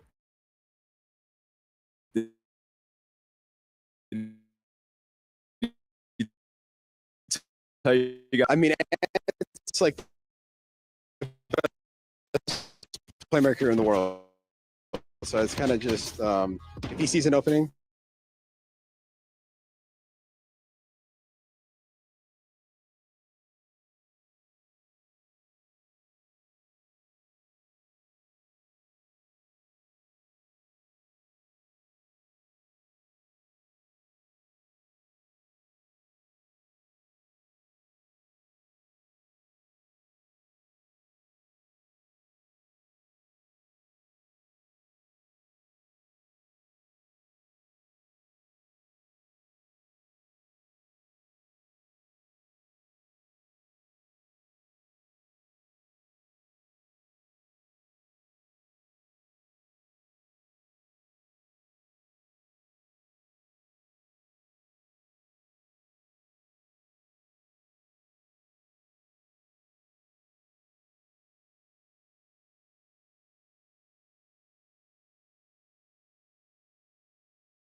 Reach your impossible. Lenovo Legion.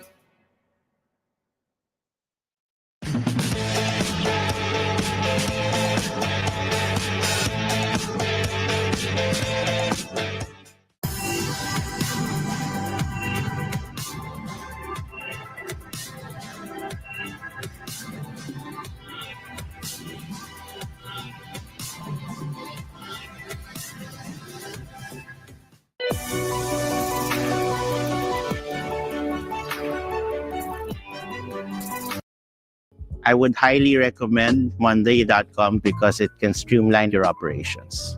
Entech Philippines is an environmental services provider to over 10,000 doors in the Philippines. And what we like the best about Monday, it's challenged us to look at what is it that we really need. We were able to really map everything out, come up with a workflow. We're able to really just input all the information, review everything on the spot whenever we need it, wherever we need it, and make better decisions.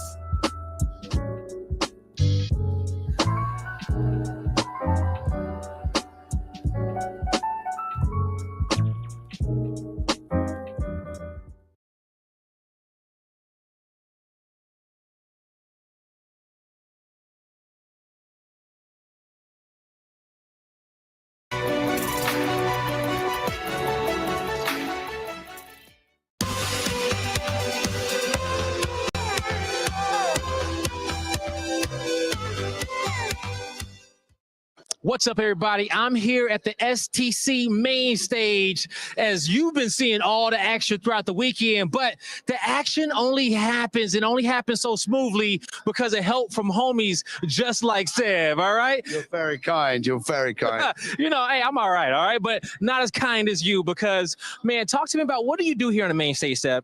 Well, it's my job to facilitate all the action that the viewers back home see on this stage, as well as this incredible audience that pop off every time we have a match here. Oh, actually, one of the most important things is to create the environment for the players so that then when they hit their seats, they're in peak performance at exactly the right time. Yo, and I know the players appreciate you for that one because they want to be as locked in as they possibly can be when they're on that stage. But what is it being on this side and seeing this amazing crowd? Well, you know as well as I do, when you look out at this crowd, you know without any shadow of a doubt that you are at the dopest esports world championship that the planet has ever seen. Yep. Come on. Come on, baby. All right, it's Call of Duty and we're here at EWC. The action isn't over just yet. Once upon a time, there was a tournament that shined above the rest. It was a spectacle to all who had witnessed its glory. Players such as Mamba with an unbelievable clutch, Andy and Brack, veterans in their own right. The guy with the glasses, and that guy with the hair. The matches would demand utmost clarity from the minds of the participants. I'm not trying. I don't want to play. What's the point? They would shout powerful words of affirmation. Leaders would step up to give their team direction in their times of need. It's only one round. Shut up. Some more words of affirmation. Rock side. Carson, come on. The car too. I promise you, they just want to get off the stage. I promise you. Their cries of victory could be heard around the globe. This is absurd. I can't get a kill. And again, some more words of affirmation. Feels better than any of you guys. Because everyone loves me. I want to play with you, bro. So that's the tale of how it felt to be at the Esports World Cup. I'm not going to kill them, bro. This is a legendary gathering where mastery met its final opponent. Oh my yeah, come on. And players put greatness on display. Somebody needs to end the game. And if you're lucky, you can still hear the voices of passion echoing forever in eternity. The end. Everything we've gone through as a team this year, like the second places, we played second place, I believe, 4 times, if you include minor 2. We're just like so close to winning, but I want this event to be the one where we actually win and we close it out. Just as a team, just to keep solidifying our spot as the top team in the game would be probably the goal. What's kept me fueled up to keep going, I feel like it's just, my belief in how good I truly am. I truly think I'm one of the best players in the game. the only person I care about proving myself to at this tournament is my dad. No matter what, I'm always trying to stay disciplined and just remember who I'm doing this for. Yeah, getting second definitely, you know, like kind of pushes that even more. I truly do enjoy this event. I love coming to this event, so winning here would be insane to me.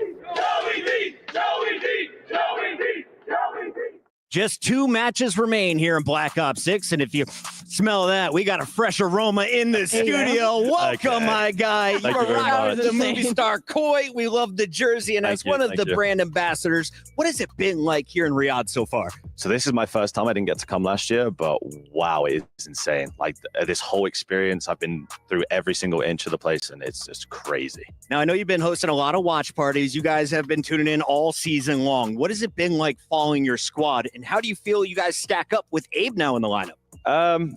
It's been heartbreak after heartbreak, to be honest, and it's over and over again to Surge. So it's been another domino in that. I really feel like with another sort of month with Abe, it would be a completely different story. I really feel like they kind of, I mean, they'll say it themselves that they probably choked that series themselves. So they got another chance to bounce back and to hopefully lock in third for the event. Absolutely. I mean, I know that you have obviously a lot of love for Koi, but we've kind of, you know, I've known you for years now, having played in challenges and cast over you, but it's a case of you've played with Abe, you've played with Merc, you've played against all of the Spanish lads. It's a case of, what does it mean to you to see those players get through the pipeline and up towards playing in tournaments like this? I mean, it's actually insane because I used to smoke some of these people. I must be in the wrong line of work. Honestly, seeing the guys come up through challenges, especially with sort of the slack that they've kind of been receiving recently and about the levels from certain quotes of people, it's definitely a good look for challengers going into next year that so many people have come straight into their lineups and have looked like some of the best players on their team. So, and how much hidden talent do you think is just kind of sitting down there, having been down there yourself, haven't seen how many challengers players been brought up to the league now, as we see a lot of them fighting for rings and grand finals and turning teams from middle of the pack to top 2. What's that been like, and how many are just sitting there waiting to be picked up? Well, unfortunately, we didn't get to see the Ravens roster compete, which I think would have been another step for Europe in terms of showing off some of the talent that's been there, because 2 of those players won in DreamHack or Florida, I think, in the Challengers event. But like I said previously, sort of, it's amazing to see, especially European talent come up, because their chances are so much slimmer with visas throughout the year and stuff like that, making it even harder for them. So, yeah, I'm excited to see sort of what else comes up through the pipeline next year and if it's the same thing. I mean, as a fellow British boy, obviously I love hearing you talk about the European talent that's out there. But, I sat here earlier and talked about the sacrifices that we do have to make sometimes in our regions for our love of Call of Duty. Yep. You've played it, you've lived it, and damn well breathed it. You want to get into exactly how much you had to do in order to make this happen and how much those players are going through? Yeah, so I had to go about myself, like getting a visa to come over to Canada, come over to the States and stuff like that. And it is a lengthy process, and especially if you aren't sort of able to discover it myself, because I didn't really know about the process, but the discoverability of European talent and stuff like that compared to North America, where they can literally just slot in. I mean, you saw Merc, he was able to get an emergency sort of contract within days of in the event and stuff like that. And Abe coming in after champs when they didn't make it and stuff like that. And so many people sort of pulling pieces in and out that, yeah, like I said, it just makes it harder for Europe. And even the NA obviously is completely stacked with talent, like we've seen, but yeah. Well, Koi has 2 of the best Europeans in my eyes. You got Insight and Kleenex on this lineup. Let's talk about this Koi squad that looked ferocious throughout all of group stages, and then earlier in our quarterfinals. They finally were edged out in the previous round, but now you're playing for third, and if you win this, it's another $80,000 as you will walk away with $200K. I mean, yeah, you do indeed. And it's a case for these gentlemen as well. It was hard, of course, to lose, get knocked out. But you should have just had a series to do a bit of research on the opponents you're about to stack up against. I mean, I pass it over to you, Aroma. Of course, these are your gentlemen. I mean, this is an opportunity for them to not only close out this tournament, but going into the summer, should they currently stick with the roster? And does that change at all with this result of this match? I think the dynamic that Toby's already shown moving to a new role, literally with 10 days worth of practice, is insane. I think it's enabled everyone. And I think you put that down to Abe as well, coming in and just like Merc, just literally filling in and just doing what he needs to do to enable everyone else around him. And I feel like with the slack that Jamie's got over the last few months, because it was between him and Ben, to have that change made, I feel like Jamie's very much justified his place in this roster. Now, Roma, really quick, do you think they might have a little bit of an edge in this series simply because Abe has played against these players before and will be able to give a little bit of an insider look during this matchup? I believe so. I think Abe, even with the Omit series as well, he played them the entire year. I really do think that Abe can be the difference maker. Yeah, we were talking to Toby Queenex about it. He said Abe told us what they're going to do. Literally. He has the reads. Will they come into effect now as we're facing off against the Heretics? Let's talk about the Spanish team that finished top 3 at the very start of the season in Rancor's first ever event. Then they bring in Super, and this squad becomes consistently a threat to the top squads in Call of Duty. I mean, we really can't stop tipping our hats to the Miami Heretics organization. They continuously have been fielding these young Spanish players, which, as Aroma already touched on, is so difficult in EU to even get any eyes on those challengers players, to give them opportunities. And it feels like Heretics does an incredible job of that. And they're in a position where they could beat championship qualifier teams. They could fight for those wins. So for me and Miami Heretics, I think they keep playing the way they do. They have been unbelievable. This is definitely a roster I hope to see for a very long time. Enigma, I was on my way back to the studio and I saw a bunch of fans on the street. They were all rocking the Heretics jersey, and they are here for a number of games at EWC. Oh, yeah. Now they could be tuning into their squad playing Call of Duty for the first time. What do they need to know? I mean, what they need to know is that you are doing pretty well in the club championship, and this could be a huge amount of points to get you even further. But the other thing is you've got a team out there that bleed for you. If you were to cut them, El Barco, we've been calling their legion of fans. Yep. They would do anything for you. So be out there, be their voice, their heart, their soul, and help guide them through, because they've come off the back of a very tough loss there. But if there's one roster that can certainly bounce back immediately, it's these gentlemen. El Barco has been so fun. They've been with us since the group stage is over on the Bravo stream. Now they're all filing in to the main stage. Allie, this is one final best of 5 with some serious match money on the line. And you think about it, this is probably the last competitive match these guys are going to play for this title. Yeah, this is their last competitive match of Black Ops 6, meaning that we should be in. This has already been an incredible Sunday, and there is no reason for this to be another high-level, high-octane match to really just add to the addition leading right into Grand Final. Aroma, I got your maps and modes. Tell me, how confident are you in your Koi squad? Let's take a look as we're going to see our first hardpoint will be on Vault. Game 4 hardpoint goes to Skyline, and you'll see Hacienda with a double dose in both control and that Game 5 search and destroy. Yeah, I mean, depending on the mental state of how Miami are feeling after that loss, especially, I still can see this going 5. Genuinely, I think they've just squared up on each other's maps and just go for it at that point. It's an interesting one, really, with two Haciendas in here. I become a little bit concerned for the Spaniards, but we've seen them multiple times on some of the other maps, especially that Skyline. And even though it's close, every time they eke it out. So if they're going to get off to that hot start, you can see them closing it in 4. Yeah, I think 1, 2, and 4 is great for the side of Miami Heretics. I think they love Vault. They could love to get comfortable earlier. We saw them in Skyline earlier and how close they were able to play Optic Texas and able to steal that away. So I think for Miami Heretics, they love this. But for Toronto Ultra, when we talk about the history between these two teams, I mean, simply in the head-to-head, it's been Movistar Core that edges them out just a little bit. And that's because they are incredibly good at starting. They are great at map 1 versus Miami Heretics, and they're incredibly icy at closing. They're also undefeated in Game 5s versus the Heretics. Look at that difference in margin, though. I'm looking at a 81 point for Movistar Koi to 13.3. Is that a testament to the competition they played, or just how tight the Heretics games have been? It's a very fair question, because Koi did arguably have an easier run into this portion of the tournament, but I think a big factor in it is Joe Deceives. Like that, I don't know if that guy's doing a double espresso before walking out the series or what, but he's frying map 1. 40 bombs. Yeah, that guy's the Vault Reaper. I don't know how people keep letting it in, especially with the way that they've been playing the map. I mean, you look at the way they played against Surge. That map was a bit close, and then it just wasn't. So I'm very surprised. I know Miami do like this map. The second and fourth best KDs in the entire tournament going toe-to-toe. Rancor versus Joe Deceives. Allie, your heart's got to be torn in this fight. It is fairly torn, but I actually might have a slight hot take. I think we need to see something from Real in this series. I think he needs to match pace with Joe. I think we were treated to a couple of insane series from Real in the past year, and we haven't seen too much of it in Respawn this weekend, so hoping to see more out of him. Aroma, clearly Koi wins this. How many games does it take him? I'm going to go in 4. I think it favors them, the map set, and yeah. Enigma, 5 seconds. Heretics in 4. Koi in 4. Queenex goes AP. Koi It's in time. 5. Let's send it to the stage.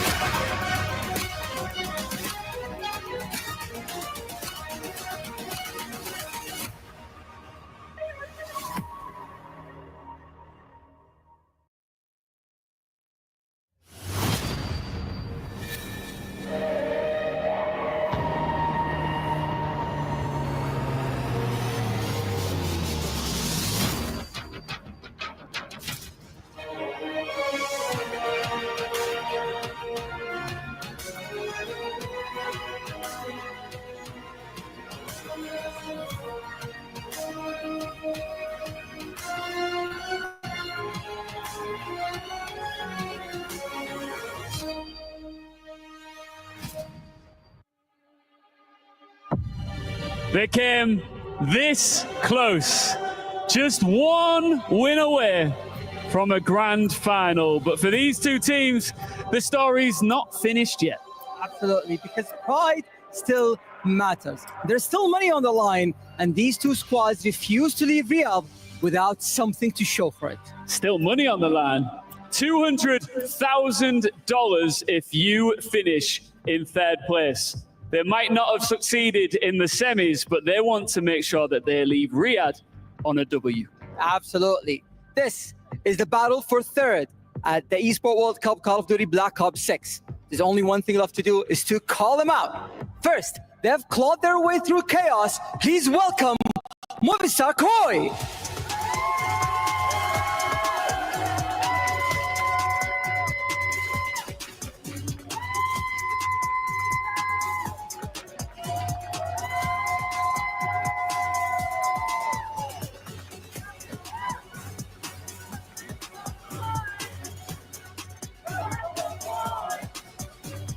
Their opponents just pushed the champs to the absolute limit. They go again. It's Team Heretics!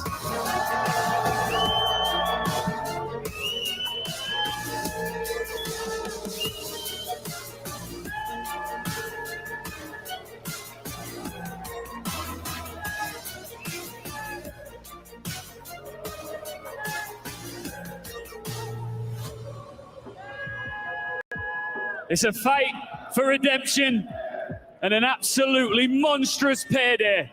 Who's finishing on the podium? Let's find out. Shift with you again, this time with Mr. Christopher James Dunn. Is that your middle name? That is. Was that a guess? That was a complete blind guess. Ow! Frying. Let's get it, baby. It's going to be hard to match the energy of what we've had in the first two series. But the thing about it is, again, there are storylines at play here for the side of Movistar Koi. It's about, again, getting the young gun of Abe something formidable. Get him to a podium in his first ever event. Where on the other side for Heretics, they're trying to reach a podium of their own, not just here in Black Ops 6. There are some critical Esports World Cup points available for the organization as well as the cast that's here on stage. Yeah, that would be massive for the side of Heretics specifically to get those points. They are very much in the running. Plenty of teams in other games. The points will be important, but pride is very much on the line for one of these two teams. And, well, quite a fair chunk of change as well. Yeah, absolutely the case. The biggest question mark is, has the time in that last best of five allowed this Koi team to kind of reset after an emotional series of their own? Whereas the Miami Heretics, with the Heretics here, it's just about how quickly can you wipe that mental slate and get right back into business. You've got all the crowd here with you, giving you all the chance, all the energy. You need to feast off that, I think, if you're Heretics. Yeah, I think it's a mental battle for both of them, right? I mean, one of them went out on a game 5, round 11. One of them just got reverse swept by Optic. That is, well, the ultimate time to try and regain, as mentioned, a lot of money on the line for both these two squads, and that is something that has to be relevant, right? And I think as well, for both these two teams, a top 4 finish was at least where we probably would have put Heretics. I think with Movistar Koi, the question marks. Yeah, no, there would be question marks, but it's not a surprise either at the same time. So for both of them, one step further would be quite lovely. Exactly the case. And no, you're absolutely right. I think, you label out how this tournament was going to go. There was kind of a question mark for teams like how good were FaZe going to be? How good were Thieves going to be? How good would this Koi team be with a recent addition of Abe? Like, there are just so many things, especially in the format of a single elimination. You just never know what you're going to get. But regardless, these two teams will share the stage once more with still lots on the line before we get into our grand finals. Movistar Koi, Team Heretics battling for a spot on the podium. And like we continue to talk about, there's a lot of money on the line still. Well, here we go into our map set. Vault Hardpoint is where we will be kicking things off. We had a couple of good Vault Hardpoints today, haven't we? Yeah, one or two. Yeah, there's been a couple of good games, and hopefully a couple of more. Very well may have it. Again, this is all about trying to get the energy right back up, I think, for both these two squads. So let's see if they can provide it. That's your third place match here at the Esports World Cup featuring Black Ops 6. We've got Movistar Koi. We've got Team Heretics. Let's get it on. Let's see how things are going to go down. Last time around when these two teams did play each other, we went all the way to a map number 5. Well, Vault was, very much in it. And Metals, are we actually in this game? Oh, it looks unlikely by the sounds of things. Sure does. Heretics have been on the backside of a couple of resets in the last couple of days. Well, let's talk a little bit more about this map set here, just kind of briefly, because as you mentioned, we just got off seeing Vault very tight, about as tight as it could possibly get. Dealership Search and Destroy in the middle, which again, it kind of brings up a little bit of trauma, I think, for those Movistar Koi fans that have seen their squad really struggle here. However, and it is a big however, it's been a really solid map for them as of earlier today. So seems to have figured it out quite a bit when it comes down to trying to counteract some of the aggression that Vancouver were throwing their way. And you have to assume that Heretics are going to do a lot of the same, which that was one of the things when the dealership got into the pool. Heretics showed us very early on how to play that map quickly. Quick little reset, yeah. Get things rolling. No play into the Vault again. Just to kind of reiterate, I mean, these two teams actually haven't played each other for, well, quite some time. No. All the way to the 27th of April, 4 days after my birthday. What did you get me? Nothing. Nothing. But it went to a map number 5, as mentioned. So that was, well, pretty much back and forth all the way through. First Hardpoint on Red Card went to Movistar, S&D, and then Control went over towards Heretics. And then Hardpoint and S&D went to Movistar. So, I mean, it's just a split of everything down the middle, really, in terms of how things did go. Hardpoints, really, though, that has been the side of things for the Movistar Koi, but typically that has been the case over the season as well. 60-2 for them overall up against Heretics. Yeah, and that does come after, you know, the swaps with Super being in the roster as well. It's not just exclusive to playing them early on in the season for that. No one's letting you know about that, brother. I'll tell you that much. But taking a look over at, again, just like the exclusivity of this particular series, the only shared map that these two teams played the last time they did was the Vault, and it was tremendously close. So I know it's going to be difficult for us to try to reproduce the energy that we just got off of from our first two semifinals, but let's be honest here, friends. We very well may still have more electric content. This is building up to be one of the best days of Black Ops 6 yet, if ever. It's been one of the best Call of Duty days full stop so far, right? That's I mean, bold. like, well, it's bold, but I mean, let's true. be honest. Like, we went 2 map 5s, reverse sweep from Optic. We've got a banger final incoming after this game. It'd be nice to have a good 3rd, 4th place as well. Let's see who really wants it more. I'll be honest, this little tech pause is actually going to really benefit Heretics just to get settled back in on the stage again, because it's tough. I mean, you blow up the balloon to capacity, and all of a sudden you just feel deflated, especially sitting in the same seats that you were just in. So a chance to kind of, again, get yourself reset, both physically and mentally, about getting back into this series. So big ask here for the Heretics to come into a very gritty map that often has led to drama and cinematic finishes, to try to, again, be composed, be cool, trust the process, and forget about what just happened in the last 2 hours. I think it's just a mental reset. I mean, you have to imagine as well, like, 4 days of competition, all the games you went through. That big moment for both these two teams. I mean, you almost do feel for Heretics having to jump straight into this one. Of course, they literally will have to go backstage. But okay, well, what you banning map number 1? Exactly. So, like, there is that reset that has to happen very, very quickly. Well, let's not forget, it wasn't just map 5. It wasn't just around 11.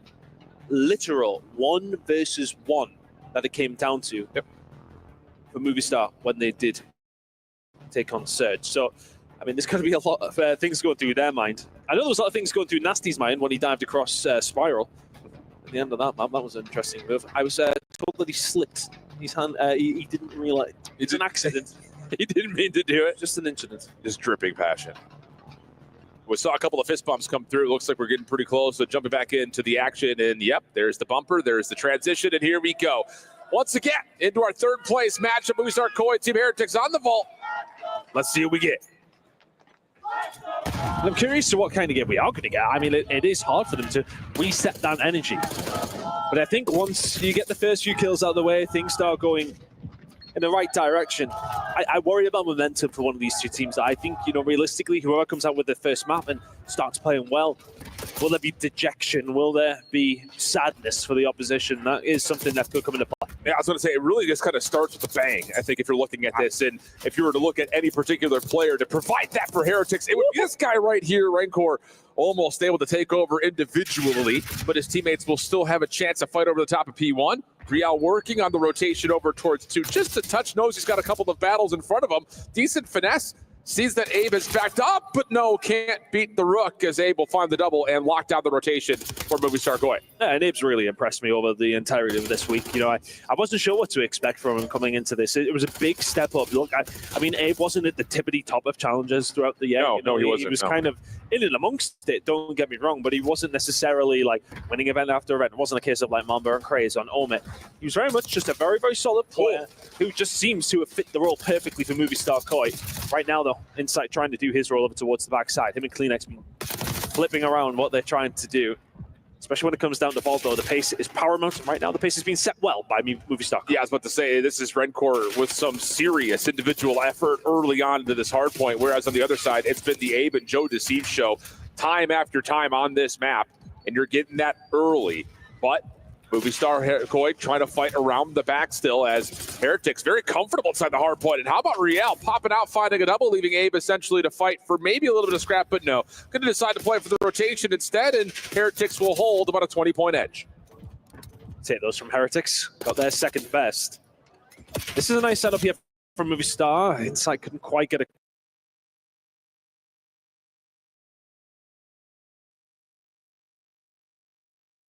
cross, but the trade will be there. So it gets taken down after finding two of his own, but the outside spawn now coming in for Movie Star Koi. Can they manage to keep Team Heretics out of this point and continue to hold on to these spots? Well, so far, so good. Time going to go the way of the Heretics over the top of a very mixy hard point. Movie Star Koi being patient, and it works out for them until Super has something to say. Double for him, opens the hard point back up once more. Abe trying to find timing on this pinch. 5 in a row. Working for potential more on this potential same pinch. He's got Joe on his close caught, and yeah, this will work out. The SMG is just willing and just wagering that Heretics have to come their direction, and Movie Star Koi rip them apart. I think Movie Star Koi just are a team who are very adept at handling in the middle of the map.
They broke through rather easily. That P4, though, massive plays from Medals. Can they do that again over towards P2? Yeah, Real bumping the hard point out just a touch as well. Make sure that the reinforcements for Koi are a mile away.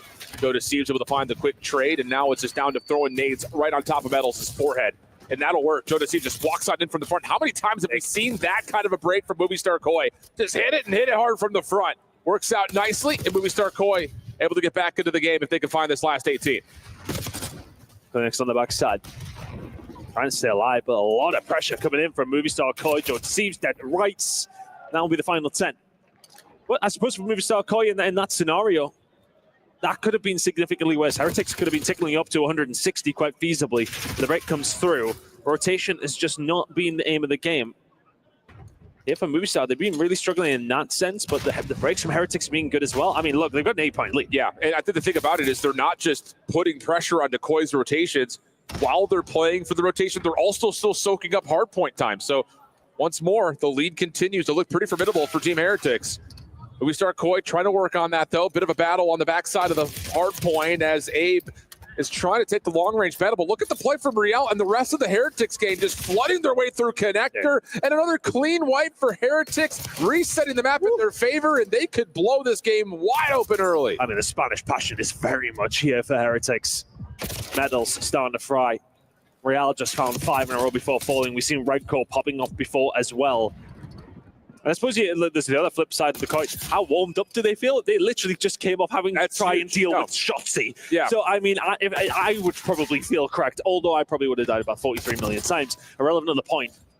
They'll be nice and loose. Feels that way that Movie Star Koi maybe just coming in this one a little bit cold. Yeah, Medals 20 and 14. What a play off of his stun to get another and lock down the spawns. Rancor able to support from inside the hard point, and now Medals will get to work right again on the cross. Unsure if anyone had slipped around the back. Not the case. So a momentary pause as Riel's nade just kind of Jengas around the back door. Rancor trying to find some sort of a contest from the front, but with that little team nade, Movie Star Koi will find themselves benefiting in the hill. Yeah, this is a crucial time for them. They haven't really had too many opportunities to get a good chunk. Elsa's going to call in this Hellstorm. Not going to be able to find a great deal. Yeah, that was probably a little bit preemptive before Abe did find 2. Another kill will come in. That will be the final 15 going over towards the side of Movie Star Koi. And that's a really nice break to have. Yeah. They don't find that. I mean, they could be 100 points behind. That's a lifeline to be sure, especially considering that the dynamic duo of Insight and Kleenex have been relatively silent to this point. 22 and 40 between the two of them in the KD department. Meanwhile, the rest of Heretics very comfortably holding positive KD. Super getting to work. Another double for him. He is just a walking multi-kill, it feels like. But Kleenex and JoeDeceived clear things out. Hardpoint stays open. We continue to be at a 30-point deficit. Blow for blow over towards P1, and that's some good kills coming through for side of Team Heretics. P2 spawns belong to them. That's popping in 30. Insight trying to get them off with the big shots coming in. Insight with the SMG there, the snapper as well. What can Kleenex do? There's the flip. Nicely done from Movie Star Koi. They're growing into this game. Yeah, but you have to hold on to this setup for the next 20 or 30 seconds or so. Heretics have shown that even against the unfavorable spawns, they've been able to burst right through the setups of Movie Star Koi, and that might be happening once again. Abe vacates the hard point, drops down into the vault. Here come the rest of Heretics, stretching across the map. The ARs and Movie Star Koi up and ready. Abe just looking for the timing to get around the back of this play as the spawns will be blocked. Unless JoeDeceived wins a couple of the gunfights, but he's going to actually find the first, almost get the second. Good help for Kleenex, and Koi will stabilize. Yeah, that's a big kill coming in from Joe, an unlikely one at that. The pressure's starting to come in pretty quickly. Rancor now will call the Hellstorm missile in. A couple of players actually managing to find kills already. Insight and JoeDeceived have done well. It's getting called in and lands. So Rancor finds 2, but the rest of his team then get the spawn. Yeah. Oh, that is rough. That is extremely rough. It looked like that was going to end up being essentially a mitigated play thanks to the push out for Movie Star Koi, but the spawns for Heretics have them looking to fight over this last 23 seconds. Movie Star Koi right at the front door, but Medals able to find a couple, including a teammate. Not done yet, looking for the quad feed. Oh, Medals! What a weekend from him. 30 and 22. Knock him down and set up the rotation to do. And the teammate alongside of it will take all 5. Let's have number 6. He's still going. JoeDeceived will take him down, but Medals really has, for me, been the MVP of Heretics this week. I think, just based on the series we've seen previously, a really, really good performance.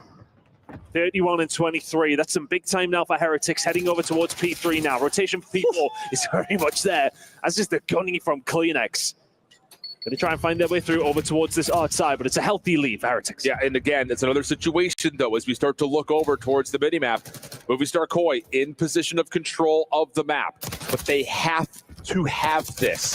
Down 50 points, clean feed down the street side, opportunity for Abe to potentially hit onto a pinch. And he might need to hit it sooner rather than later, because now you've got, once again, Heretics finding success through the old time. 20 seconds. Heretics will be battling against the spawns of Movie Star Koi, but they're getting time here on P3. Keep an eye on Real. He's starting to make the move now. If I'm Movie Star Koi, I'm keeping an eye. Yeah, Joe Deceives will find one. The next up top, trying to keep them at bay, but there was actually a spawn out there from inside. Accidental pinch gets sent up, and Joe Deceive cleans up through the mid. This will be a rotational win coming in from Movie Star Koi, but Heretics have found breaks time and time again over towards P4. Can they do it again? And this time Metal's not able to get into Art, and Joe Deceive shuts down the playthrough pool, so he'll move spawns all the way up and over towards the top side of the map. 4 in a row for Joe. What a snap! Whoa, 5 in a row. And all of a sudden, it feels like Movie Star Koi have warmed up and gotten themselves into the map. I mean, Joe Deceives with 2 generational snaps there, if anything. Can Kleenex stay alive over towards his backside? The answer is no. Real will start this pinch. Everybody else coming in from main. Nice and Turtle set up tight here for Movie Star Koi. Can you find anything with it? They absolutely can. 4 in a row, everybody dead. These 20 seconds will put this game within 5 points. Wake back up there, COD fans. We've got another one coming down to the wire. Under a minute on the game clock.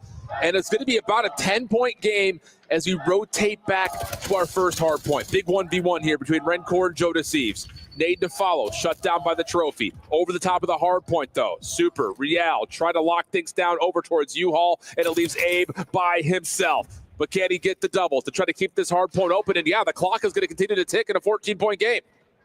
This really could go down to the wire as far as the clock is concerned, but 2 kills. Massive kills coming through from Movie Star Koi. It's Joe Deceives over towards P1. Abe will spin. There's not too much to be concerned about for P2 just yet. Still 4 seconds. Alive and kicking here over towards P1. Movie Star Koi can still win it, yeah. Feels like Joe Deceives is usually a guarantee for a 40 bomb on this map. He is cooking for one right now. Late lead swap to Koi. Heretics fighting back, able to find 3 straight kills, leaving Joe by himself. Not able to find a single kill. That's 4 dead. Still a chance here for Heretics to put this pretty much at the finish line. They will not be able to win here, but if you can hold off the rotation, you can get the job done at P2. Niall's trying to hold it down from the middle, but he cannot get it done. Movie Star Koi starting the kills in the middle. There needs to be a couple of kills. Yes, Super may well be on his own, but the close one comes in.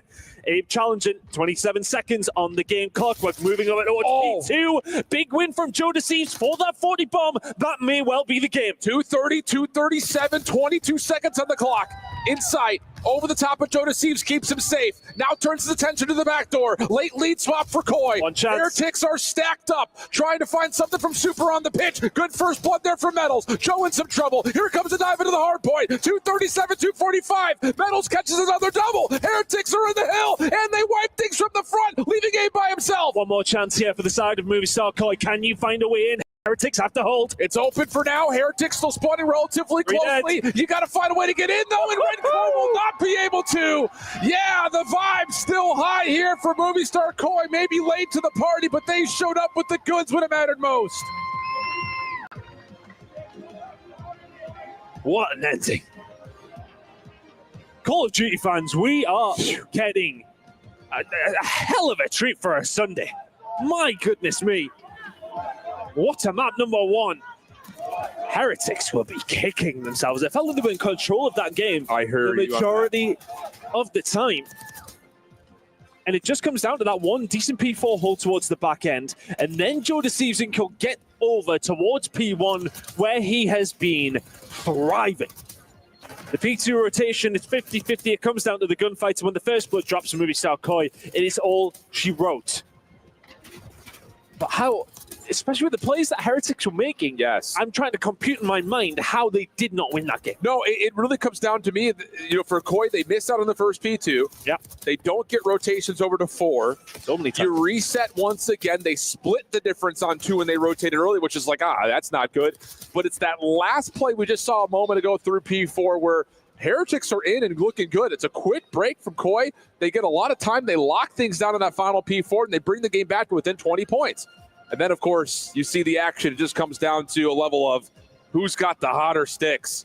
Over the top of P1 and that last rotation back to 2 with Heretics still spawning close. And as mentioned, another 40 bomb for Joe Deceives. 32 of them non-traded, 5,300 damage. Lord have mercy. Whew. No, that is typical. All things considered. You say. In the daytime, he's like, on your forehead, 5,332 non-traded kills. And you kind of knew over towards P4, it was that snap when he turned on the plant pot towards Super and took him off over the top of that. And then it was the snap inside on the balcony. It was question. Put it this way, if I'm looking at certain YouTubers, they'd be looking at that and saying, hold on a second. It looked crazy. The snapper was there. And as soon as Joe starts getting to that kind of level, there ain't many better on the map when it comes down to vaults. No. Guy is a walking 40 bomb. So now the narrative starts to move just a touch as, again, Movie Star Koi fans know, you see a dealership and you kind of tense up your muscles a little bit. It's not been great for them, although they still play it a lot. However, they looked great at it versus Vancouver just a moment. They looked sensational. It was literally textbook, time and time again. Kleenex was somebody who was taking over on occasion. He was finding many different entries. Abe was there helping alongside. It felt like that mid-map control was very strong for them. Put the shoe on the other foot. Miami are 10-1 on it. So, yeah, you tell me. Yeah, it's one of those ones where it's a slam dunk that Heretics win this one, but that felt like the case in the first semifinal of the day. Yeah, I think the thing, though, is just like, again, reflecting on how Koi just played this map versus Vancouver, I would put Vancouver and Miami in a similar category in terms of playing with tempo and aggression. I think there's in particular who found the most success. It's going to be up to those, again, the dynamic duo of Kleenex and Insight that found, I think, a lot of shutdown potential, kind of holding Vancouver back, and just kind of speak to that a little bit more. I mean, just on the search and destroy through the weekend, Kleenex has been great. And again, that comes with the roll swap that's in the mix. He's finding a ton of average damage per round. His open duel percentage is high. And of course, the KD is really galactic levels, 1.43. I mean, that's over 4 days of competition. That is extremely typical. Considering some of the teams they'd be going up against as well, it's not been an easy run. And well, it doesn't get any easier either. We got these boys in focus, Heretics, trying to turn this one around. Well, that's like apples to pincushions. Like those, that's not even apples to oranges right there. Pincushions is quite a random one to pull out of the brain. I don't know. Yeah, it's been a day, brother. It has. It's been a long day. I know. For us two specifically, but that's besides. No, we're chilling. Not hot in here. Well, it's actually really hot in here. But I think the thing here is, the other side of this, how much more heartbreak can the Heretics face, right? I mean, you're up and chilling. It feels like throughout the majority of that vault, and then all of a sudden one P4 goes against you, and you're like, oh, wait a second. We got to regroup again after having a hot start. Again, it feels like they're playing with a little bit of anger. But at a certain point, you have to just get back to playing good fundamental Call of Duty too. I mean, it felt like they were skipping through Vault, right? It was a gentle stroll to a 1-0 lead. That turned into, well, a bit of a nightmare. Kleenex is, as mentioned, somebody who we're going to keep an eye out here in this search and destroy. Fist bumps on your screen. I'll tell you one thing. Heading in. We're excited to see how dealership goes down again. Like, the statistics lean in one direction extremely heavily. Yes. However, that doesn't always tell the story. No, today's just a day where it doesn't. Yeah, no. I want to throw the stat sheets away. Use me like we love you, but we don't need the numbers right now. Should we just close our respective tablets of different brands? I am keeping my tablet wide open. I speak a big game, but the bark is louder than the bite. Yeah. Here we go. Let's jump on it. Movie Star Koi looking to do what really has been eluding them. Win this map. Heretics, bread and butter. Which will mold first? It's going to be Heretics, quick, through arches. Joe Deceives a bit of information through the window. A little bit on a safer angle, but this is a wide open B-side right now. Looking for counter nades out of Movie Star. No trophies available, so you can already see both these two teams don't really want to play with the idea of getting some in-map control because it is quite literally chaotic. You're having a look. Doesn't see anything. Bomb goes down. Yeah, that's trouble. Kleenex. That's tough. Yeah. that little Semtex to allow the bomb to get planted and also at the same time get Real through 10 is massive for Heretics. This is one of those things, you put them in these positions, they don't lose rounds often, but Jodecives finds a window, literally. Over the top, babe. No, not quite. Little high-low setup for the Heretics post plant to get him their opener. Nice work. As per usual from the Heretics side. Vamos's all around. Hopefully we can behave ourselves during the search and destroy rounds. You heard me. Not a battle I'm fighting. I'm here for entertainment. I know, I have to go out there and film a segment after, so I am saying it quietly. That's fair enough. But a good opener. That's just what we kind of had already alluded towards. Heretics on offense are going to want to play with tempo, but it's not just the speed, it's also the distance that they're able to cover. Playing deep, scaling forward towards the defensive side of the map. But we start Koi playing with some passive setups here on their opening offense. And again, that alludes towards what they did versus Vancouver. They were able to catch Surge out with them trying to play too far aggressive. Heretics not making the same mistakes. Feels like Kleenex has been an absolute god in and around B. Hasn't been quite able to find the angles. We're down to 50 HP. Yeah. Look at the aggression that's coming out though from Medals. He is playing with fire.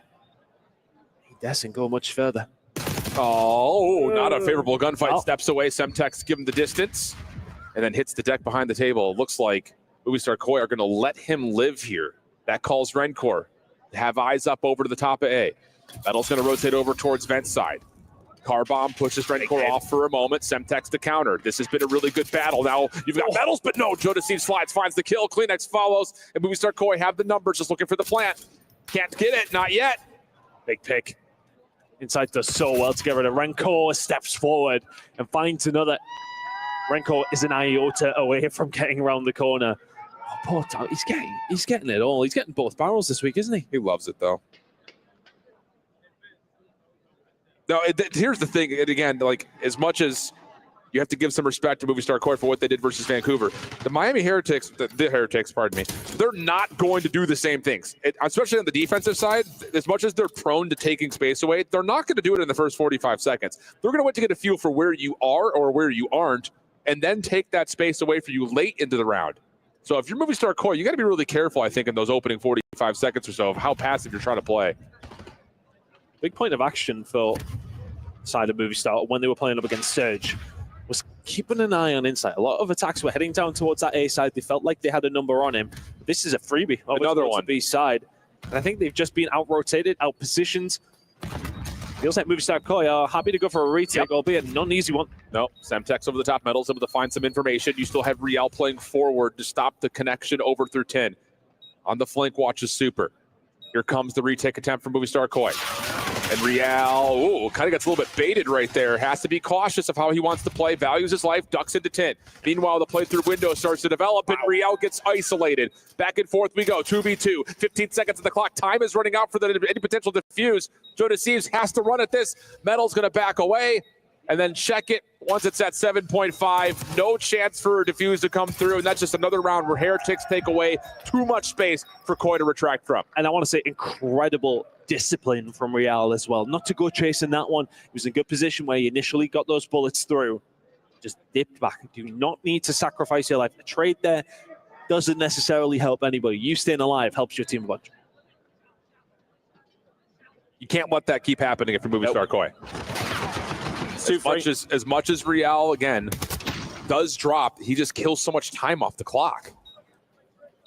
So there's going to have to be some sort of a pressure play next time Koi find themselves on defense towards B. You cannot let that go for free much longer.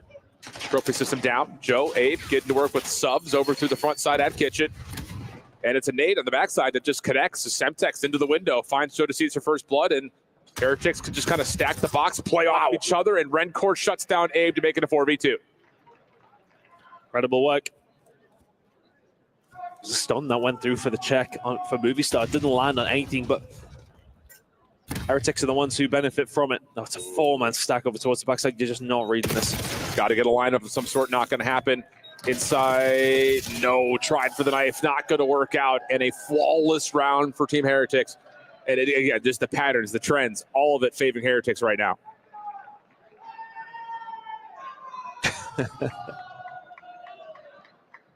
My captain, oh my captain. It's been incredible to see the support that Heretics have had out here. It's not too bad of a jaunt over from Europe. I know myself, it's a little bit more of a pleasant flight than it is over towards the other side of the Atlantic, typically. Touch. Yeah, not so much for you guys. Pivotal round here for Movistar Koi. Again, just kind of framing up Heretic's success over towards B. They're trying to hit him with a bit of a blind counter. Trophy on the corner at A, and it's aggression versus aggression. Who wins the gunfights? Metals pops out through small. Finds Joe Deceives and pushes Kleenex back with a late nade. I like it. And yep, Heretics say, we got our numbers. Let's back off. Let's just reset from our spawn. Yeah. Very little information for where the Movistar Koi players are. And they really do have a good idea where you are. Good idea to back off. Let's now create some questions in the minds of Movistar Koi. Okay, where are they? What is their move? What is the play? Yeah. Gonna give some space over towards the A side. That seems to be where the defensive team are leaning. As the attacking squad. Big win coming in from Metals. Oh my goodness me. The stun will go through, will not land. The 1 versus 2 for Insight to try and pull off. This is so tough. He's going to commit to being in the vent. Does he get behind and see the rotation? Not fully, but not seeing anything also kind of makes the spidey sense tingle that there's a rotation underway. Now he's seen both. 25 seconds on the clock. Insight with the full wrap. Real back to business as usual, but gets caught looking the wrong direction. Now it's just out of the 1v1. Insight. A couple of tags are in. 15 seconds. Super sticking to his gut. Slide out. No! And how about it from Insight? What an absolute clutch up. Jamie Craven back at it again. How many times have we seen him clutch up in the Search and Destroys? The 1v3 in the back pocket. And I am not surprised. Not even in the slightest. I wonder how many 1v3s, 1v2s inside spot. For me, I mean, I just don't know if I'm being a biased European caster here, but surely there's nobody who has more than him. Brian Stats is on the case. I just throw that guy under the bus like crazy. Yeah, Brian, Tim, whoever. Let me know. Whoever. Well, Heretics showing some force through B on this opening defense. Don't see anything, so they'll left Metals, well, for a moment, a little bit further forward. Nades over the top. Will blow up a couple of the cars, but it does not stop Joe from planting. Ooh. And he also gets away, which is maybe the bigger feat there. So 4v4 in the post line. Here we go. Yeah, you've seen it was right on his forehead, but here comes the RCXD. That one dealt with as well. Movistar Koi. I mean, a couple of nightmares over that again. But they backed up. Yep. Has forced them away. Heretics now creating some space. Yeah. Finding a kill. 4 versus 3. That opens up potential for the pinch. Joe stops the push through from the side of small. And now Abe back into the play. No worries. No worries there whatsoever. And that's just one of those rounds that honestly just kind of gets a little bit away from Heretics because they decide to commit to playing for B and the nades over the top don't connect. And the one thing you would love to have with a retake over towards A, it's utility. They did have the RC, and I think that may well have been the plan to say, okay, well, if we really do commit the grenades, we've got the RC to go for that. But to be honest, the nade that came over prior to that, Joe was not very healthy when he left that bomb site. Irrelevant of that, though, the healthiness of Movistar.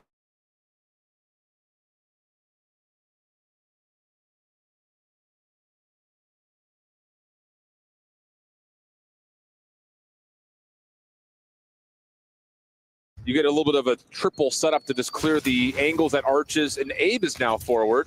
Insight looking for a couple of peeks through the top of the windows on Garage. Now opens the door as Kleenex wants to peek with him. Real pushes that off.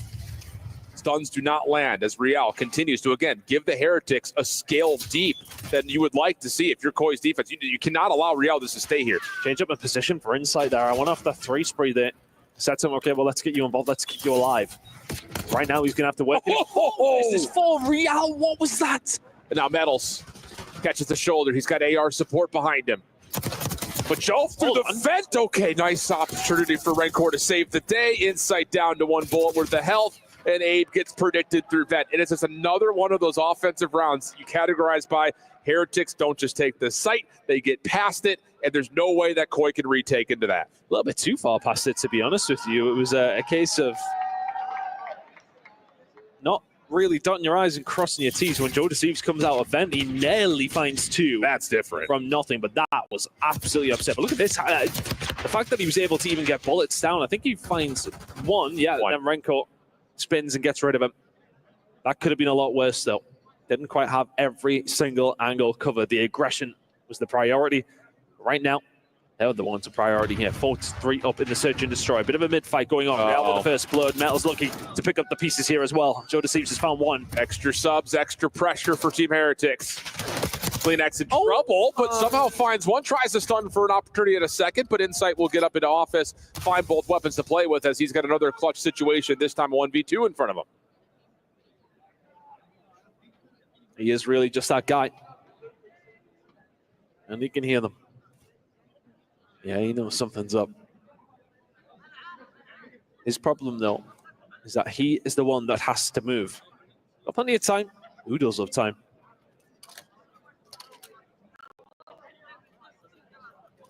Has not been seen yet. Maybe there. Yeah, looks like Redcore may have seen him, and that's absolutely the case. Lines it up perfectly, no worries. And Heretics find themselves on map point, going into a side of the map that they have been nearly flawless on. Smashing work from Heretics.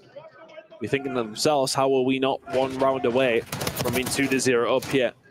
In the back of their mind, they'll probably think to themselves, how are we even playing this game and not in the grand final?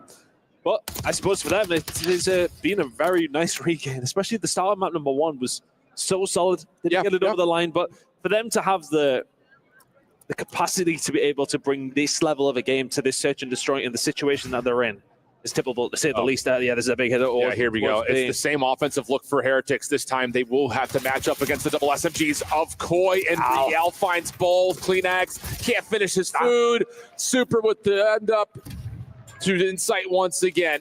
Another 1v3. This time a little bit more difficult because the post plant is going to be as dynamic as you'd like. Nade will tag. Riel slides out, but Insight shuts it down. Does he have a chance at more here? Here comes the double swing, and no worries. Heretics close out map 2 and keep us in what has been a lockdown, thrilling day of COD. Sensational work from Heretics once again. The stats did tell. Phenomenal work. Just every single move that they made seemed to turn to gold. And the crowd getting involved, they're enjoying themselves. 2 of the best fan bases we've had all week long. It's just, for me, this is just another chapter of the same book for the Heretics on dealership. Offensively, they have been very difficult to deal with, mostly because of their ability to hit their set nades and get a player deep. Tough to do, but we head back into a control and a 1-1 tie when we come back.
Record your screen, camera, and voice to bring more of you to your message. Loom lets you send crystal clear messages every time with easy editing and AI. Now, instead of repeating yourself, you can record that great idea once and share it forever. Move meetings, move mountains, move your team forward. All you have to do is hit record. Try Loom for free today.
We're not done yet, friends. We had two of the most electric semifinals we possibly could have, and this third-place match is starting to brew to possibly be right there with them. A 5-point hard point. A really in-depth game of search and destroy. We split the difference, and now we start to consider control, and wouldn't you know it, we're on Hacienda again. Over the Hacienda, which has been catalyst for some absolute corkers this week, specifically today. And Heretics, I checked the screenshot before, we're 3 seconds away from 3-0ing Optic. Yeah. 3 seconds. As it goes, yeah, they are now fighting for third. So don't let that list, affect you in the PTSD department, because again, both of these two squads have been really good in control. It's actually been kind of like the mode that's determined the majority of this tournament. And for both these two teams, outside of just barely not able to get over the hurdle of their previous adversaries, they still rank third and second in overall offense, which, especially on this map, is a major difference maker. Ticks per attack is high. Average life margin is high. All this is framing up is that between the two squads, it's going to be a square up. So maybe we take the conversation back to the individuals again, because it feels like it's been a day determined by heroes. Who are you looking at? I mean, you have to kind of look at Kleenex and what he's been able to do for the side of Movistar KOI. He's been bringing it to the table consistently. And it's always been about the pace change-up. That has been the narrative around this Movistar KOI roster. That's why Abe came in. Beans was a relatively slow AR in a certain sense, and him and Insight didn't really gel together. Whereas Kleenex now in that role has slot in because of the position that Abe is able to take up as an SMG entry. It is working for them right now. And is this going to be the map where he can take over again? We'll find out. These next two maps are a wash for me. Oh, either one of them could go either way. We're squaring up on Skyline after this, where both these two teams are two of the best in the game at it. I'm all for it. Yeah, get locked in here, friends. We're going to be here for a minute, and I'm happy to say that out loud. Rancor for first blood. Real in some trouble here through Secret, as Koi's defense will take over that part of the map. Rancor on the hard point with help from Metals. We'll get the first tick immediately, though. Koi a little bit late to respond off these pinches, and eventually Heretics will be bounced off, but not before that first segment is locked. I'll dance around. And really this whole year, Rank Control has just been about those players who can finesse, who can stay alive. Specifically with Hacienda, you're talking about this mid-map control, staying in that moment, staying in a position where you can hurt the defensive team. Real is doing a sensational job of that. 13 HP in a dream, but continues to survive. In some trouble, though, can't really survive on the point. He does have Rancor nearby. Kleenex going from window to window, finding the perfect angle, and as Abe gets to work playing over towards the other side of the map, now all of a sudden you've got Koi in your spawn if you're the Heretics. Not what you want, especially Joe Deceives on 3. Nice shots from Super. Has Joe down to essentially a bullet worth of health. Finessing, though, gets his life back up and over trying for it, but no cheekiness there, leaving Abe to pick up where he had left off, and things continue to feel pretty darn controlled for Koi with only 22 seconds left to play. Yeah, Abe being in this position is going to be a right pain. We talked about Real trying to get behind the defensive line. That's behind the attacking line. That can cause a lot of issue as well. Inside, nade out, trying to slow them down. Big gunfight win coming in from Super. Needs to stay alive, but they only have 17 seconds to get something done. That 17 seconds has been stopped. And that's Metals for a moment on the B point. Need to win this. Close to the second tick, but not able to fully get it down. So now Real diving forward. Joe not able to contest in time to stop that second tick, but could potentially still win the round from this position. Trophy system to deny the incoming nades.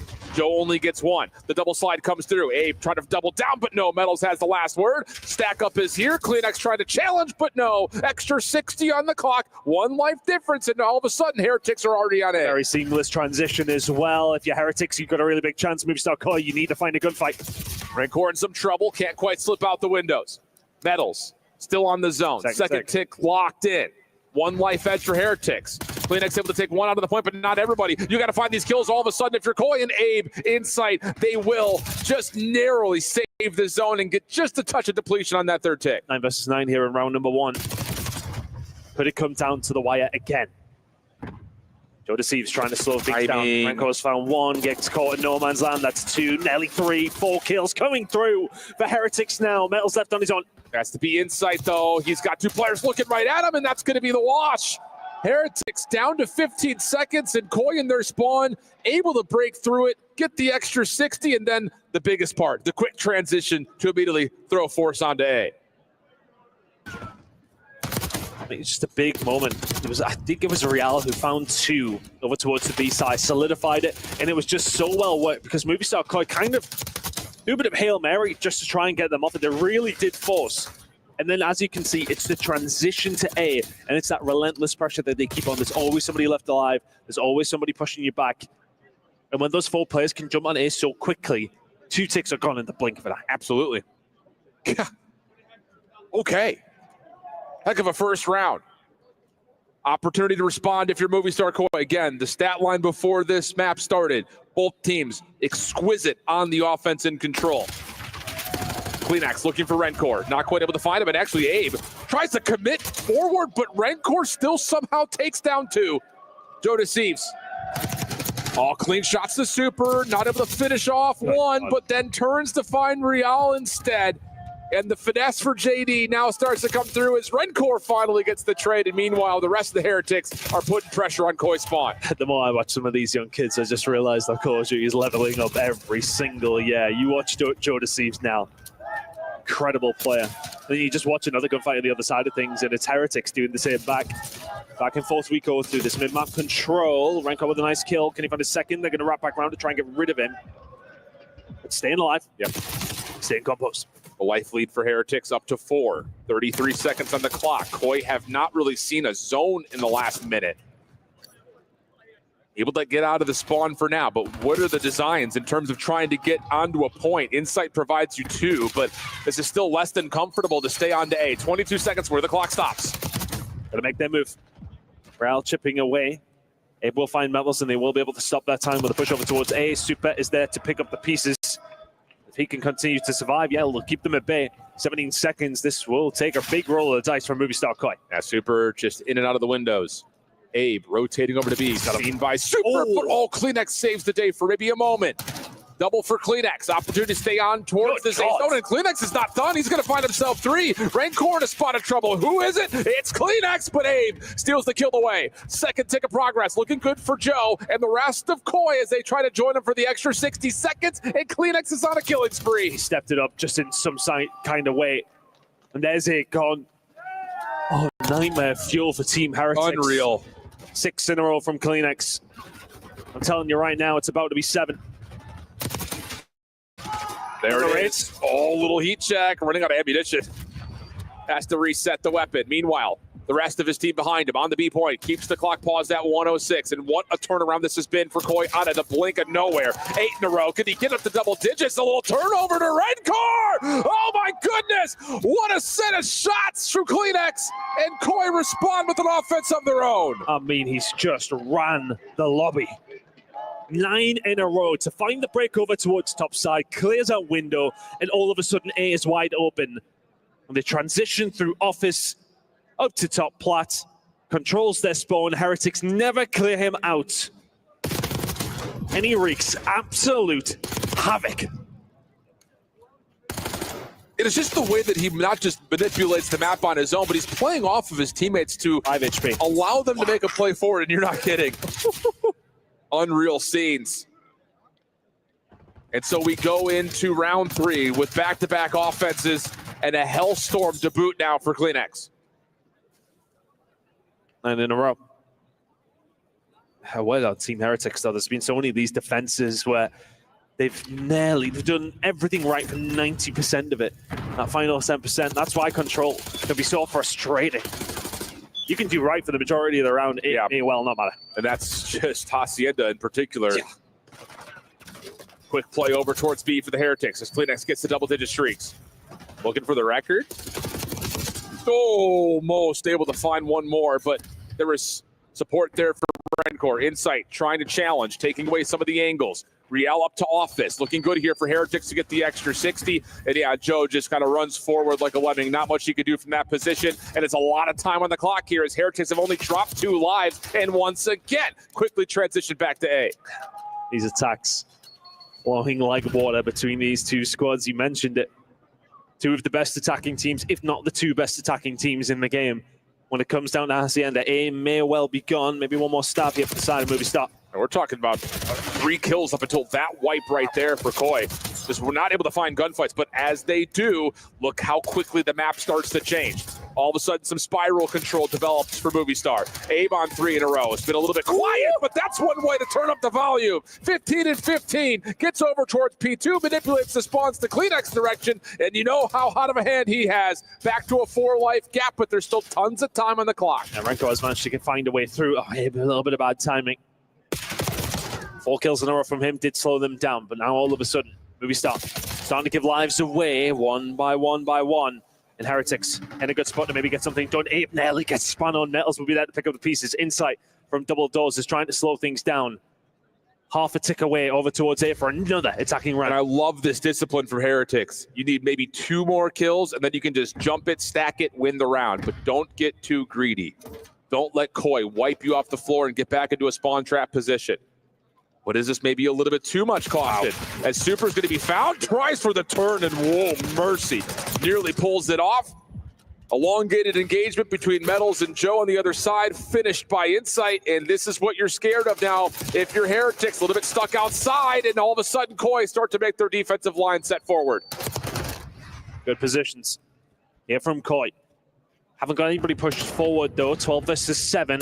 Heretics have got free reign here. Back over towards Secret. Kleenex, no. Camera broken. Follow up from Abe, looking for the double. In some trouble. Wow, just gets out of the window, but Super eventually able to find him. Does that stick? No, it does not. Rancor avoids it. Insight. Trigger discipline. Is it maybe a little bit too disciplined? No. Finds the kill cleanly and a big win from Kleenex. Now a 7v4, and the clock is becoming an ally all of a sudden for Koi. Can they hold? Abe looking to keep them at bay. No lives remaining. Can Heretics find a way through? There's Insight dealt with. 2 players remain, and they've just ran out of lives. Unless Joe Deceives can do something here. Oh, they get it by ticks. But they get it by the ticks, and that's important. Yeah. I mean, it did look like for a moment, maybe Koi didn't recognize that they were as close as they were to get in the capture. It looked like a late call to say dive through the window and forfeit your life, and it looked like the round was won by capture percentage there. So that extra tick could be pivotal in what has been a huge offensive-sided map between these two teams at this point. Abe was doing a really good job, and again, it felt like around that Movistar Koi would be disappointed to lose. I felt like they had a couple of good control moments, but Heretics just breezed through them, never let that control back. That's the thing, when you do get pushed up way past that halfway line as a defensive team, you have to make a count, especially in the lives point. They got back to the halfway lines at Heretics. They broke out of their spawn trap with a life lead. Don't let it happen if you Movistar Koi. Wow. Heretics 1 away. Good first blood from Real. Clean X off the pitch. Oh my goodness. Super almost put him on Reddit. Metals, tough gunfight with Clean X, but ends up extending the play forward with the win. Real in some trouble though on the site. And honestly, Metals may need to consider about if he needs to come back to help this or not. Teammates able to come through Tin, say, don't worry about it. Keep doing what you're doing. And Insight says, well, no, you're not doing that no more. And it's instead going to be Joe Deceives putting a bit of distraction over towards A while the rest of Koi try to come off spawn. Trying to get their way out. Big snap from Super once again. Joe on the flank, though, so the map balance is very much in the balance, I should say. So now Team Heretics starting to get a little bit of mid-map control. Movistar Koi trying to find a way through here, but they're really struggling. Yeah, it's just the positioning coming through from Heretics is frustrating them. Timing. Wow.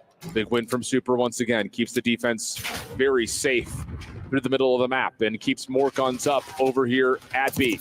Metals, nice shots. Can turn around the back, able to finish off onto A, but the trades are decent here for Koi. Super turns that into a force spree. Now looking for more and has enough damage in to make that really easy for Real. Time ticking.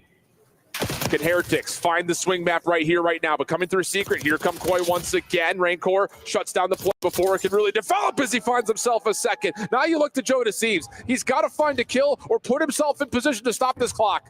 There is an opportunity for them. Joe may well distract, Joe may well find kills.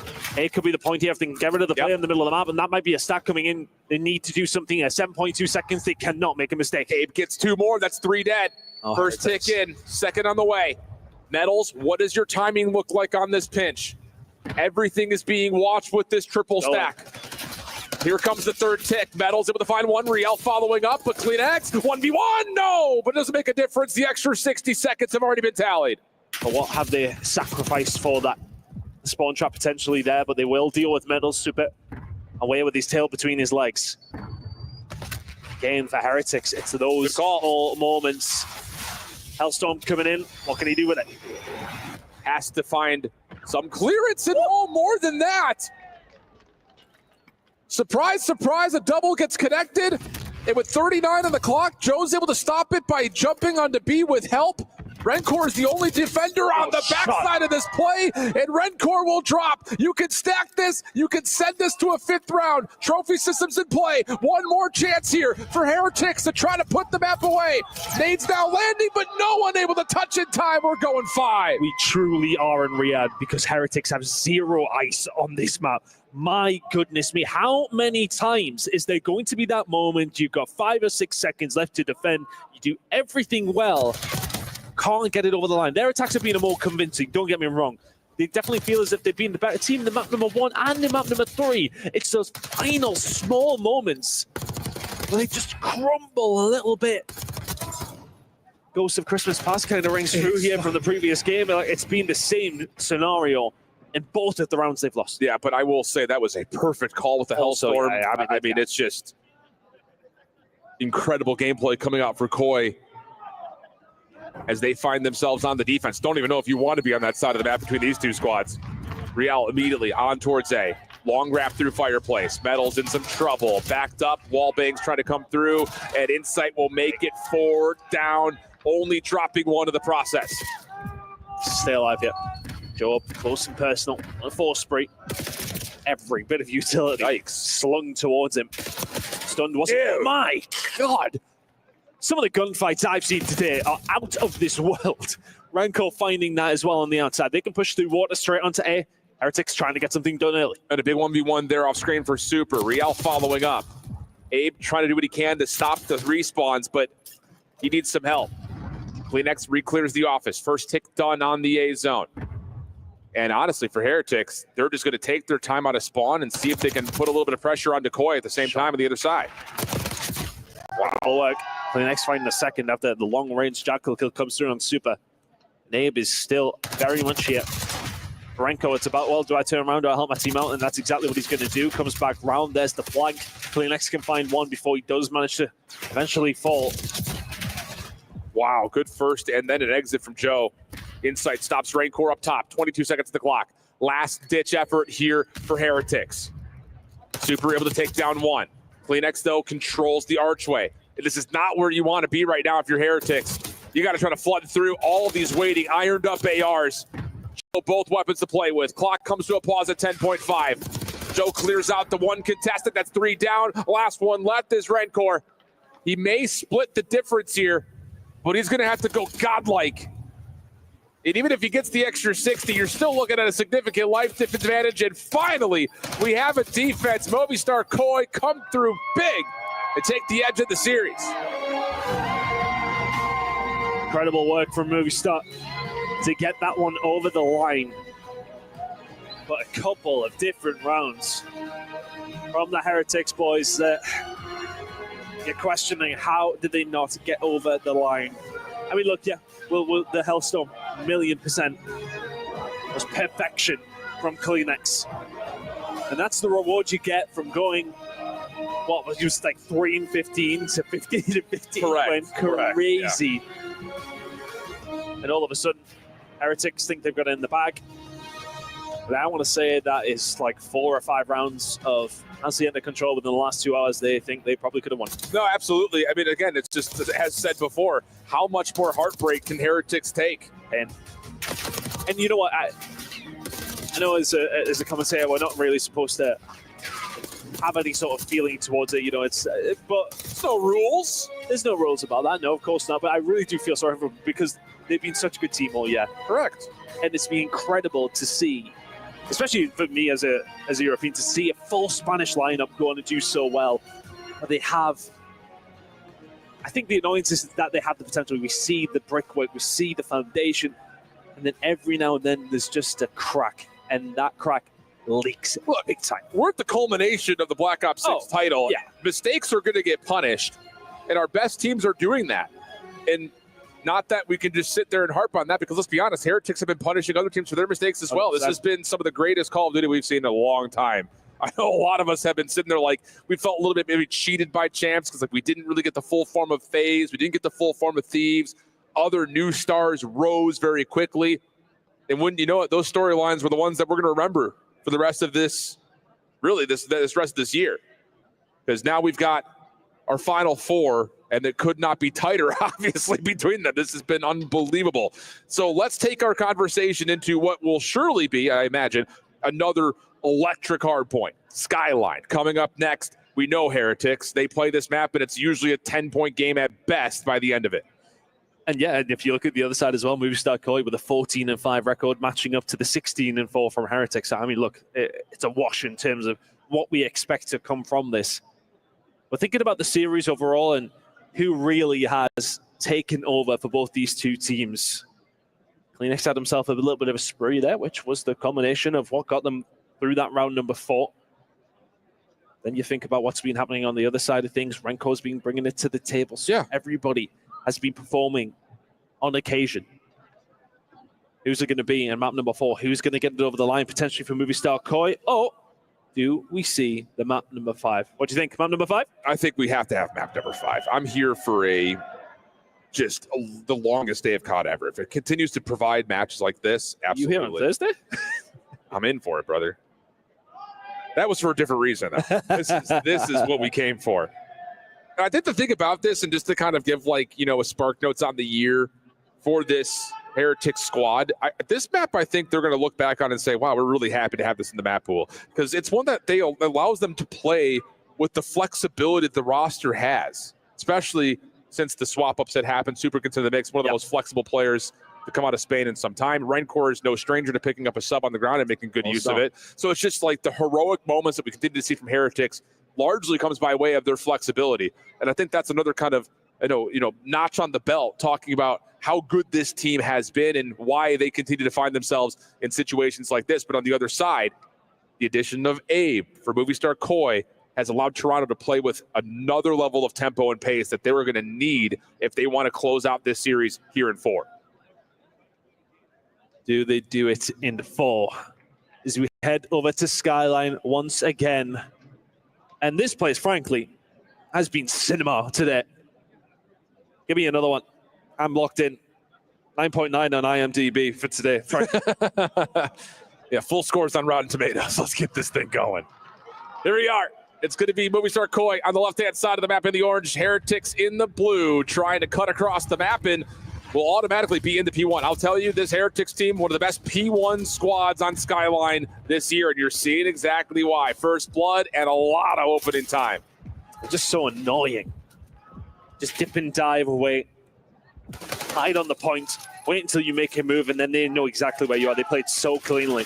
And as you can see, Movistar Koi, one death, one death, one death, one death. Everybody slayed off the map entirely. Renko's the only one who didn't get involved until then. I mean, it's a spicy meatball. Team Heretics perfect so far. And now they're going to get a flip of the map as well. Kleenex seen in the corner. What are you doing? Riel on 3 in a row. I mean, everyone's on streaks right now on 3 in a row. A single kill through a minute of gameplay for Movistar Koi. Hello? They eventually get there. They eventually get a minor amount of control. I suppose when you do get slammed off P1, okay, well, we're still technically only 50 behind, but the map started 60 seconds ago. Yes, exactly the case. Spawns will be blocked, though, by this little play around the back. Riel able to find 2. Super trying to find the rest of the Movistar Koi roster and is able to absolutely barrel stuff Abe.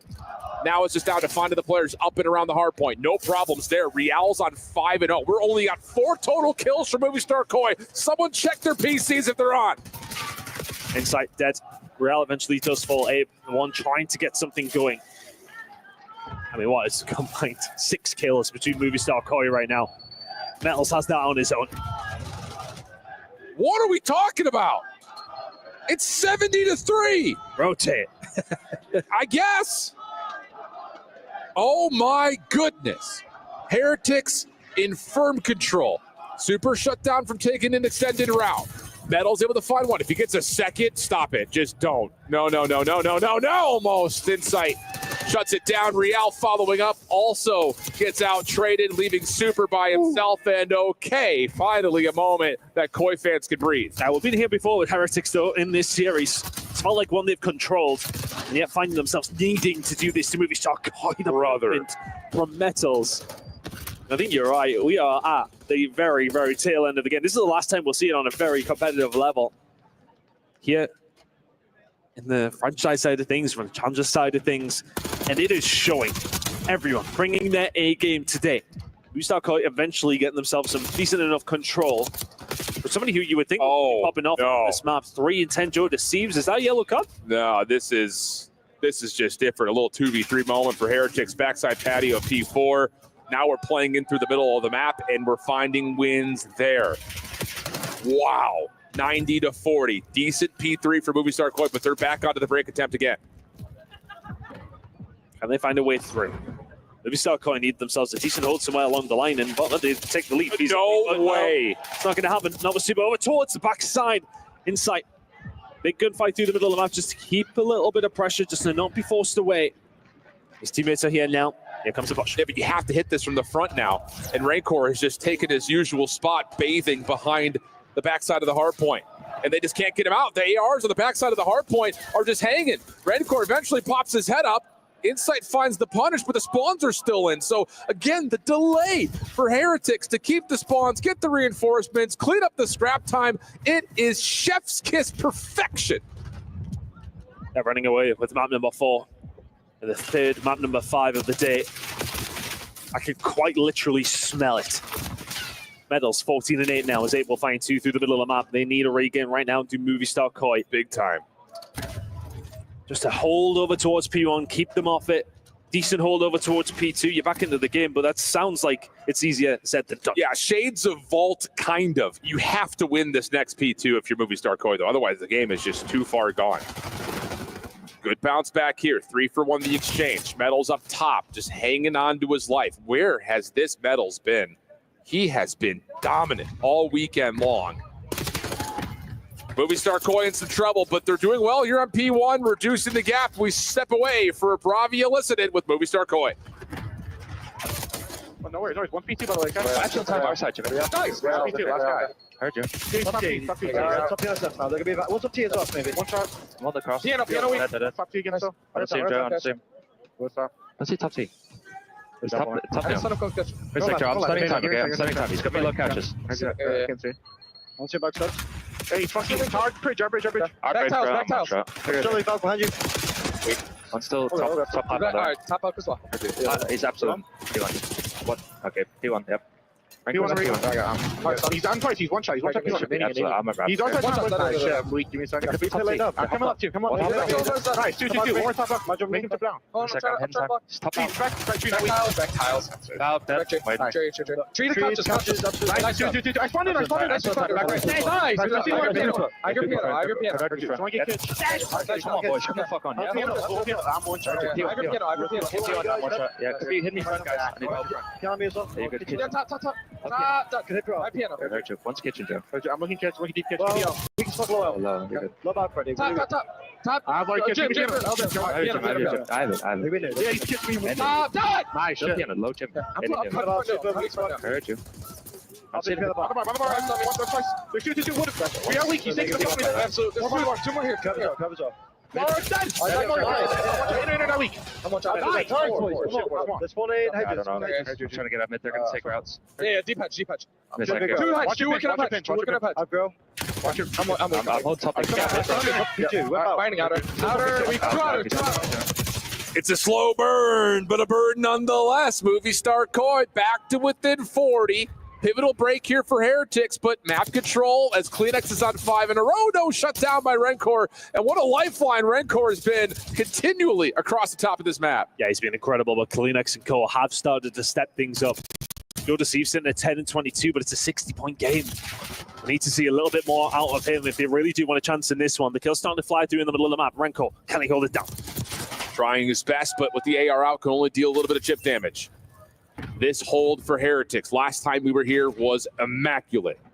This time, though, you're going to get Koi a chance to try to set something up a little bit more on a rapid form. Real over towards Secret shutdown. Spawns are still, for the most part, in until the hard point opens. Now we got a conga line. Numbers up the front, looking good now for Koi. Trying to help his Real at range. Big 1v1 for Insight around the back. Metals trying to hang on the inside of the hard point as Super's got to watch a million things at once. Off the reload, overwhelmed. Here come Koi around the back. Real, Metals trying to lock things down. Is there enough pressure with the SMGs to actually lock it, though? So far, no, and it's just down to what Heretics can find from the front. And they managed to find a way through. Heretics just about holding on. Rencor for 2. 25 seconds to go here over towards P4. If you're Movie Star Koi, you have to find a break, and you have to find it now. Oh, no. And that ain't going to help. Joe and Abe doing well, though, to find the kills towards the back. Joe with another. Needs to step it up and has done. But that's only for 15 seconds. Yep. We head to another rotation, but remember in the second, they found good time at P1, and that set them on their way to come back into this game, but they're still 80 behind. And the problem is Heretics so good at playing from the leader's advantage over the top of P1 to P2. Choosing the battles as they see fit, and Real is ripping them apart. Metals, Real, both staying even in the kill department with one another. Rencor just hanging in there, finding a couple of consolation doubles, but it eliminates the opportunity for Koi to rotate across the map. They have to play for the hard point time. And they managed to find a way through because they have to force it. They have to get onto the point, and Joe Deceives will do that. They will soak that time, and they will wait for their opportunity, but they may well not be one because Metals on the top rope. Kleenex can find one, but they get rid of it. Good route right there to keep Heretics in control, forcing this Koi roster to move around into some treacherous grounds. Can win it here. Sure can. If they only get every single second, Abe, up and around, able to find a couple through the rotation. Does that move the spawns around, though? Yes, it sure does. Oh, parallel indeed. Every gunfight, a big one around the back. But once again, it's Super and Rancor locking things down for Heretics. And now it's just green pastures. Call them NASA. They got tons of space in front of them. 10 seconds away now for Heretics. The lock is in. Movistar Koi cannot even get past Metals. 4 in a row from him. Super cleans it up. Oh, dead as well. It will fall. Heretics will send us to our third map 5 of the day. Unbelievable scenes.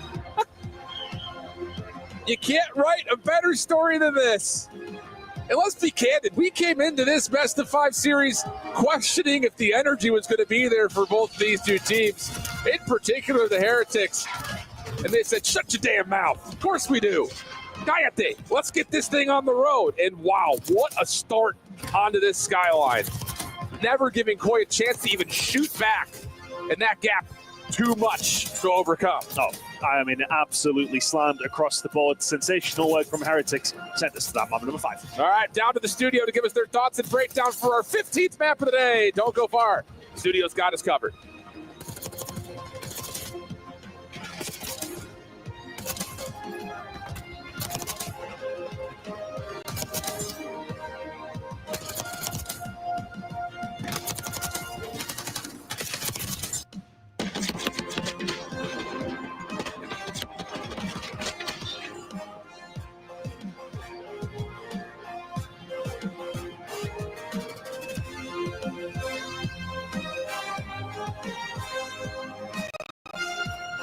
What a finish by Heretics to force a game number 5, 250 to 169, and this is just for third place. You heard the caster saying it. We were worried these two teams were running out of gas. No signs of that so far, Allie. Not at all. And I'm really happy to see Riel in the kill department in this one. 26 and 18, 3K damage around the rest of his teammates. I said it. I said he needed to be here for this Miami Heretics squad, and now they're able to push a game 5 because of his performance. Welcome back into the studio, everybody. We've got Allie, Enigma, and Nameless. I'm your host, Chris Puckett, and this has been one of the best days of Call of Duty. We're exhausted, and the show is only 3/4 of the way through it. Yeah, I mean, we got a banger to come, but also we have another game 5. I mean, looking at the series, even the way that we started it on that map number 1, it's like Abe making a massive play at the end and then Koi getting that W. And it's just been back and forth since. Like, Heretics will not go down without a fight. And as we jump back to this map number 1, you can see they were leading. It was a massive. They doubled their score, bro. Yeah, I mean, it's insane what we've been witnessing today. Both these teams playing the highest level they played all year. I was so impressed by Kleenex throughout this series so far. What other names were standing out to you, Enigma? I love the call out on Abe. I think that he shows incredible composure in that first match for that final play, something far beyond his years. But yeah, I think for Heretics, you've got to continue to look at that Super Rancor duo. They continue to stand up time and time again. And just when you think that consistency surely runs out, surely they fade off, they don't. And they manage to be a huge part of a reminder that this is a massive matchup between two giant Spanish orgs. Their super fans are here, and this matchup means the world to them. And it's for points for the club championship. Like, this means a lot to the organizations, also to the players. Remember, for those of you just joined us, this is $80,000 extra on the line. $80,000, massive cash on the line, and it's a huge mental test as well because both teams are coming straight off of a loss. So, Allie, after watching 4 games, what's your heart telling you in this series? My heart's still kind of saying Koi for me. You know, I really enjoyed the Battle of Miami Heretics throughout the entirety of this weekend, but just something in me, I feel like Koi really needs this. And also, we got another 40 bomb out of Joe. We're getting unbelievable performances out of Kleenex in his new role. And Abe, I feel like, is hungry to also make a statement as the newest player to join the league. The scary thing, though, if you are a Koi fan, is that score from Dealership. Dealership has not been kind to Koi, but 3-6 is not the score you're looking for. Yeah, and then also, we're going to a Hacienda, and we know how Heretics like to play this map. They're comfortable just banging out rock all together. They save their tacks. They make huge plays. And, you know, it's a map that Metals has liked throughout the entire year. So if you're Koi, you're in a tough spot.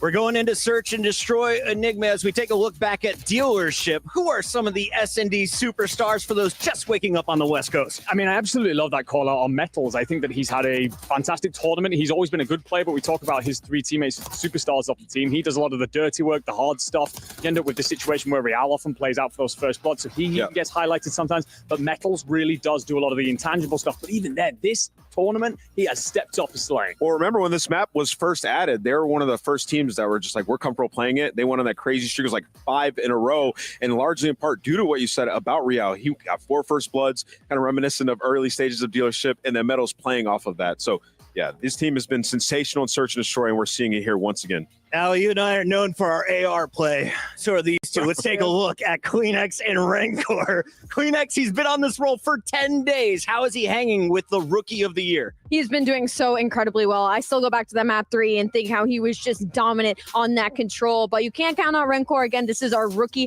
2025. He plays like a vet. He has been unbelievable. These two are certainly going to have to go out in Hacienda in those top hallways. If you're not looking at those two players, what is the 1v1 you want to see in the search and destroy?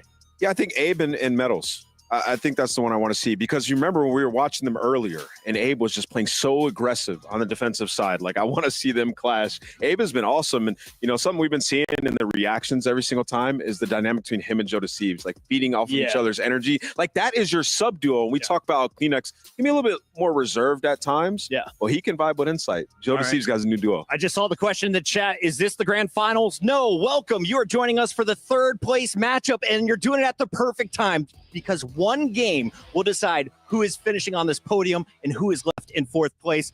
Enigma, 20 seconds left. Thoughts before we get this final search underway? I mean, this is a really tough one for sure, but I think I'm going to stand with my European brethren in the Heretics. They surely do not lose another game 5 in heartbreaking fashion today. They see it through. That's the call from Enigma. Ant, final score? I'm going Heretics, and I'm going round 11. Why not? We got the Spaniards. They're feeling the faith. Ali and I, we're still riding with the Dutchman. We'll see if he can get it done. Kleenex, it's time to shine. You know what, Nameless? You're damn right. Give me that round 11, brother. Let's see that. What a day of COD. And it's just another map that, again, you just put the number on it. It's an $80,000 game of Search and Destroy. Let that soak in. Say that to yourself out loud slowly. Really listen to yourself. $80,000 map of COD. Let's get that. $8,000 chow. Casual. We'll keep it in with the kids with the sayings and stuff, Alan. Okay, because we had into this one. I mean, look, it's all on the line for both these two teams. Maybe not on the line with the prize that they wanted, but a prize that is very much worth fighting for. $80,000 in the 3rd place of this year's EWC Black Ops 6. Merely 11 potential rounds away. Feels like we deserve it. No, we kind of have to. I'd argue it would be rude if we didn't. I know it. Well, here we go. Again, 3rd place matchup. Map number 5. Movie Star Koi and Team Heretics to a Hacienda Search. Both teams played it once this weekend. Surviving in around 11 is Movie Star Koi. Team Heretics bested by FaZe.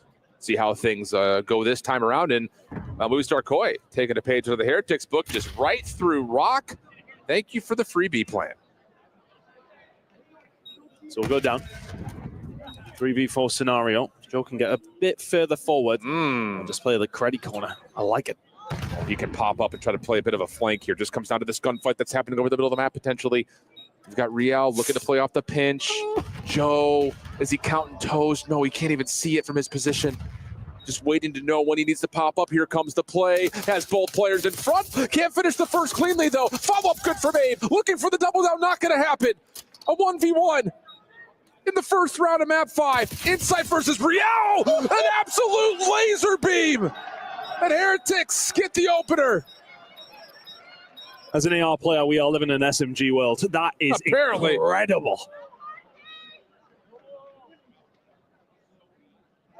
What on earth was that? I hope we got the replay from his angle. Back and forth, trades across the board, pretty standard. Abe tries to do what he can. Gunned. Wow. I mean, Insight barely even blinked and he was dead. And I will say that was an impressive reaction from Super. Yeah. Not just to get the turn and stop the flank, but to also finish off the low health pool in front of him. So 3 in the round for Super, but a laser out of Real. And now we'll take a look to see, is it going to just be raw aggression here? Heretics known to play with tempo on the offense. Similar break-off, 3-1 split. Hard focus here towards B, but Heretics take a pause. Wait for the defensive nades first. And now, like Ant mentioned, do they hit those late tacks to burst a little bit on the later side of this? There's the stun. Here comes the follow-up. Abe in some trouble, but Joe Deceives provides the first, and they clear the front door. Yeah, you were right about them waiting to see if that nade would come through. And then Renko spraying away from the side of Garage. So I wonder if they're just thinking that he's just trying to distract, but the close fights come through and Joe Deceives winning a massive 1v1. And now all of a sudden a 3 versus 3. Big position here for Super. If he commits to holding here, that's the big question. The route, very respectful here for Koi, playing off the low ground. They get the clean first, and they get the read onto Super. Unreal stuff. Now down to Rancor. Ooh, he almost collapsed the first 2. Still has a little bit of space between him, the defenders, and the bomb. Nades not coming up. Rencor, more tags, needs to reload, or does he? Oh my goodness! This would be another 1v3. He's got the pistol out for now. No challenge yet for Insight. And how about it, Rancor? Danced with, trying to get away. Not gonna happen. Insight stops the drama and ties us up. Oh, the close fight with the pistol was the one that he kind of whiffed on. The others were absolutely sensational. Fantastic work from Rancor, but could not quite get it over the line. But it's Insight you're going up against. You know he's going to potentially clutch it. Gets the job done. Super over top mid. That was the opener for him. But the 1 versus 3 here from Rancor, just giving him the shoulder, showing what he needs to. Just about round in time from Insight. Find the round. Sensational work. We've been flirting with the idea of a round 11 here, Alan. Too soon. But please. Koi switching up their offense. 3-1 split the other direction. Whereas for Heretics, all 4 members playing window to window with, a little peek down towards Fountain. Riel seeing that he's been seen. We'll back off, and now we're just going to contest over the top of the bomb site. Doda Seems will get the plant down, but can he get an exit? The trophy doing the job it was designed for, but this is a lot of damage, and Koi are wasting no time as Joe Deceives is in trouble, and Heretics will have a 3v1. Next on the worst of positions. Do they have eyes on? Well, yeah, they do. There you go. Rancor will find him. Back and forth we go. Bringing both blow for blow right now. It's difficult, isn't it? Because both these 2 teams are kind of throwing everything at it. It's aggressive. It's kind of curveballs as well, though. They've been taking their time, waiting for the stuns, waiting for the utility to get out of the way, and then maybe making the move. It's not necessarily being standard across the board. Correct. It's aggressive, but it's not out of control. Yeah. I'll put it that way. I think even just to kind of highlight that, it's, again, Heretics looking for a window battle with all their ARs, but Riel, knowing he's got a check connector, doesn't overchallenge anything. He's been seen.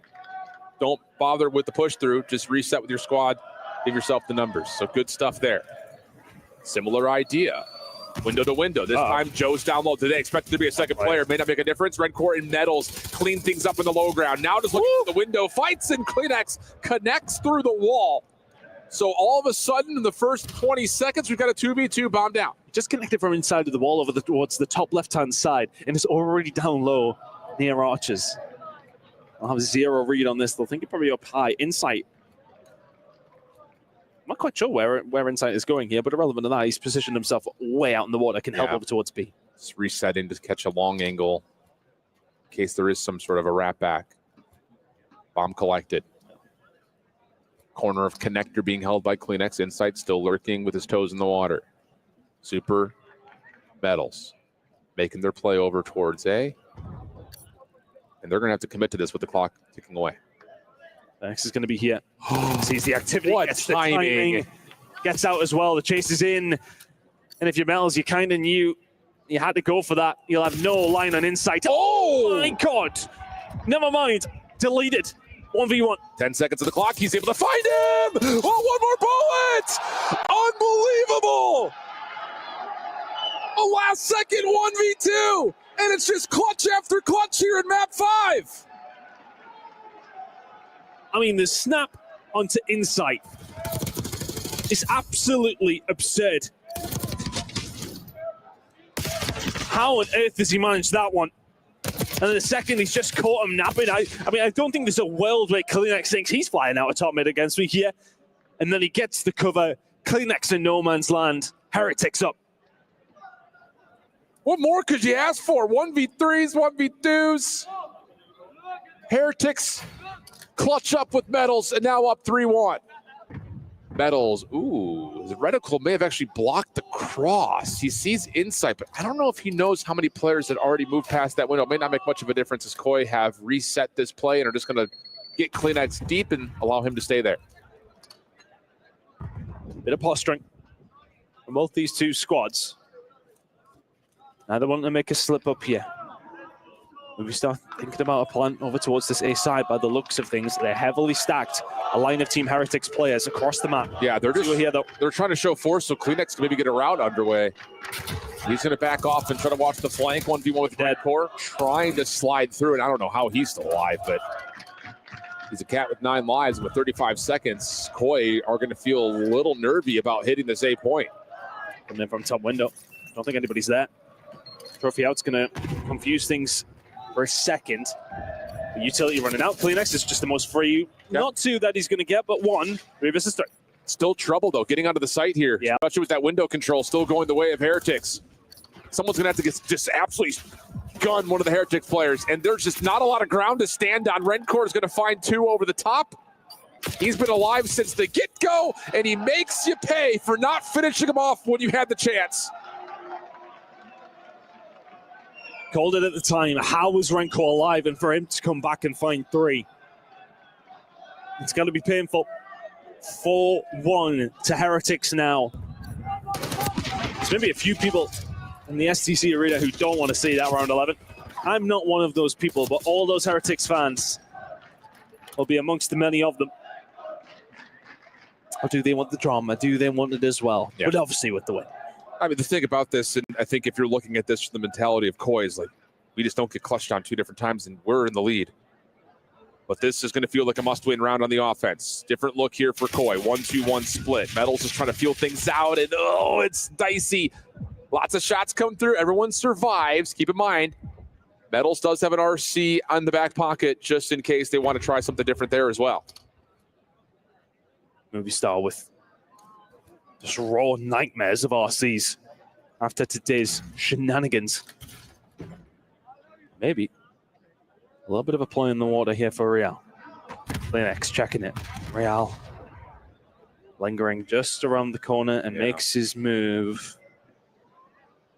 I'm not going to do the Jaws music. It's been done before. Correct. And this is just good discipline here from Kleenex, but how long does he hold that discipline as now a hit starts to develop? Here comes Real. Kleenex backs off, though. Gives away that space. They're in trouble. Yeah, they sure are, because the timing of the pinch looks pretty flawless. Real for the first freebie. Rencore over the top, though, shut down. And this is just Koi sending it forward, trying to stop the bomb from ever being planted. We don't care about the flank. We'll just take you off the site. Just down to Real. 1v2. Not going to happen inside of the corner.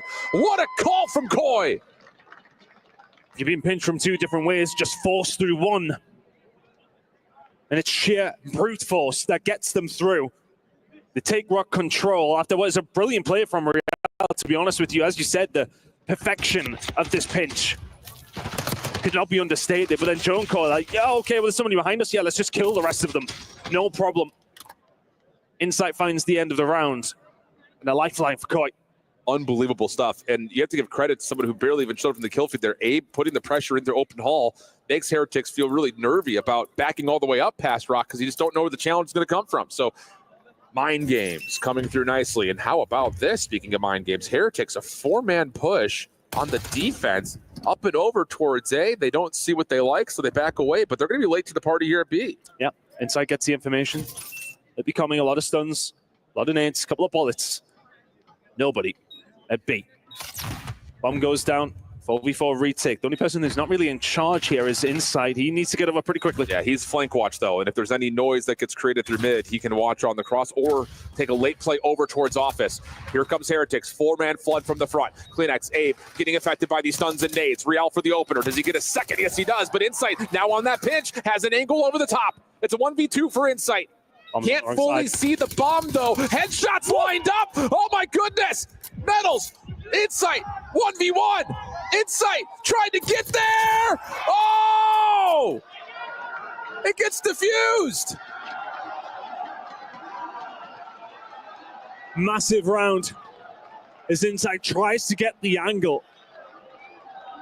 He made the play you said when he pushed through office, but the bomb's planted for the other side. It must be so close. But this one, Real gets around 1, 2. Abe not quick enough to turn around. Joe DeCeus is there for the trades.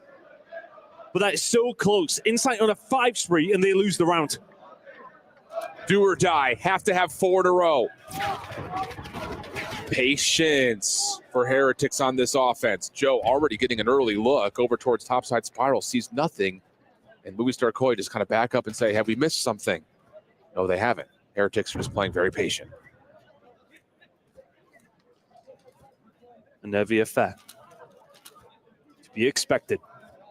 Heretics 1 round away from securing an extra $80,000. The timing for Joe just does not land. The player gets across, Smells, puts the bullets in. Joe has to back down. That's a little bit of room now for the side of Team Heretics down near side. In particular, Super just needs to make a little bit of noise because Real's hitting a bit of a pinch. Super's going to do more than make some noise, but a big 1v1 win.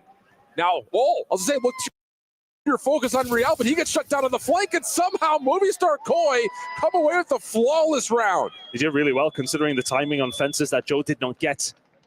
Not necessarily a breakdown by any sense of the imagination, but gives the room. Heretics push forward. I would have put my mortgage on Super winning that gunfight from that position. Abe maybe just lands a couple more, gets some coverage from the side of the door, and it's a big win to find. Because they lose window control, it all falls apart. Absolutely. 6 in a row for Insight. Very close to a Hellstorm. And if this little comeback effort continues, that Hellstorm could be a big difference maker. Trophy system towards Archway. That's just Insight by himself trying to create a little bit of noise. No one home here, though, for Heretics. And Koi, yep, they need to get a read on that.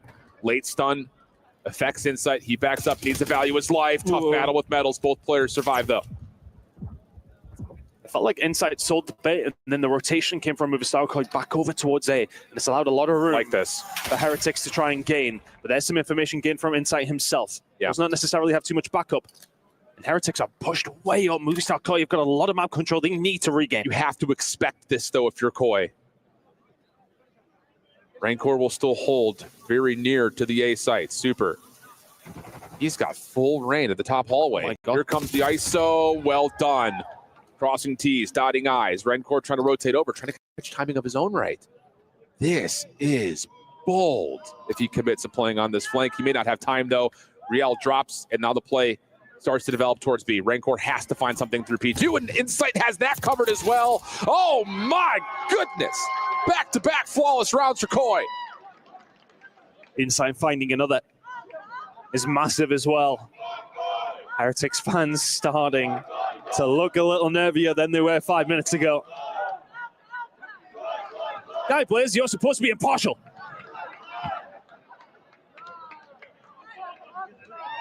Abe in the comms trying to find what the next game plan is going to be. Heretics trying to will them to a single round more as Insight continues to dig closer to the Hellstorm. So if Movie Star Koi win this round and Insight manages to find a kill, it will be a round 11 with a Hellstorm on the side of Movie Star. Oh, they're hitting this at a chow. Yeah, it's going to be just a flat-out brawl. Insight, lots of damage, can't finish the kill. Second opportunity, again, assists being tallied potentially as Joe finds one. So close. The trade is out, and now the trophy systems have been expended. We reset to 3v3. Little bit of utility, a little bit of info, gained. And still over towards this A side. And we got to weed them out. Yeah. Koi's going to play for window control. Insight wants to make sure there's no long flank developing. Couple of tags over the top of the barrels. He's playing nervy, that's the thing. Sometimes when you start to play for these streaks, you can then start to play differently in a way that hasn't worked. Yeah. You played how to get towards that 7, and here we go. Giving it up. Insight. It's all on you, buddy. Gets info on the first, it's clean. Not enough to earn the help. May not make much of a difference, though, because it's just about getting a read on where exactly the Heretics are. And Abe is able to provide that. Metals collects the bomb, tries to get out. Insight's got him low. Pistol chill. Insight gets the win. Round 11. Give him a Hellstorm. The final kill solidifies the Hellstorm and solidifies another round 11. Are you kidding? What a crazy, crazy game. What a crazy day of Call of Duty in general. Both these two teams have been in around 11 today. Movie Star were on the wrong end. Heretics found the win against Optic, but lost the series as well. Redemption on the line. It's an $80,000 round of Search and Destroy. Started as an $80,000 match, then an $80,000 map. Now it's down to 4 lives on either side.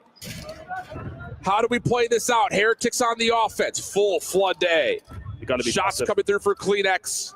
And now the Hellstorm's called. How do you rotate away from this if you're Heretics? Do the double doors, and there's somebody watching. This is about Abe. Can he find anything here? Does this land? Does this connect? Real gets the 10, but he gets isolated. Hellstorm does not land. 3v4 for Heretics. Is there more heartbreak, or is there heroics for it? Abe over the top of Fountain. The RC comes in late. Oh my goodness!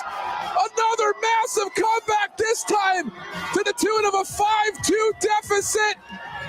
And it's just constant heartbreak from the heroes of Spain. The movie star Koi will take third and cement themselves a spot on the podium here at EWC.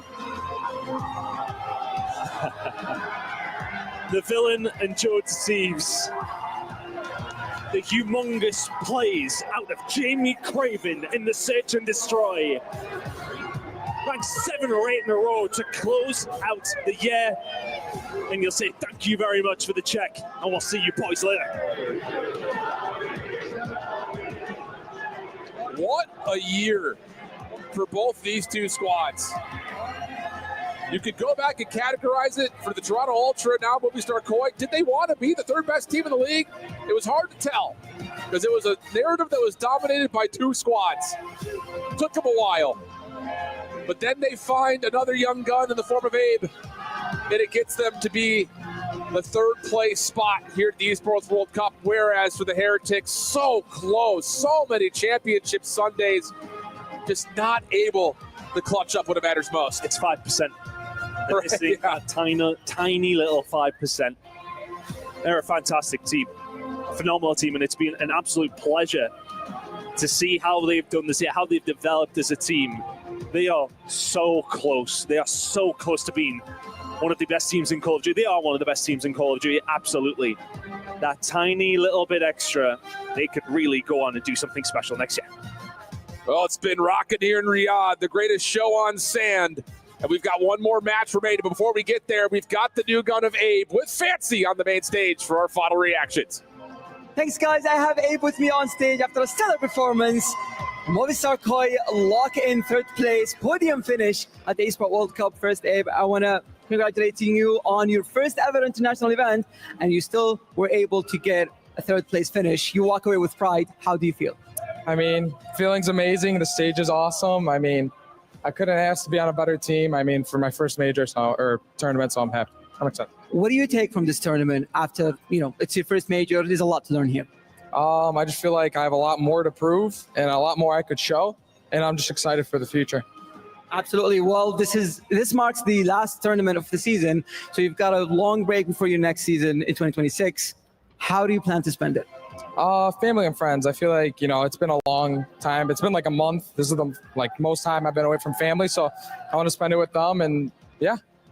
Well, on behalf of the Esports World Cup, we would like to present to you the bronze keyframe for finishing third place. So if you can please come forward, our keymaster, to hand you over the frame. And this comes in with a massive bag of $200,000 for Movistar Koi. So congratulations.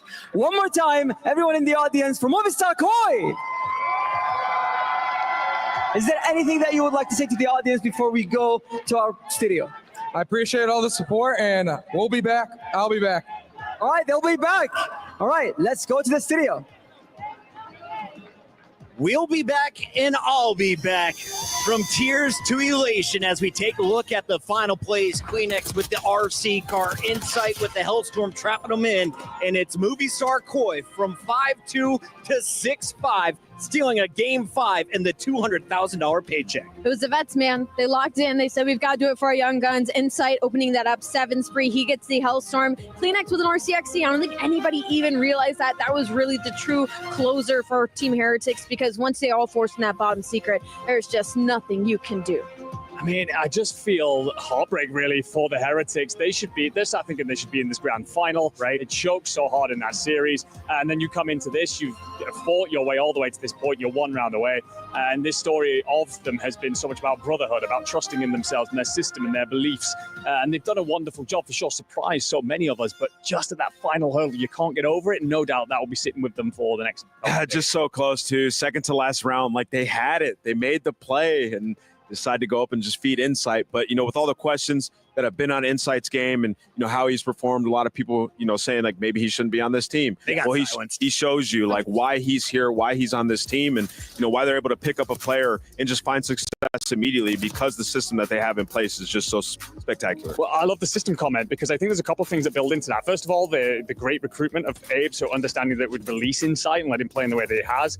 But also, we kind of mentioned that we haven't heard from Abe all weekend, and we've seen a lot of moments where Joe Deceives has been putting his arms around him and giving him plenty of love. They've done a fantastic job of protecting that young man from the pressures of this event. It is a huge event to step out on the stage. You're a vet, Nameless, and you've said to yourself, wow, this would have been incredible to play in. It would have been absolutely insane to play in. And you seeing this guy, he's getting so hyped right alongside Joe Deceives, right? Bringing that energy. And sometimes you have to like taper that back a little bit when you get to a game 5. And, in that same round that I was talking about, like Abe, I'm sitting there screaming, I'm like, you got to help Insight. You got to help Insight. Takes his time, finds the kill. Like those are veteran plays. Just beautiful to see.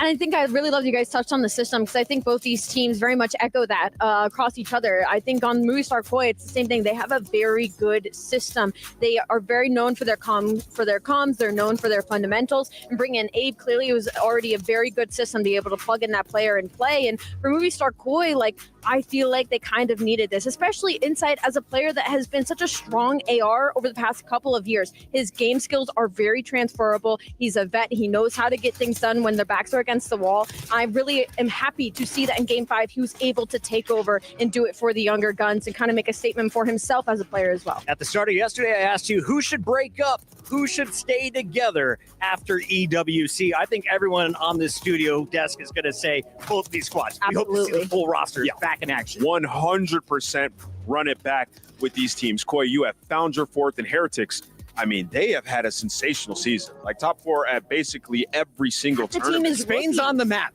Yeah. It took them a decade, I'll be honest, going all the way back to Pain X and Black Ops 2. They were on the fringe. They were competing with what a throwback. Never a favorite. Wow. Now I look at them stacking up against some of the best from the U.S., the best from Canada, Europe.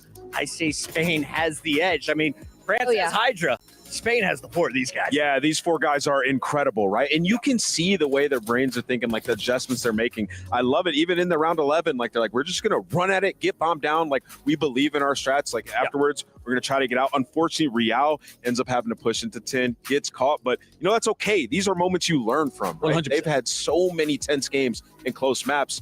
Just not the better team today. Massive congratulations to that young man. Joe Deceives sent down to Challengers at the start of the year. Now he's back at EWC with a second top 3 finish in 2 years. He does it this time with Movistar Koi as they will exit the tournament with $200,000. Not bad. Damn. It's not a bad paycheck at all.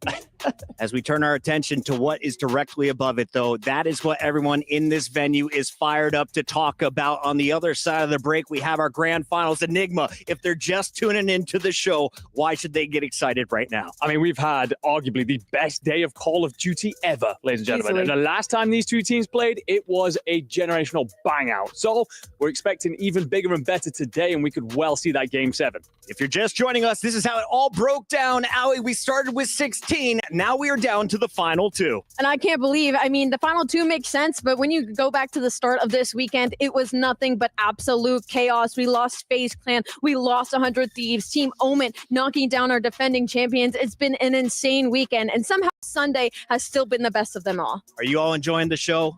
Let us know in the chat. We got to throw it to a quick break. When we come back, it's the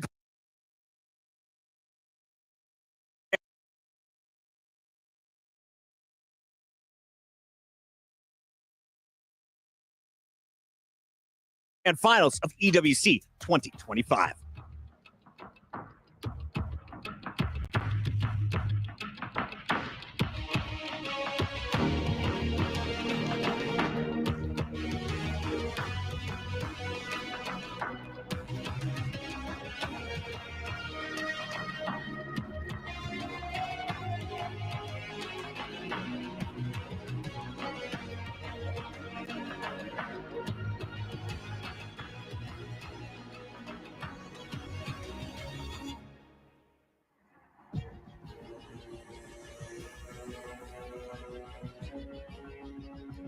Okay, 110, I'm twice free and you 110.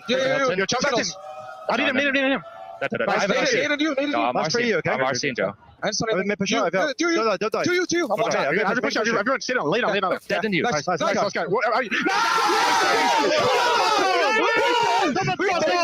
We take that.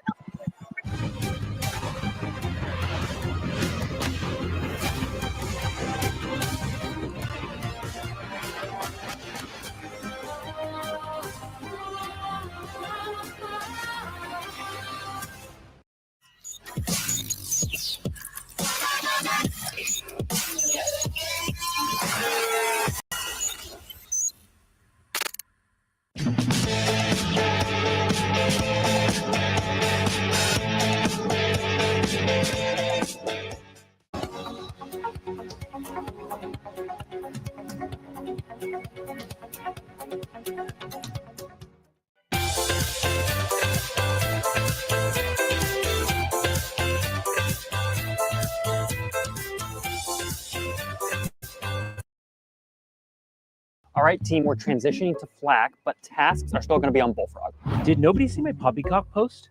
There was no clappy claps on it. Make sure you track your time on Fireplace. Then ping me on SmackDog. Guys, we don't need any of those anymore.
It's just weird because like the roster that we had is just like a championship roster, and no one obviously would have expected that. And then luckily, you know, we made changes, this and that. But then Hector made a call and got Mace, and ever since then, we've been a totally different team.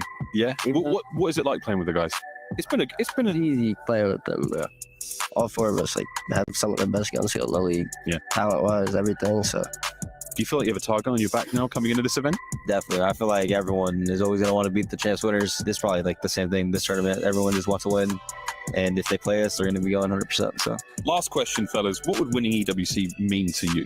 It mean a lot to me because I feel like in the COD world, I've pretty much accomplished like everything you could when it comes down to majors, rings. I feel like this is like the missing piece that I have is EWC. It mean a lot to me too. This would be my second tourney run. Would be back to back. You went from a challengers player to joining Optic, winning your first tournament with them, and now you're here in Saudi Arabia competing at the Esports World Cup.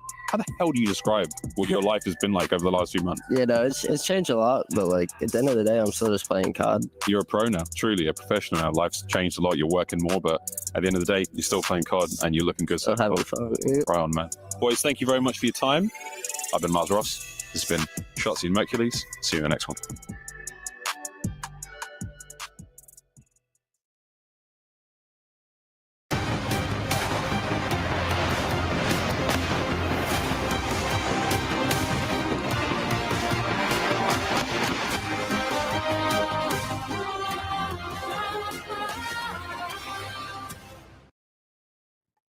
Hello, one and all, and welcome to the grand finals of EWC 2025 for Black Ops 6. I'm your host, Chris Bucket, alongside Allie. We have Enigma and Nameless as our analysts today, and I want to start with you, Allie. What's up? This is a story we saw just a few weeks ago on the biggest stage back in Kitchener. We're about to relive it here in Riyadh. Yeah, in this battle, Texas has had the dominating side of this versus Vancouver Surge. But as you can tell, they're on kind of a revenge tour right now, taking down 100 Thieves that had their number all season long. And now this is their biggest and last opportunity to get a win. Enigma, let's start with this Optic squad because they have been fan favorites. Everyone was elated when they rose to that championship level once again at the end of the year. And a lot of questions were on how this team would perform in Riyadh. Yeah. They have lived up to their potential, and they walked away with a crucial Game 5 victory to get here. They did, and I think one of the few questions that was remaining of this roster is, what do you look like when you get punched in the mouth? Well, it turns out they're pretty damn good. Backs against the wall, come out swinging,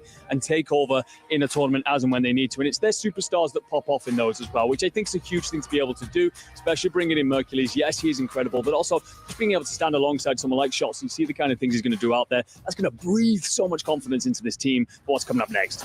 Yeah, and looking at this matchup in particular, like Surge, it's a challenging one for them. Yes. I mean, you look back at the finals, the Search and Destroy Surge were lights out. You get some of those repeat maps, and there were a couple ones that Surge just threw. For Optic, they've improved since then, though. I mean, we've seen them. They were tested by Heretics, as you've mentioned, and Shotsy has been playing at an MVP level, and Murky's picked up right where he left off. So, when you said you're getting the superstar plays, it's also the system. Their fundamentals are the best in the world.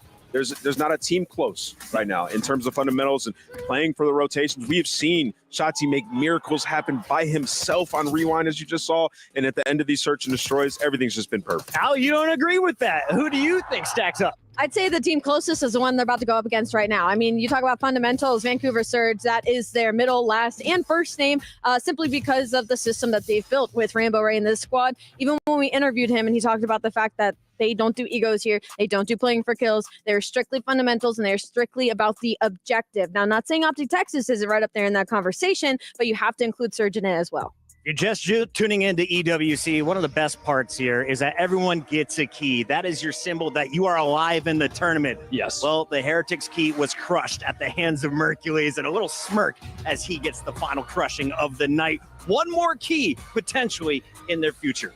Yeah, and they got to be confident in it. And you heard him in an interview earlier. They said, "Are you going to win this?" He said, "We're just better. We're just better." And I think they truly believe that. I mean, even in that grand final, the hard points just dominated by Optic, and that is the game mode that Surge have been able to hang their hat on the entire season since bringing in Neptune, one of the world-class hardpoint teams, just edged out by Optic. Mercules has been the story of the year for me, and he is already a superstar. We caught up with him before the game. Here's what he had to say. What's up, everybody? I'm here with the one and only Mercules as he gets ready for another grand finals. Merc, how you feeling coming off that last series? Because that was insane. Yeah, no, feeling good. That series was nerve-wracking for sure, but the boys clutched up, so. They definitely did clutch up, okay? Now you're going up against the Vancouver Surge yet again. You know that they've been prepping for y'all, okay? What y'all gonna do to kind of stop that? We're just gonna play our game, clear comms, good teamwork. Last time we played them, we bottled 2 maps very bad, so I feel like we should have won 5-1. So hopefully this time it'll be like it should be. Now that blitz, they've been saying it, blitz, blitz, blitz. We coming for the blitz. How you gonna stop the blitz? Some slants, some play action. We're not getting blitzed. There you go. They're not getting blitz, okay? They want their key up there on the wall so they can be champions here for Black Ops 6 at EWC. Let's go. Mercury's coming off an MVP performance at our previous event in Champs. Now he is in the running for that title once again. You look at some of his numbers and you forget that this is a rookie in his 4th event. It's unbelievable. Even when you go back to our last tournament's numbers, he was putting up the exact same 1.4s across 1.5s. If you understand what those numbers mean, he is dominating almost every gunfight that he gets into. This guy's good for 2. It's unbelievable. It's the impact in those moments as well. I mean, we see there, it says clutches 2. What are those? Ladies and gentlemen, if you missed the 1v3 One that of he the pulled best off clutches we've against seen all year. Heretics, I mean, you can't teach that. You can't train it. The guy plays it absolutely to perfection. We've talked about it already, broken it on down, but we've gotten to re-witness it a couple of times in the back and just seeing the way he plays out, even the bait into not being stunned. It's not just about the information gained, it's the information that he's baited out. Understanding those things usually takes years to kind of figure out this level. He's here already. He knows what he's doing. And speaking of that, like we had Dashy up here and he talked about like his poise in the communication as well. This is a team that had a stage where they went 0-18. Like literally they needed somebody to come in with that composure and that calm demeanor. It's been Mercules. On the other side of this fight, we have a very strong Vancouver Surge squad, a team that has gone to the grand finals multiple times in 2025. They haven't raised a trophy yet, but Neptune said, if I'm going to do it, this is my weekend to do it. I'm doing it for my dad.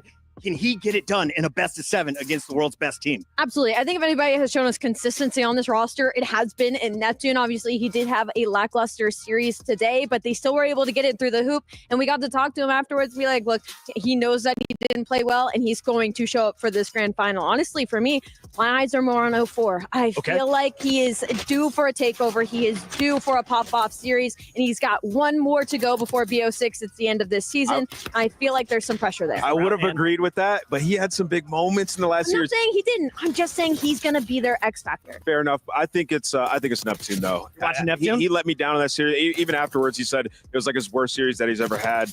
He had some moments in the control, some individual like pop-offs, but in the following maps just didn't do too much. And I think Neptune's the guy who can be the equalizer on the opposite side of shots. Enigma, we got to talk about that, man, though. Abuza finishing the final 1v1 to get them this spot in the grand final. An epic moment for the team.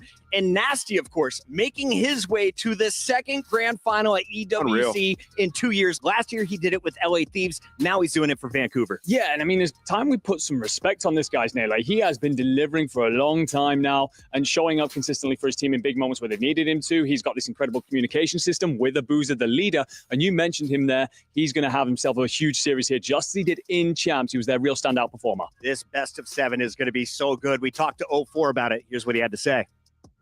What's up, everybody? I'm here with America's favorite twin, 04, as he gets ready to go to another grand finals. You just watched a crazy series with Optic and Heretics. What did you see when you watched that? Honestly, 2 teams really batting it out, giving everything they got. That was definitely both of their best games, and it was great to watch. It was. Now, you're going up against Optic here in these finals. Did you, I know you want to get this get back here in Black Ops 6 from that last finals. What you guys going to go do differently against these boys than the previous? Just make sure we prep harder than we did before. Our confidence is way more than we had last finals. Again, like I said before, we had delusional confidence, so we're going to bring that into finals. Hey, man, that delusional confidence can take you far, and it can also put your key on that wall for Call of Duty Black Ops 6 and have you immortalized as an EWC champion. What would that mean for you guys after the season y'all have had? It'll mean everything, bro. After the season, we had all the second places, all the hard work, and to do it with some of the best people I ever teamed with. It'll definitely be an honor. It definitely would be. Vancouver Surge fans, get ready, because they ready to drown them out. After crushing the keys, he said, I felt like I was snatching their soul. There is one more soul to snatch if Vancouver wants to be champions of EWC, and 04 looking to lead the way as one of their top slayers. Yeah, he just makes a massive impact, whether it's Respawn or the Search and Destroy. 04 is the versatile player who will get it done anywhere.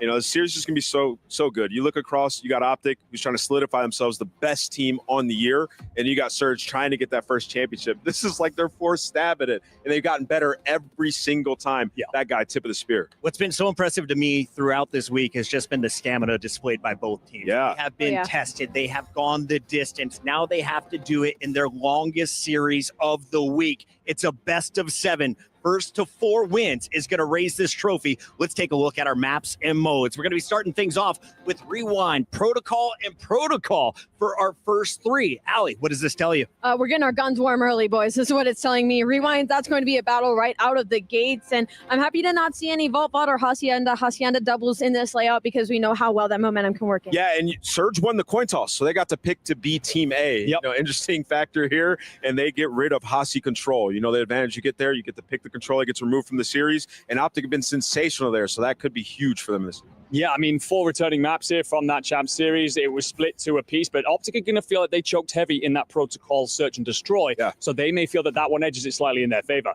Now, Control had a patch update, but you told me Protocol Control plays pretty similar. What should we expect if we get to that Vault Game 6? Oh, if we get to that Vault, I mean, last time in the series, the Vault was choked by Surge, and so was the Protocol Control. If you think about it, they look back at that, they know they were moments away from winning both of those maps. I think we're going the distance here. Surge know the opportunity they have in front of them. They have to seize it. And Allie, we saw Rewind, Search and Destroy, played by Optic just a bit ago. Terrifying. What should we expect if this goes to a Game 7? That's what the script is saying here at EWC. If we go to a Game 7, I might have to lean towards that green wall. I think the way they battled back into that Rewind, I think it fits their playstyle incredibly well. But on the flip side for Surge, if you get Neptune and 04 going, we could be in for another maybe round 11, Game 7. Nameless, we are down to the final minute, so it's time to put our pride on the line. You get to kick off our first prediction in the best of 7 for the 2025 title in Black Ops 6. Yeah, you know, earlier this year, Optic cost me a lot of pickups. I kept picking them. They just kept losing. They didn't even But recently, I keep picking Optic, and they keep winning. I got them again. They're winning this. Enigma? Yeah, I got to join up. I think it's going to go to that Game 7. It'll suit the pattern of the day. I'm taking Optic 4-3. I love the story of Vancouver Surge way too much. I think Optic got their one, and I think it's time for somebody to take them down. I'm going to go with Vancouver Surge. Vancouver in their 4th grand finals, finally raising the trophy? In 6. Chat, let us know, where do you land on this one? Optic Gaming, the defending champs, taking on Vancouver Surge. This is your EWC grand final.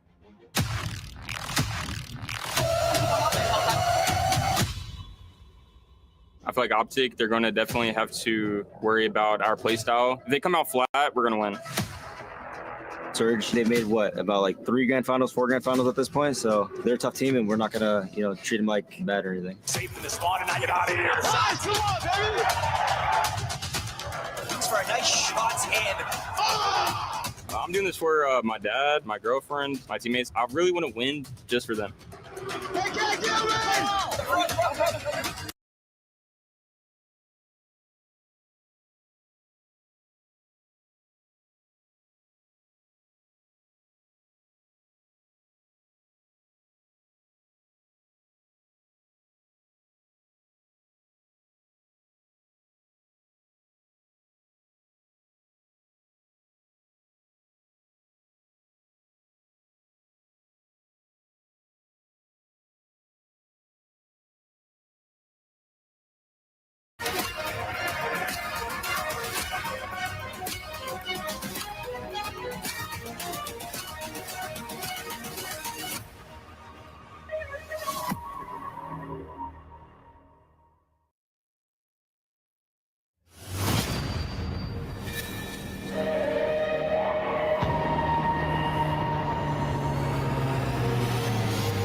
This is the definition of a championship Sunday.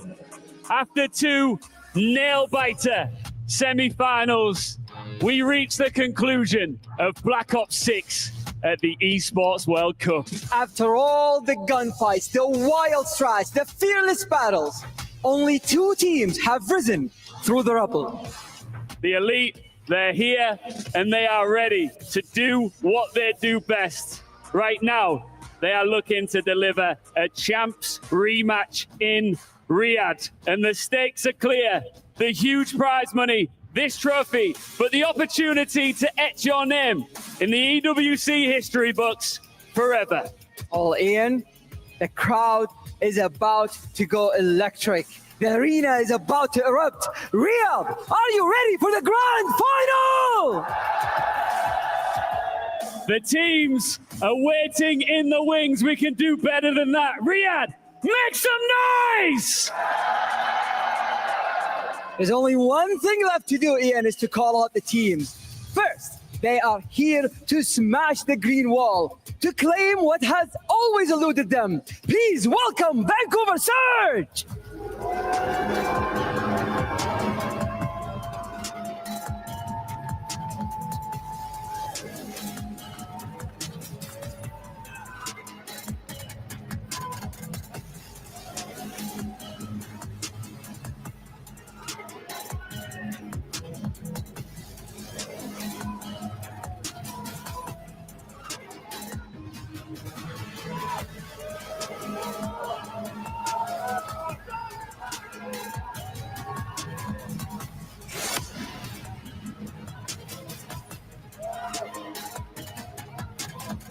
Their opponents are looking to conquer the world once again. They want the crown. It's Optic!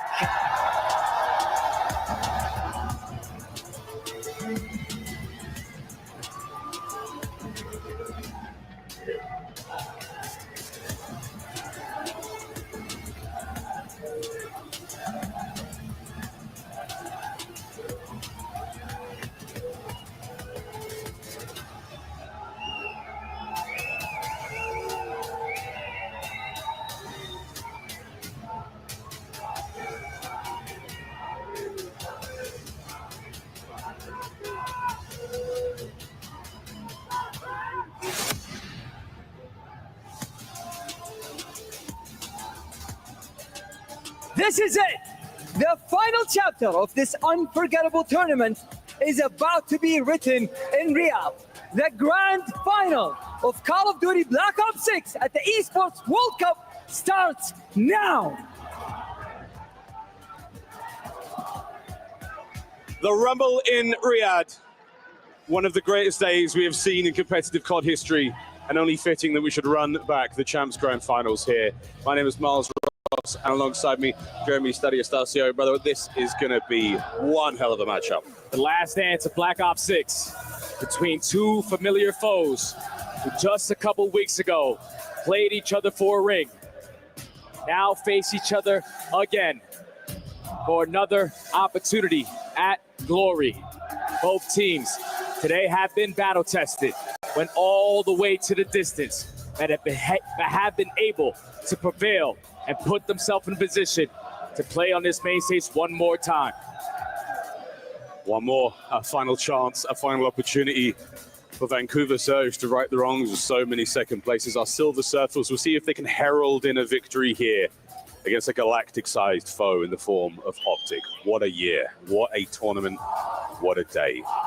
A best of 7, the first team to 4 wins here. We start things off on Rewind, Stud. What's the significance of this map, brother? Keep in mind that Surge won the coin toss. So with them winning the coin toss, they choose a majority of the maps that they want to play. Obviously, you're going to get rid of Hacienda Control. But the fact that they decided to pick Rewind Hardpoint as the opening HP, when you have watched the Green Wall play it the entire time this weekend and have always been the comeback kids, there is something that they have in store that Optic need to be aware of. No more tricks. You don't get to take any of this with you into the next game. This is where it ends, the final day of Black Ops 6 competitive COD. Hoping to see some tricks, some magic conjured up by our heroes on stage. Man, Jay, what heroes they have been all tournament long. The clutches, the late nights, the massive plays. It has all been there. We have been eating good, COD fans. And this Rumble in Riyadh is about to get started. Rewind, protocol for our first 3. The last time we see those maps and modes in that variation this year. And I think for it just being a best of 7 actually gives a slight advantage to the Surge, because you only have to play 4 respawns and 3 search and destroys. You have been the team ever since the addition of Neptune. S&D wins you championships. You've been tested on every single one of these maps, besides Rewind at the end. That's if we go all the way to the distance. It's all about the ice. It's all about the composure, the veteranship, with the coaches on both sides, and Karma and Rambo. They played against each other so many times on the main stage. But now it's time for the young bloods to get down. It's a deep history, man, between those players. For Optic, again, world champions. They've got chips for everyone on Vancouver Surge. This would be the first. And what a tournament to get it done at. To remember this day of COD, to remember that you were the team that came out on top of all of that, of every single nail-biting moment. You were left atop the pile. What an accolade it would be. One thing to win the Esports World Cup, another to be remembered forever as a legend. Map number 1, we are loaded in. Let's get it. Let's get into it. If you are Surge, you know how powerful Optic can be when they whip out that third AR and go from the P3 to P4 setup. So that's something that you're going to have to think in your back of your mind. But here we go, ladies and gentlemen. Get loud, because this is going to be a banger. Straight to P1, we go. And the opening nades are exactly what you find there from Abuza. A slight exchange of gunfire in towards time, and Optic in the blue arrows, Vancouver Surge in the orange. They managed to overwhelm time. That is a perfect break-off. You spawn not on the preferred side. You clean out house all throughout the middle of the map. Instantly flip the spawns. Now you're soaking up all of this P1 hill time. With 30 seconds still remaining, Shots are the only one that can try to contest for the spawns. He gets taken care of. And for now, Surge, they are happy with this play. Yeah, number 4, Nasty spawns up in the right spot. You can see 04 now reposition the wheel. Lock down the low left-hand side of the map. 15 seconds, a new hard point is going to appear. Our teams make their way there. Contest over for an entire minute. And what a run. Mercury's and Shotsy find their kills, but still not necessarily the full break yet. Yeah, but the spawns are secured in favor of Optic. So allowing them to find the opening kills puts them in a position to fully set up. Trophy systems are going to go down.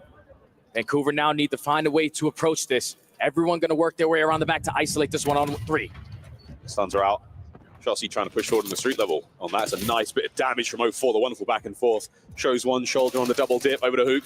Coverage there from Mercules and Dashi. Hard point still remains in the hands of Optic. But it's still a contest for the spawns. Abuza and 04 are on the backside. So the close spawns for Optic are still going to be here. But you need to take care of 04. You're going to have the reinforcements. You're going to have the rookies. And now you have the numbers. It's still a 2v1 with Optic in control of the map. Yeah, Surge unable to really find a whole lot of time here. And the spawns are going to flip at the last possible second. So not an ideal situation right now for the Surge lads. They're going to have to fight their way through time. Happy to get the next 10. But you're looking towards the top side of the minimap. We now go. And this needs to be calculated risk right here, because there's no space currently taken from Optic. So those spawns for Surge are still going to be over towards the new HP. But you got to watch the OE. Don't allow one of these SMGs to be a nuisance to get behind enemy lines, and Hook already finds an opening. A brand new hard point now open for business, and it is Neptune who trying to farm that time, taken down in a wild exchange of gunfire over there by Dumpsters. Once again, 04 isn't going to contest for the flank now from Hook. Top right-hand side, he's now making a play. And the dance is on here for the top right-hand side of the minimap. Well, the hard point is still in contest, and Hook the nuke finds it. Oh, and that's a very fundamental play right there out of the nuke. Your teammates flood their way through the front, get the early break. Now you are in a powerful position with this final 30 in your favor to blow this game wide open. They're almost up by 100 already. 04 push back into the depths of kitchen there. Shotsy asked to see the manager. Back over the time, over the top. We go! The second! Ridiculous kills, final 13 on point. And once again, it is Vancouver Surge scrounging for scraps. Yeah, this is not good. If you were a Surge, you obviously picked Rewind for a reason, but you are not showing me anything. Need to understand why. It's now Optic. Win the rotation over towards the money hill. You're almost up by 100, as I said again. Ooh, Optic looking great. Let's hear how they sound. With a Bravia listening. All right, I'm watching left. Yeah, I'm looking court. One's left side glass. Left side glass. Yo, yeah, they're going left. Yo, watch out B search. One side B search. He's in court, and then deep. He's gonna be off this, and then one guy's deep. Look your left first. I saw him short. Yo, yeah, one's deep P3, one's P3. Okay, Yo, two front of me. Back door off the door. I have your help front. I got naded. Deep front. Abusa deep front. Two front. Yeah, two guys side door. Two guys side door. Two more time. In the back dead. Nice, kiddo. We spawned out. Yep, pressure them. Yo, in the back. I'm going. Yeah, go no. Next in the back. That's perfect. They spawned that old. All four. I'm in court. What's going off is on you? Yeah, they could go 18 on me. I think they're right. They have to go 18. Court. Then another one court. Abusa. Two court. Yeah, two court on me. I got one. I'm new. Another one court. Another one glass. Nasty. He's going court. He's going mid court. First guy court. Soak this time. Nice. I have a trope on you. Yo, they might start spawning behind you guys. No, we're good. I'm blocking. What's what time? I'm pitching. I'm pitching. Wait, yo, he's court holding. All good. Okay, outer bench. I'm dead. I got naded. Naded myself. Yo, I have your help. Yo, one guy's outer. Get tax. Get tax. Two on time dead. Another one on time. Abusa. One's gonna pin. Calm communication there from Optic, and now down nearly 100 points. Let's go for a Bravo listening with Vancouver Surge. Pitch. My phone too. Out. Weak. One is dead. One Show me. You begin. Two. One minute. Yo, we hit 64. Nice. That's just mid-side time on you. I don't see him. Oh, Brandon. One's gonna be 18. I don't see him. Okay. He's still 18. 18. 118 and 118. Is that team? Yeah, one's burger. Oh, me. Two more time. No. Let's do it. I think he's gonna be two sides. One tick on me. Zig. Nice, that's it. That's last one.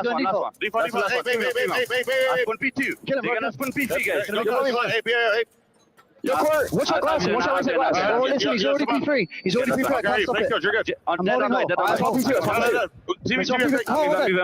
right. I'm on P2. Get my glass. He's Zig on me. Zig. He's going 10. He's going 10. Yo, pick up my shoe when you spawn. Nice one, burger. Okay, I'm going back left. Tell me to get my streak, John. I'm going to have it pass again. Yo, right on me, then. I'll be straight. Look, glass one. Yeah. I'm watching my street. That's right, guys. They're going to eat this all. Nice, Trav. Nice. I've hold the left, guys. I don't see anything. Yo, glass Brandon. Left to the right. I'm not sure. I think 3 times. Just soak. Yeah, it's still glass. Keep on the right, Trav. Fantastic listener from Surge, and the comeback is absolutely on a boozer, taking some of the longest gunfights you can in Black Ops 6. And this is their opportunity to get themselves back into the mix. You dominate the presence in towards P1, you win the rotation over towards P2, and you are fully set up off the rotation. But players are dropping like flies. Hercules and Shotzi flying on in from the side, though. You gotta stay alive because your teammates are spawning in Africa. It's the last guy. 04, you gotta do something. A long way to go from Riyadh is the shots. 04 now in the back, still going. The dance is good. The dance is done. Hoop knows the steps, and he walks away with it. 30 seconds to go here on the second set of P2, and the first go around it was all Optic, and it's looking that way again. And this is a good chunk of time to take if you are the green wall, because now you know that with the lead that you have, Surge have to approach this. They cannot afford to give up this time here, but the more aggressive that they are, this is when Optic can start to take space. They're more focused on just soaking up all this hill time, keeping that 100-point lead in their back pocket. Still looking to be 100 points after a couple more moments. Shotzi 20 and 18, lovely stuff out of him. Dashing on a 4 spree, fully streaked out. Incredibly useful here on a map like Rewind. A few of the hard points, there is no cover, and it is wide open. Number 6, gifted a good one. Makes the most of it. Shotzi's all good. Oh, the follow-up. If that was the jab, here comes the knockout blow. The spawns are being blocked. You're not going to be able to survive on the hard. Oh, the break is going to come on in, but a team kill is only going to assist Vancouver potentially on holding this down.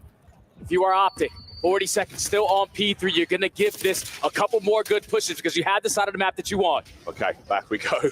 Another point to the dreaded Gen soon. Thinking about next. Thinking about Shotzi finding more kills from this same position. Top of the box, 3 dead once again. 208 and climbing for Optic. It's just consistently playing from the back foot. If you cannot find an early break or a couple set of kills here to make your life a lot easier off the rotation, it's basically going to be game at P4. You need something. Making the moves now to Beepers once more. Optic starting to run away with it once again. It feels like champs all over. This was the map it ended on. Abuza and Nasty with their kills. How much have they learned from this moment? Can they find the resolve to mount the comeback? Into Beepers we go. Numbers up so far for Surge. Mercury's holding it. Mercury's down. 3 dead. Surge are in. Beautiful break there from Surge. A much-needed break at that. They also need all of this hill time. Do not afford to give up your life for free, and Hook already finding an opening. They are playing it patient. They still know that they're not going to be fully set up. They are in a tight spot towards the back end. Trades going back and forth. Nasty still alive in the HP. Got to win a big one against Dashi. Gets it done, holding it together. Spawns disrupting now across map, and Abuza's got bullets for them already. Through the middle we go. Another throwdown inside Gens is on the menu, and Surge are starting to get things going here. That's a nice force spree out of Nasty. This is good time, but terrible timing from Neptune. And every kill off the rotation is a big one because it's only going to allow Optic to be uncontested over at the P5.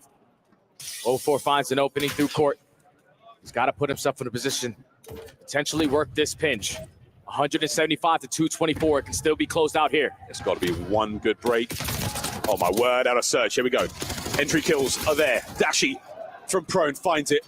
The Supine Superstar gets another one. It's a set of kills right now. Looking for one more push, one more break on the entry. Down! Mercury's cuts them both. Hook now on the cutoff kills as well. That could be it, but 04 staying alive. A 1v1 against Dashi, and he's down as well. Surge, muscle up for the next wave. Another lifeline. 04 with a massive couple of kills there to allow his team to get back into the mix. Pinstripe kill feed. Trades going back and forth. The Nuke in a position to at least find one. But it's all out mix fest, a bloodbath in towards the Gens. And we're not of it yet. We're still swinging. Neptune and 04 getting their kills. At what point do we call it and head towards the next time? Optic with the spawns now on the right-hand side of the map. And Vancouver Surge, they've taken a pound of flesh in Gens. Optic only need 15 seconds, but Surge are now surging their way back into this game. They breached the 200-point mark. They flipped the spawns as well. Optic cannot go one by one, but that's 3 dead. Get on the hill. Here we go. Here we go. P1 to close it out. Can we get another big break from Surge? Abuza there with the Jackal. Nasty as well. Onto Shotzi, trying to keep this play going. There's the tags. Traded out again, and Surge are good. Surge are good for now, and a split spawn for Optic might work out, but Neptune reads the spawns. Now you flip the spawns again. 40 seconds. They cannot win it here, but you need every single kill in the feed to keep them away. Never looking for his 5th. You're still holding the hard point. Watching out for the next wave. In they come. Through the thresholds. It's going to be a 2-angle attack right now for Optic. Nasty on one side. 2-piece. Still holding the front. Last contest. Surge are good. 20 seconds still here, and now Optic need to make a crucial decision. We cannot afford to give up this time. They got to fight their way through P1. They still only need 6 seconds. Holding on. B2, it's within reach. Dashing Shotzi on theirs. And Nasty now still do it. All alone. The game could end here. Nasty's got to move. Fight his way forward. No, it's done. Map 1 complete. Optic with the quick maths. Closing it out on P1 Rewind. First blood. Surge just came out so flat on the first set of those hard points. We're consistently playing from the back foot. Optic didn't even have to do much. Just find the kills at the right time. You go up by 100, you give yourself that cushion. And even with the late surge there from Vancouver, it was not enough to take map 1. What a run. They've learned their lesson. But that is a lesson they can now forget. Rewind hardpoint. Thank you for your good memories. Black Ops 6. We say goodbye to the map and mode. We'll still be playing Search and Destroy at the very end of this series if we have to. Unbelievable start. And what a run, man. I mean, Jay, the multi-kills on the inside of Gens again. Teamwork on point for both teams, and I'm loving, as far as the long run of the series goes, loving what I'm seeing from both squads. No, especially from Surge just coming to life there, because Optic looked like they were going to run away with that game very, very quickly. But just gaining some momentum towards the end of that game. They're going to go back and think, just 1 or 2 situations we could have changed. We could have potentially took that opener. But now Optic do what they do best. Take the opening HP. Now we're going into the Search and Destroy on protocol. But we've seen both teams go down to the wire on this one. Oh, yeah. Another close one on its way, no doubt. But the first map falls to Optic. And 2 absolute legends of the squad. The superstar himself, arguably the GOAT of the CDL era, Shotzi, and the young Mercules. joins the roster. And what a run they have had together. Their stats absolutely unbelievable in this tournament, Stud. Whether it's his search, whether it's hard point control, you name it. Everyone has been pulling their weight as they battle their way towards this finals. Everyone has to give their 25% if you want to put yourself in this position. But these young men right here on your screen, going above and beyond in Search and Destroy. We've always said it for years on years. S&D wins you championships. A 1.62 for the rookie, a 1.24 for the champion. And both great in their opening dual win percentage and their clutches. These are guys you got to put a lot of focus on going into this map too. And those clutches, they make the biggest difference, man. That's a round count. That could be a map. And that is exactly what you were looking for in these dire moments at the deepest end of the biggest tournament of the year, EWC. The attack win rate as well there for Optic. So a couple of pieces here to think about as we roll onwards now into this grand finals. Protocol has been an incredible map to watch. Very, very memorable moments so far, Stud. It's so fun to see, man. It's so fun to see because in the beginning of the year, it was just nonstop action in towards bottom comms. As time's going on, teams get a lot smarter. Team starts to develop some strategies. And it's always about that finesse game. So between 04 and Shotzi, the Nuisances on both ends of the stage, those are guys that you have to put everything into. Because if you allow them to get comfortable, if you allow them to get into that flow state, neither squad is going to have a good time. Plenty of time to get into that flow state here in our best of 7. Lots of time. Lots and lots of time still. Get back to that flow state in the respawn modes. But Search, we've seen a lot of look Stud, a lot of crazy plays when it comes to Protocol. It's a map where players are able to get really creative. How are we feeling about this one? How are we feeling about any sort of secrets, anything left inside the playbook between Karma, between Ray, anything you're expecting? No, I think it's just an absolute square up. You know what both teams are going to get thrown at you. It's going to be a mixture of everything. Slow and steady, fast pace, ego challenge. This is what you expect when you have the two best teams duking it out at the end. We're going to run into a little bit of trouble here. Up top, Shotzi spots out 04. He's unable to get the kill shot in here, but there's the exchange of lethals and tacticals. Whoa, an opening salvo puts Shotzi down to 13. But the positioning, the Ant-Man finds the first. 04 is getting the calm that he's going to be weak, so let me send it in for the kill. But Shotzi does Shotzi things with the movement. Already finds his second on the round. You have A control. No trophies to work with. So you're taking the slow approach. Here comes Dashi with the bomb. There's the plant. Mercury's tagged up. We're going to see if there's any aggression here. Shotzi again. He's found the first 2 kills of the round. There's 2 more left to be found. Both players do put down shots. Shotzi has to get into the play, but Big Brucey is here. Makes it a 1v2. Abuza, we saw you clutch so many of these rounds earlier on. You got 30 seconds to find another. And those shoulders are more than enough to seal the deal here. Abuza's got to do something unbelievable. Guessing where the next man's coming from. And here comes the challenge. Optic is showing him absolute respect. They're not going to be challenging this until they know it's a good one. And there it is. The trap set, sprung. First round. And already Shotzi setting the tone. 13 HP in the dream. He's able to strike for the first blood. Get the trade on the hook. Then in the 2v1, he's put himself in a position to keep Dashi alive. These are plays that he has gotten away with all year long. And he starts it off here on Protocol. I've not seen again, patient. Nothing crazy, nothing too flashy. We're not giving away anything here. I mean, this is a grand final where anyone can win it. Fantastic opening round there from Optic. We swap sides now in Search and Destroy, and Vancouver will be on attack. Aids over the top.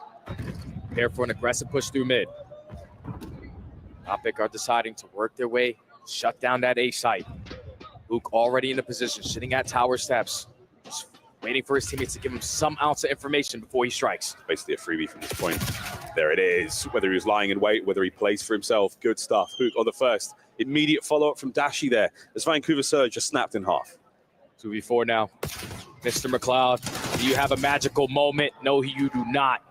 Now Nasty left in a 1v4 with palm down in blue. Yeah, good luck. Yeah, this is a tough one. We wish you the best of luck here, Nasty, but a seemingly impossible situation. Optic will play the highest probability, complete coverage. Dashi finds himself his second on the round.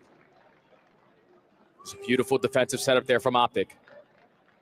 Vancouver were thinking they're going to try to take mid-map away, but no one challenging over towards tower creates an opening. Hook, you best believe his headset is crank. He hears that door pop at tower, turns, finds the first blood.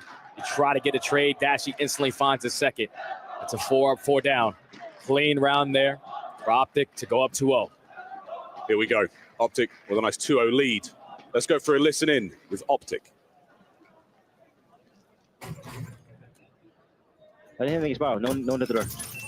Hitting it. Watch out, bigger. Watch out, bigger. Let's go, Sam. Watch out. Hit my need. Hit my need. Yeah, I won. I'm one shot. I'm one shot. I have my pinch. Just hold it. Just hold it. We don't have to play it. I'm funny. I give you a trophy. Could be Sparrow. I'm dropping him. Yo, big door. Yeah, I'm hoping. I think there's 2.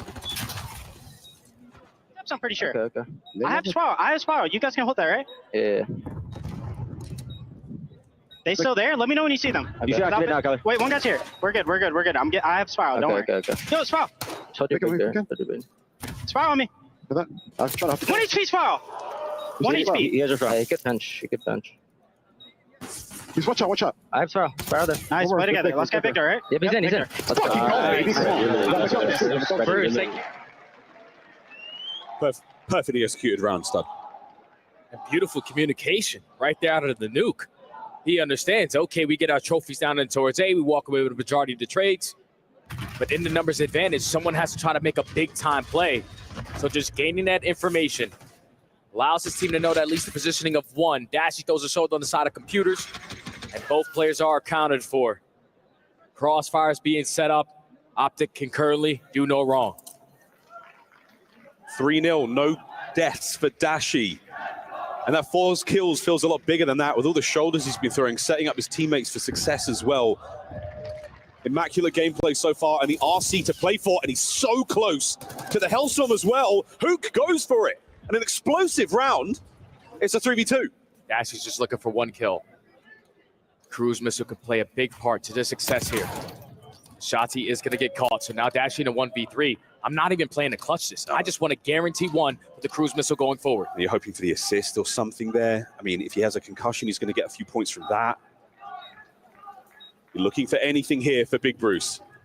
Perfect coverage right now from Vancouver Surge. He's just going to forfeit the round.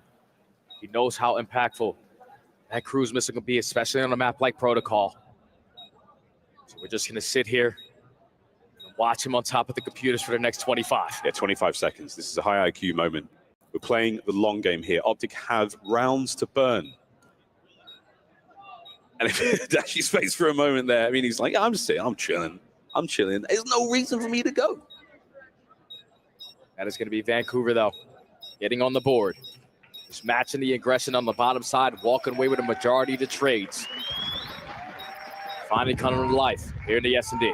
And that tells Vancouver as well, whether they were counting it or not, they know for certain now Dashy is close to streaks. That is going to change things. And again, a stun over the opening gambit, whether it's an assist, Dashy will get it.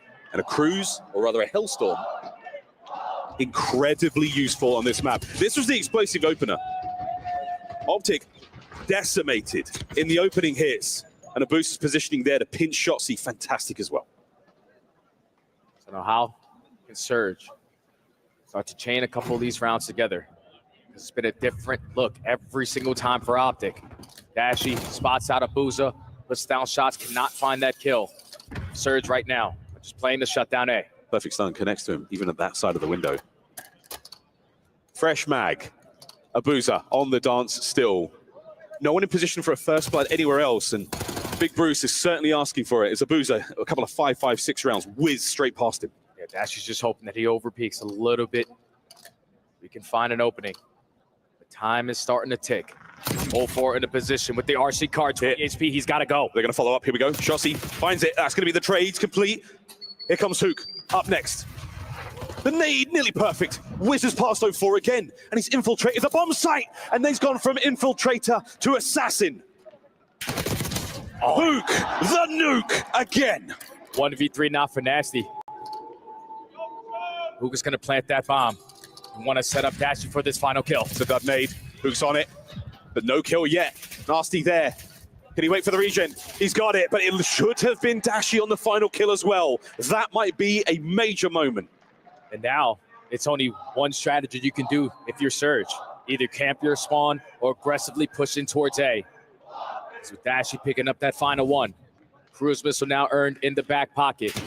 And Nuke loves himself some spiral gunfights. Dashy cleans up the rest. 4-1, Optic. We've seen Optic as well. I mean, moments like that, you're able to drop the bomb for your teammate, give Dashy the points that way as well. The importance of score streaks. It's not all about the kills. It's absolutely about your involvement in games. So Dashy now, oh, look at this. We're going over to Heli. He could lay down. He could call it in here if he wanted to, save it for a literal rainy day here on Protocol. But at 4-1, Optic again in an incredible spot. What shots? No kill. Almost gets that first blood. Now you know that Dashy's playing over towards Heli. Duke is trying to take care of 0-4, but Shotzi finds the first blood. Oh, pressure on Dashy there, finally brought down. Hook was in position to body block the play. Reinforcements now going over towards B, but no bombs shown from Vancouver Surge yet. But 0-4. Oh, what a position to be in. Lovely stuff. Mercury's on the coverage. Nasty. What a commitment this is, right over the top. Carrying the bomb in his back pocket too. Hook unaccounted for, and it's a freebie. And now Abuza, another chance at a 1v2. A desperately needed round. You can pull this one out. But the bomb being down towards Heli, Optic have all the info. And that is nearly impossible to recover. Truly in no man's land. Abuza's been in the 1v2 clutch here before, and it's nearly another. Fresh mag. Not enough for the kill. Mercules plays his advantage on the wide peak. Optic 5-1. Now it doesn't get any easier for the play call here. We know that we have the cruise missile in the back pocket. Let's just play. The aggressive pushes through mid-gun. Once we don't spot anyone, you call that in, you get the bomb down at B and play close play. Boot again. Superb positioning on the attack there. And that was Mercury's final moment. You saw his hit points as well, well below half.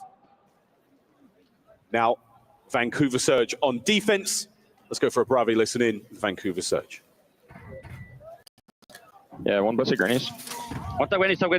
Right or left? He was on the right side. I'm left side, okay? Top grenades, so I think he knows I'm pushed up. Yeah, for sure. I'm netting granny zip. That's not P2. You have maps or no? Yes, I have it now. Don't say anything. They still grenades. I'm push up short. Yeah, you play. Yo, pizza lunch. Nice. I have maps. Yo, show me. Can you go Yo, tower and bottom grenades. Okay, listen, tower, lab, and bottom grenades. Bottom grenades. Tower, okay? Yeah, my big dog, okay? Yeah. I'm just shorter you. Oh, we're good then. No move. Don't say anything top mid, guys. Slammed granny door. Tower, yeah. There's back tower. 0-6. They're gonna back you down and play me. Yeah, I'm gonna go spot, bro, fast, bro. Yeah, go. I'm gonna help you, bro. Yo, they're gonna be. Go. What's up, P1 stairs? What's up, Smirk? I'm gonna fucking be. I'm gonna wrap P2. He already crossed the B. This guy's gonna go P1 on granny. He show me. Where? One shot P2. He hit big door. He's in. He was in. Boy, one. One more. P2 on me. P2 traps. I'm trying to help you, bro. I'm trying to go fast spot. Where's Bobby? Big door and boat. I think it's probably. You must have gotten weird timing, yeah. That is it.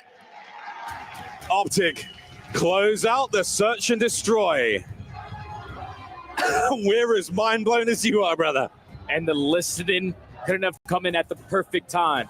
You heard all four saying, once he spotted one player crossover from gun, they're going B, but it was all a decoy. They were playing for someone to work the pitch. You catch Nasty. Bomb eventually works its way in towards A. They are just playing a step ahead right now. Optic, basically flawless here in map 2, quickly up 2-0 in the series. A 6-1 defeat on Protocol there for Vancouver Surge. Shades of the earlier stages of the season. For now, control on the horizon. We'll leave it to the studio. So much, gentlemen, and what a start for Optic Texas. I was looking at the numbers here, Allie. They got outslayed in game one. Yeah. They win the hard point, and then you bounce back and search and destroy, and you lay down a beatdown. 6-1 is a statement victory. Absolutely. I mean, you look at the numbers across the board. Dashy 8-1. It has been a while since we've seen S&D star Bruce, and also the 3 first bloods from Shotzi. He hasn't missed a step from their previous series. He is making it so much easier for the rest of his team. And you see, like, first deaths, 4 for 04, 2 for Neptune. Like, you look at this map, and in the listening, I think was a really nice element. It's fun that we can do that because it's the final tournament. Yeah. But they're keeping them guessing. Optic is so tough to play against. And, you know, Ali, Enigma, we're in the green room talking about it. they're pushed into bottom computers, you have to concede it and play retake. Yep. Yeah. We have seen it over and over on protocol. Teams try to go in there, fight it early, and they just get blooded, and you're down a man. Yeah. It's tough, but hey, no point in looking at the past. Enigma, take me back to the start, though, because I felt Vancouver, if they wanted to win this best of 7, you got to strike first. You got to start stirring up some momentum. Absolutely. They were down 100 points. It was 29 to 129, and Optic was only outslaying them by 3 kills. Second half of this game, it's all Surge slaying, and Optic almost allows them back in this one. Yeah, well, it's a weird thing. So they bring Rewind into the map pool, and we were like, okay, well, have they got something saved up potentially? Previously, when these two have matched up, the hard points have largely gone to Optic, and Surge have struggled when it comes to the slaying side of things. It's almost the flip opposite here. Their slaying is just not impactful enough, and you end up in a situation where Optic are playing those fundamentals far better. And for Vancouver, you also needed Neptune to come online. It took him a bit to get going, and when he did, it finally started to lift him too late. Yeah, you know, he figured it out towards the end, but I think it was a big moment, and it's the P2 to P3 every single time.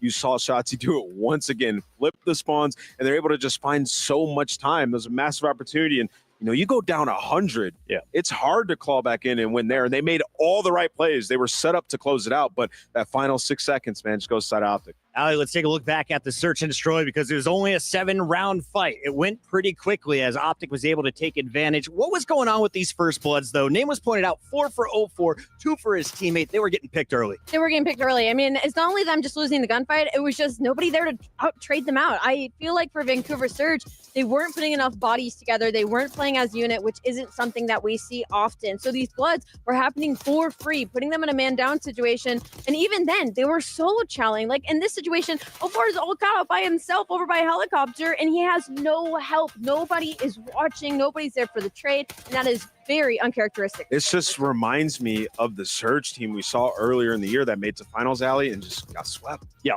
It's like runs out of gas. Exactly, like running out of gas when you get to the finals because they're actually a phenomenal retake team. They really are, but like you have to wait for each other. Once again, like you can't just send 04 and hope he finds 2-3 kills. Enigma, there is something different here, though. Rambo Ray is on the stage with you, not just between games. He's also going to be there all of Control Protocol Game 3 coming up next. If Vancouver is going to get back in this best of 7, we're thinking they got to take Protocol and then probably Hacienda that game 4. No, 100%. They can't afford to be looking down a 3-0, 4-0 barrel because it becomes a situation where obviously you can't be down a 4-0 barrel, but you start to get to a situation where you start to recognize, oh no, this is showing shades of us in the past. You start to second guess yourself. I love that you're bringing up Rambo Ray though, because at the minute it feels like they're kind of caught up in the moment a little bit. If you're Vancouver Surge, they're not playing their game. And I want Rambo Ray, who has been saying he's really enjoying this coaching role, to step up and be in their ears a little bit more, calm them down, get them back on their page. And you have an opportunity here on the Protocol Control. They should have won this last time. Yes, I completely agree with you. They were in a position to lock it down, but it's another situation where they were just kind of throwing their lives away and stopped being on top of it with each other. So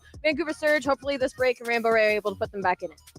20 seconds till we go back for game number 3. Ant, give me the prediction. Is Optic starting 3-0 in this best of 7? Yes, Optic are starting 3-0. They look unreal. Enigma? I can't argue with that right now. I'm sorry. No, I don't want it to be a sweep. It's just going to be. We're nearing midnight here in Saudi Arabia. This is EWC, the grand final. Let's hope it goes long. Ladies and gentlemen, welcome back to Championship Monday here in Riyadh. It is technically past 12, but that's really where all the fun begins, folks. We're going into map number 3 now, Protocol Control. So far, Optic have had their way with Vancouver Surge. The first map, a close one, Jay. The second one, not so much. Yeah, not so much. And now all momentum on the side of Optic. You're feeling really confident because this is a map that you were able to steal from Surge a couple weeks ago. Some minor adjustments are going to allow them to be in better form. Everyone firing on all cylinders. SMGs getting loose. ARs dominating on the map control. Surge need to come to life right here, right now. No way they're making the 3-4 comeback. Surely not. But the way this day has gone, I'm a believer. Anything is possible. I'd written off Koi when they went down 5-1, 4-1, whatever it was. They proved me wrong there. Let's see how this goes. Into Control. Vancouver Surge had the blessing of not having to play Hacienda. That got vetoed. Will this treat them as well? Let's get it. And it's all about the break off and Control. And you win a majority of the fights. dominate the map control, but Dashy already opening up with one. Mercury's opening up with the second. Vancouver need to spring to life. Let's just listen to the comms. Bravia listening with Vancouver. Nice. He's granny zip. And front lab, there's two. One's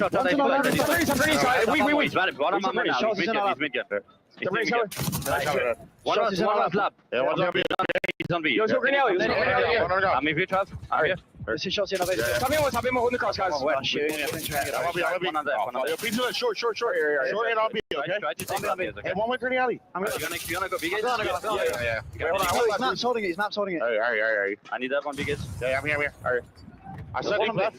Don't send it. On me. Chug it. Yo, I'm gonna come help you, Grannies. I'll come back here. Stop ammo, guys. They're not on my fucking field. No, dead. I'll see ammo. He wants top ammo. I'm here. Fucking shoot this out, guys. Kyler. He's on our base. He's on B now.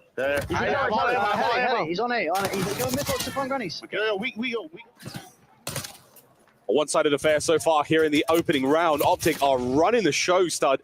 A segment of B and A's already gone. Yeah, Surge are not having a good time. You can already hear how frantic they are in the comms because their Optic are just so in their face. But with 2 kills not going their way, a chance to stabilize. But it's still Mercury's behind enemy lines. The nuke on the staircase cannot get the better of Nasty. Your next focus is where the hell is Mercury's gone? And he almost pops a double to make an impactful play. Crazy. And push it forward as well. Picking up on the damaged player. Shotzi is back over to the zone for a brief moment. And this could be an opportunity for Surge to falsify. They've still got to fight their way forward. And Nasty pulling that gunfight away. But the trades are there. And Big Dashy. What a moment. And again, Abuza now might show a little bit too much here. Dashy shooting hot. Don't give him the chance. He's hitting pixels at range. And Shotzi's in your spawn as well. So now you got to be aware. The guy, thankfully, Nasty is ready with the knife.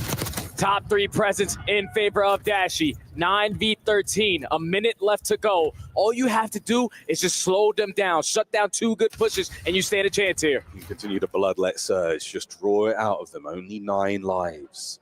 Nasty's not reading this.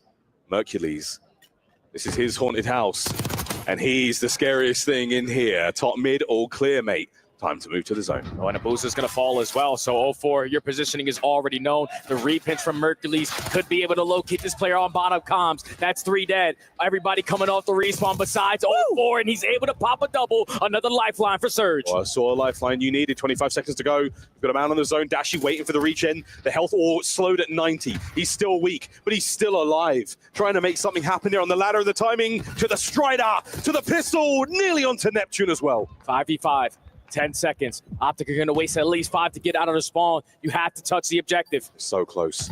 So close indeed. It's a big old flank from Nasty now, trying to make something happen. No lives. The contest is on. God. 3v5. And we're inside. Neptune fighting for this one. You have to get them off time. You have to maintain the lives. It's a 2v4. It's a 2v4. You don't want to give the segments, but now it's a 1v4.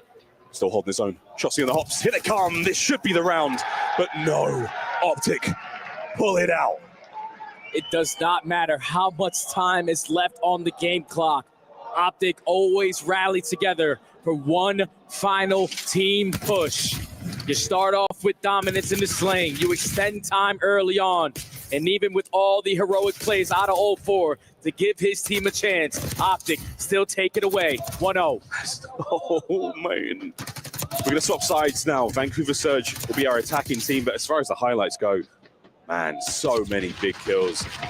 Again, kudos again to Surge. The fight is there. They have the resolve, but they're just in the back foot the whole time. You don't want to have to make a comeback. You just want to stay at an even keel. You cannot continue to start these respawns slow because Optic are taking full advantage of it. You're leading in the slaying. When you give yourself one more opportunity to freely roam out of your spawn, they make the most of it. So now Surge on the attack. Instant pinch from Shotzi, already showing presence towards top 3, but at least Abuza is able to find one of his own. Eyes from 0-4. He's aware, he's in the back line, feeds him to Neptune. Now front you go. On your horse, charge forward into battle as Nasty gets his from upstairs, stays alive after that great moment from 0-4. You're just trying to keep Abuza alive on that 8 point for as long as you possibly can. Mr. McLeod needs to try to get loose, but he's only able to get one. First segment almost being locked. But you can see how Optic are approaching this. They are waiting for Shotzi on the pinch before they go. A lot of exposure here from Abuza, not a lot of cover. The trophy system now gone. Incoming stuns, incoming nades, and incoming optic. Here we go. Mercules will be the first man on contact. Dashi with the kill. A zone safe. No second segment. Dashi lines up 3 with the AR. Now time continues to dwindle down. The rotation though from Surge. Put the game clock at a pause by B. Is simply taken away from Hook and his flank route. 50 seconds to go. We only have 1 segment locked in. At the very least, can we close out A? Oh, Mercury's caught out on Spiral. That means there's a bit more pressure towards the B zone. Couple of kills. Dashi trying to back it up. He's staying in these gunfights. A confident Bruce is a dangerous Bruce. 13-7. Oh, but the second segment at A is going to be locked.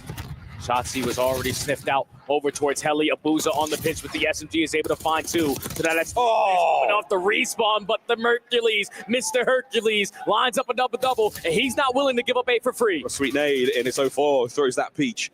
A is done. 1 more minute to play. 19 lives for Surge. Surge off by 3. You have a lot of time to work with. You cannot afford to lose. All of these 1v1s that are going down all around the map. Dashi sitting at 14-8 is going to get picked off by Abuza with 1:20. Look at the positioning of 04. Slow and steady. Keep it all together. You're waiting for a moment to strike as a team. Shotzi, great damage against Nasty, but Nasty has the hit point advantage, and that is it. The pressure there with the Jackal in hand, and now we're waiting for the cap. Can we get towards that segment? 04 not going to be there on the capture as well. He's got eyes on the spawners. Abuza holding it. That is the backline wide open. Head on a swivel. Abuza down. 3 dead. Back to spawn. That's all 4. Now everyone coming off the respawn for Surge. You're going to take some time to work out of your base. You got to check every single corner because there's 3 SMGs causing mayhem. And they've sniffed the weakness, they've sensed it, and they've gone for the pounce. Mercury's keeping you in spawn. 16-10. You've got 50 seconds. This is a long time in control. Hook brought down, and Surge are managing to battle out of spawn with as minimal casualties as possible. And 04's already out. Puts himself in a position towards Grandma's. 11v11. Mercury's on the pinch. Neptune gets the better of him. Shotzi effective on the trade, but there's only 35 seconds left to go. You're looking for 1 clean set of kills of your Surge. 10-10, life count. Vancouver Surge now slowing down a little. Mercules wins the big fight on the B zone. 20-odd seconds to play for here. Optic with a top mid presence. Shotzi on the corner. You can see they're playing it so patient in their spawn because Shotzi's on 5 in a row. Dashi locking down all of mid-map. Final 15 seconds. It's time for Shotzi to get loose. He is going to get caught, but do you have a heroic moment the same way Optic did? Optic, they hold the line. Lost 2 members of Surge, down to 1. Abuza from spawn will not get to see the action. 2-0 in control. They are getting outclassed by individual skill and teamwork at the same exact time. When Optic need to clutch up on some 1v1s, they are finding it. When they need to hit certain routes, the SMGs are getting lost. And the safety nets in the ARs, Dashi and Mercules, giving them chance after chance. Now put them up 2-0 in the control. So we're seeing Dashi use that aims like a jackal. Close range gunfights for both he and Mercules. Lethal. Not an easy thing to do in this game, but they are making it look so simple. Keep it simple, nothing flashy. Just get it done. Optic, 1 more round. They have trophy systems that assist them on this push. Optic looking to potentially close it out in 3. I know they have to be roaring, so we're probably listening with Optic Gaming. Okay. I'm just holding with you for a sec. They could go sidewalk. He's your dip, I think. Still on it. Went to left. Went to left. Ivy. Yeah, he's weak. He's weak. Ivy. Weak Ivy. Okay. Yeah, I'm back. Push up, zipping up. What's close to arch? You're nasty. Okay. Taking it. One's low boat on me. You're two ways. Neptune underground, 1 shot. Neptune was underground, 1 shot. The guy. Okay. There was a guy at Booza in our spawn. Still on it. Alright, we're back up. 2-8. Give me the 2. That's 2-8. Get please. Yo, one Ivy. Still. Okay. Ivy on me. That was 1 shot. Yo, there's 2-8. 2-8, boys. I'm getting out underground. Okay. He's TT. I'm up and out. Rush the T. Neptune. We go away maybe. He stunned me Ivy, and naded me. I'm going to top trips. Yeah, 2 in our T corners. Underground, 1 shot. There was another one too. Neptune was still in our spawn. Somewhere Ivy. Yeah, can we go to Still Ivy. Yeah. Let's discuss spot. Go to right. Nep was still Ivy. He's still Ivy. He went Ivy steps. Just try to get on the point. Stop some time. We have 18. First there's 1 more. Yo, there's nothing at A. They're owing B. No, elbow, wait, I'm behind him. elbow.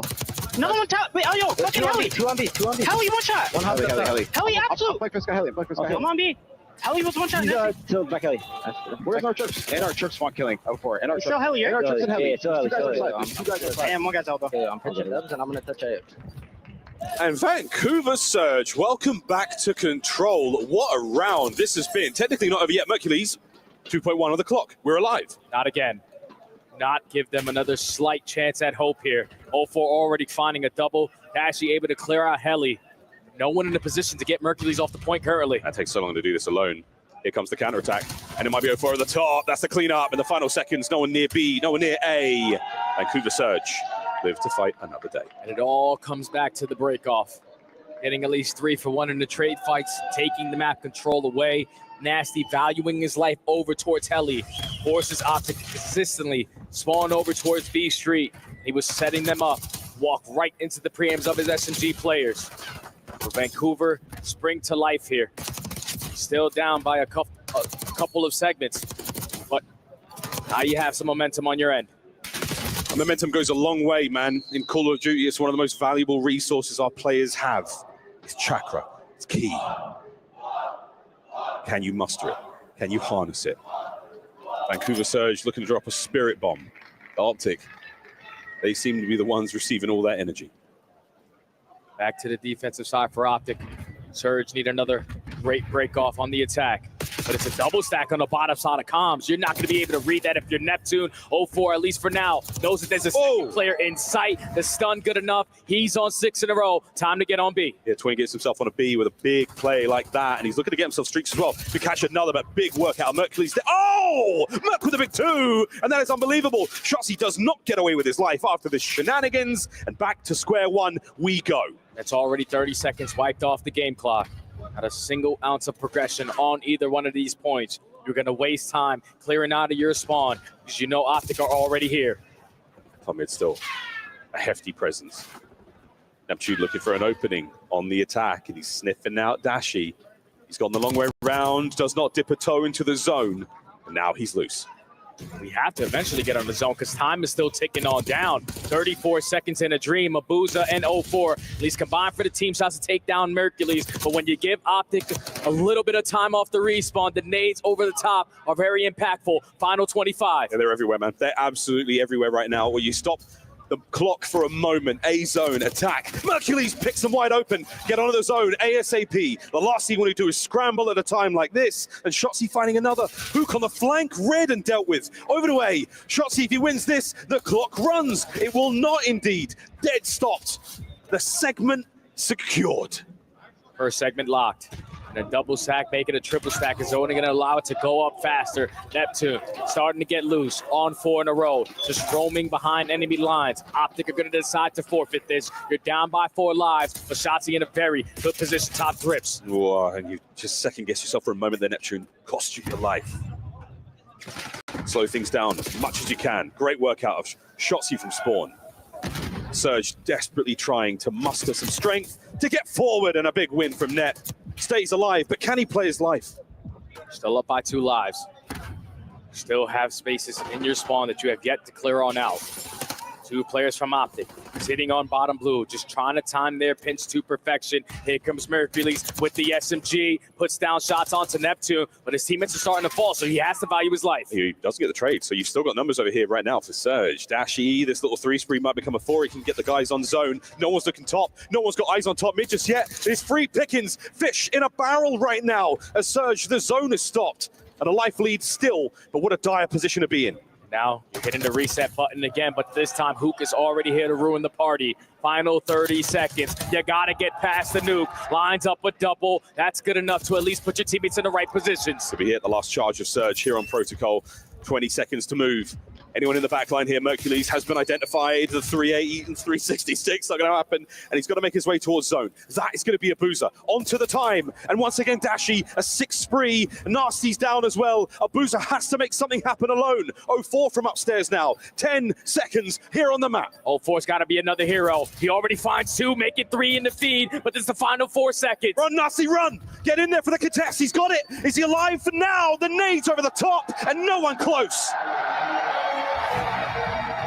Calm, collected, and ruthlessly efficient are Optic. with a secured victory there on control. It is tournament point here at the Esports World Cup. I tweeted yesterday to take down Optic in the series. Not even that, to take them down in a map. Everyone needs to be on point. But right now, for the green wall, no one is missing. They are taking advantage of everything that is being thrown at them. Everyone providing their 25%. Sometimes someone is going a little bit extra. But Optic are in firm control of this finals. And now you need to see 4 maps in a row from Vancouver Surge to win the tournament. Optic can make many a mistake now. They can let it slip. They can fall asleep at the wheel. And they still find themselves in an outstanding position. A beautiful game from Mercules and from Dashi. A Slayer Supreme. Mercules with 14 on the offense. 3-1 our final score, Stud, and it's starting to look like a win. 1 more map, so they need. They're going to be spawning into a Hacienda hardpoint. This is the bread and butter for Optic. All the momentum, again, on their side. Can currently do no wrong. But I remember, a wise man once said, it is never chalked. If you are Surge, you just got to see one go through the hoop. You need to win a majority of your rotations on a map like Hacienda. You cannot afford to have a slow start and another respawn. Hacienda means a large estate of a Spanish-speaking country. Optic might not be Spanish speakers entirely, but what an estate they have. Adding an EWC trophy to the cabinet, Shotzi said it best. He's done it all. This is 1 more box to be ticked in that man's career. Speaking of careers, Big Brucey, not too shabby himself. It's insane how they continue to show how dominant of a roster they are at the right time. Dashi putting down damage, winning his one-on-one gunfights. His AR counterpart in Mercules is also taking over whenever he gets the chance. With Rambo Ray standing behind Surge, he knows this series could potentially be far from over. Someone simply just needs to start to take over here. 04 has had a bunch of moments, especially throughout that control early on in the hard point, but everyone from Surge needs to be a collective unit here. We need to see that teamwork that we saw back all the way at Major 2. Boog's father in attendance. An incredibly, incredibly proud man of his son there on stage. Rings, accolades, MVPs, you name it. EWC Championship still yet to be won, and what a night it would be for that family, for the fans, for the green wall. Still 1 more map to go here in Riyadh.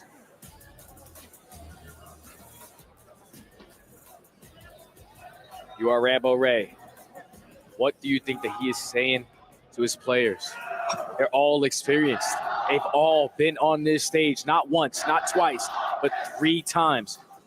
And for the 4th time, they find themselves again, backs against the wall, on the brink of elimination, on the brink of another 2nd place finish.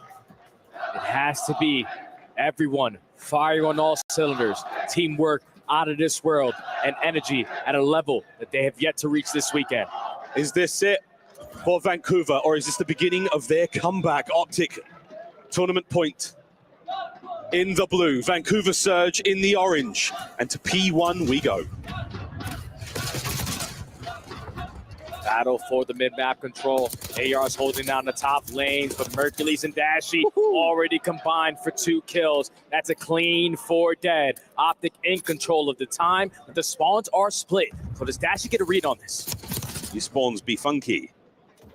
Shotzi in the perfect position to maybe catch a player or 2 out, and he's going to get a boozer at the very least. Teamwork there from Optic now on the attack forward. Perfect stun, perfect shots from the hip. However, he is going to be overwhelmed. Surge still with the P2 positioning. We'll see that come into play in about 15 seconds, but Mercules is making a move for it alongside Hook up the front. Now with all those kills going in their favor, they have the numbers to Childish at the new HP. Mercules in a big one-on-one, 0-4 with the AR, is able to get the better of him. Now he's trying to take a little bit more space towards the backside.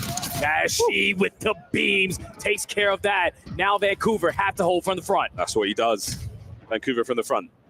Side door battle taking place as well. It's going to be Shotzi again. The Jackals are going to be singing here. Neptune bests him there. Over to the driveway as Dashi gives Nasty a haircut. Nades up over the top. Hook on the entry. Is he able to find the kills as the dance continues in time? Whoa, nearly finds a pair from the driveway. Optic with a break. And Optic have the spawn, so they're going to allow themselves to potentially walk away with this full 35 seconds. Mercury's heads up play, watches the side door, knowing that that's going to be the first contact.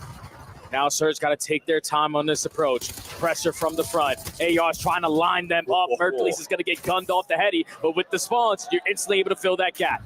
Shotzi manages to tag Neptune back, and this is great scrap time for Optic. They're not going to find themselves too happy on that rotation. A lot of Vancouver Surge members out and about in the middle of the map.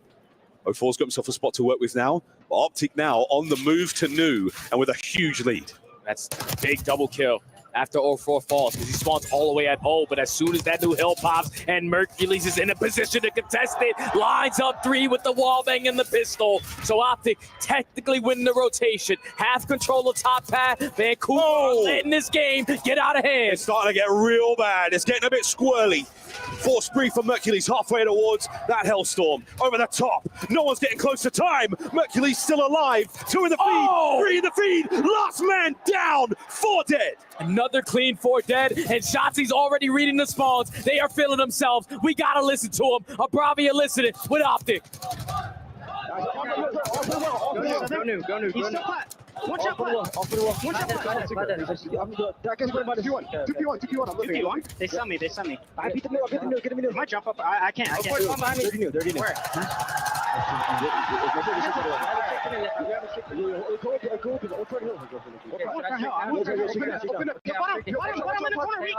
He's weak going to time. Weak going to time. Stay alive. Wait, tell me it. One Lambo. He's bottom mid. Dead. I'm shouting up. I'm also shouting up. Go, Mason. I got a rock. I died. More time. I'm still in. He's close up. Wait. Oh, close up. The other guy's weak. Take our time. Get tax over. Someone go water if you want. Water. Okay. Wait for it. I'm holding fence. You should chow, so it's all obvious. Yeah. I got her. Get that short. Chow? I think we got her. Let's enter. Hey, laying down in there. 04. We're good. There's 2 in there. Open absolute. All right, what, Detroit? I'm about to look you go right. I think you push a lemon, baby. Neptune's getting hurt real bad. Well, what do you know, folks? Shoot bodies. Hellstorm doesn't do anything, and Surge get right back in this. And that's a lifeline now for Surge, because you were thinking, all right, we don't really have to rotate. We got a cruise missile in the back pocket for a break there at P4, which is out in the open. But Surge were able to withstand that, dominate in the slaying, and now we're only down by 50. Now going into this second set, it's all about trying to soak up as much time as you possibly can for the P1, but they need to guarantee P2 this go around. Here we go. On the chassis, looking for the entry towards time. 04, taking this one personally, but great wall bangs there. That's the sort of bane of lying down, being prone like that. You don't have any maneuverability, you're not able to move. And when a movement man like this gets rolling on a 3 spree with perfect control of P1 and the rotation to 2, it's not looking good. This is 30 seconds still remaining here at P1.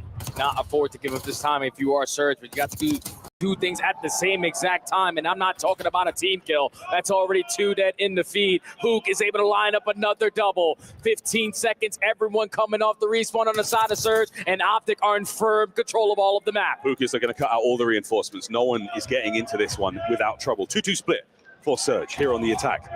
As they're going to roll their way forward. Shotzi with the full courage over by Well. Now you dance with the man in vines. Will they be entangled by the movement master? Next one in. As his guns are at the ready, the aim's still smoking. Towards the middle of the map now, the next wave of Surge players. And the battle rages. Hook with the damage. Here comes the follow-up. Every time Optic find a kill, it's only going to slow down Surge on their approach. Shotzi and Hook are locking it down with the ARs. Everyone attacking through mid-spiral is getting gunned down. Almost an 100-point lead, and Surge have not sniffed any time here at P2. They are being suffocated.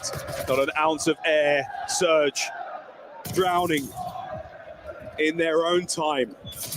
Optic on the hold. A pinch opportunity here from Neptune. No 2-piece. And Dashi, oh my word, finds himself another. The reach out! Big Bruce! Oh! That is unbelievable! Will it be their bodies or their minds that break first for Surge? And they got to rotate. You just have to rotate. You're down by almost 130. Optic are about to reach that 200-point mark. Everyone is frying. Neptune at 4-18 having a generational stinker, but it's still a contest here at P3. Fighting forward. Get yourselves in there. All it takes is another good hill, and you are still going. But the problem is Hook, again, 16 and 12 from 10 with another two-piece. And now the time to the Optic fans. They breached the 200-point mark. If you are Surge, it needs to be miraculous, perfect Call of Duty from this point on. We got to get them out. Onto the break we go. Another charge. The charge still working out right now for Abuza as he drives his way deeper into the hard point. Mercules to his sidearm, over to Nasty. The contest continues, but Optic on top. And Surge cannot rotate. They've gone by so much they can't afford to give up any of this junk time, but the ARs are watching over from the power positions. Now it's all about the rotation. One push is all they need. One hold is all they need, and Optic are going to go back-to-back. Top the rock. They now sit. Optic set up for glory. 25 for the win.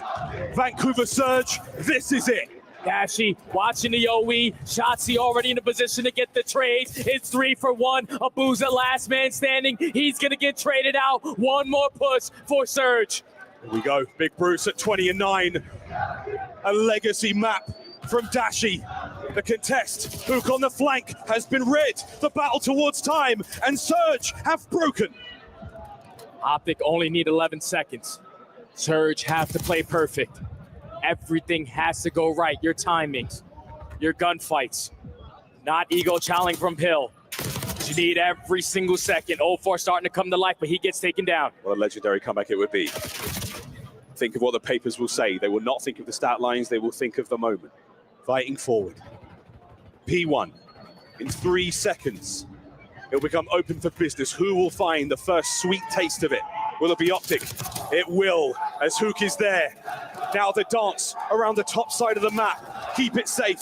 A precarious hard point to hold as Surge dig their nails in to try and survive. And it's a 2-2 split. A 2-2 split, and 0-4 Nasty combining for a couple clutch kills. Here comes Shotzi. Shotzi finds the trade, and Surge still hold on. It may be fingertips, but their hands are still in. And now it's Hook on the pinch. Already finds an opening. You got the numbers. You got to fight them. Man off. Pistol up. But the trades are still effective. And what do you know? Optic have found it. That was it. It's done. I don't believe it. Dominance on the grandest stage of the gaming world. Optic are the champions of the Esports World Cup.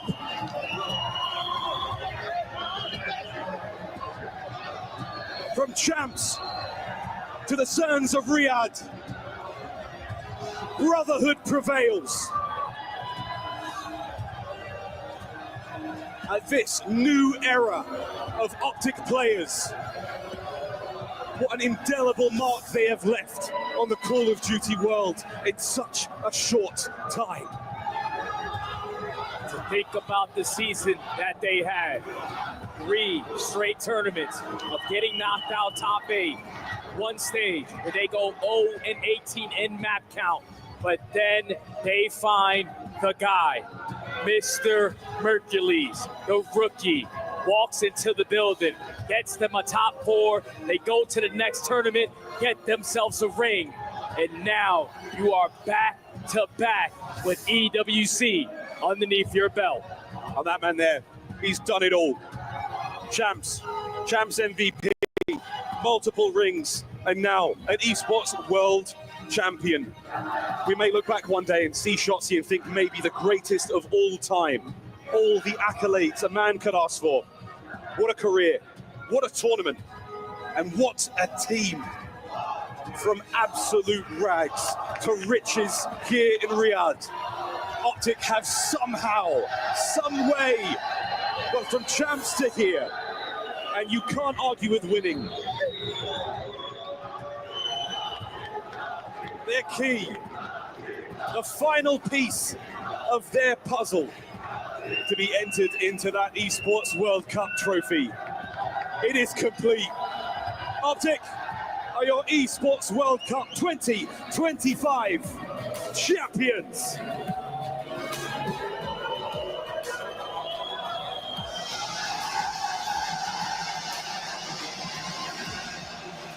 The story couldn't be any better. A slow start, but a phenomenal finish to the season. They solidified themselves as the best roster in Black Ops 6. And this may be the end of Black Ops 6, but I feel like it is just the beginning of this team's success.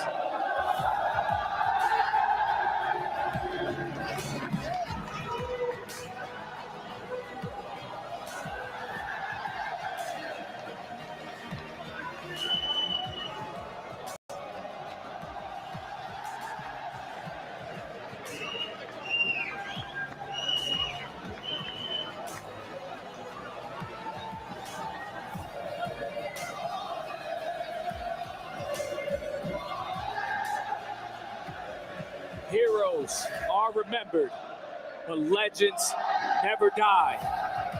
And Optic put themselves in the history books for as long as time can tell.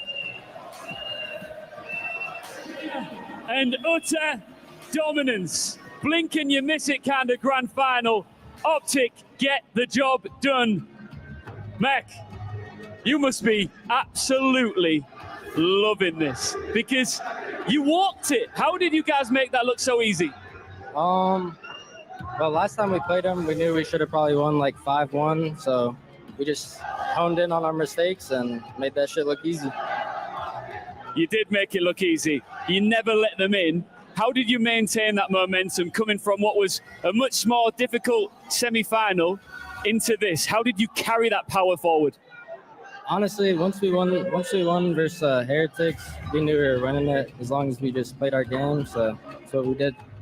You know how big of an addition you've been to this roster, right? How proud are you of yourself? And we'll get to the team in a minute, but how proud are you of you?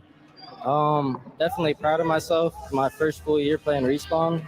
Won the last 2 tourneys of the year. So super thankful for my teammates giving me a chance to play with them. The guys are the best in the world. And ready for next year. Should we have a chat with Shotzi? Shotzi, come up here.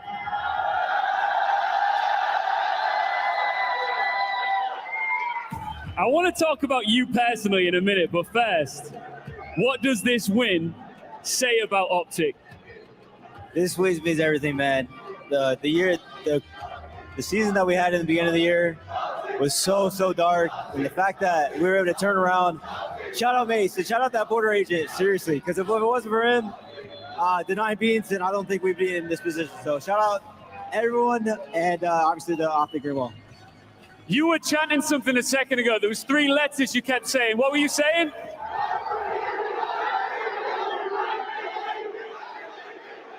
Are you saying MVP? Our Sunny Tournament MVP. Give it up for Shotzi! Fancy, come on up here and give this man his medal.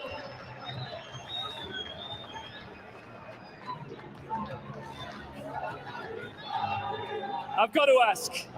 I think it's pretty obvious right now. But you're the best team in the world.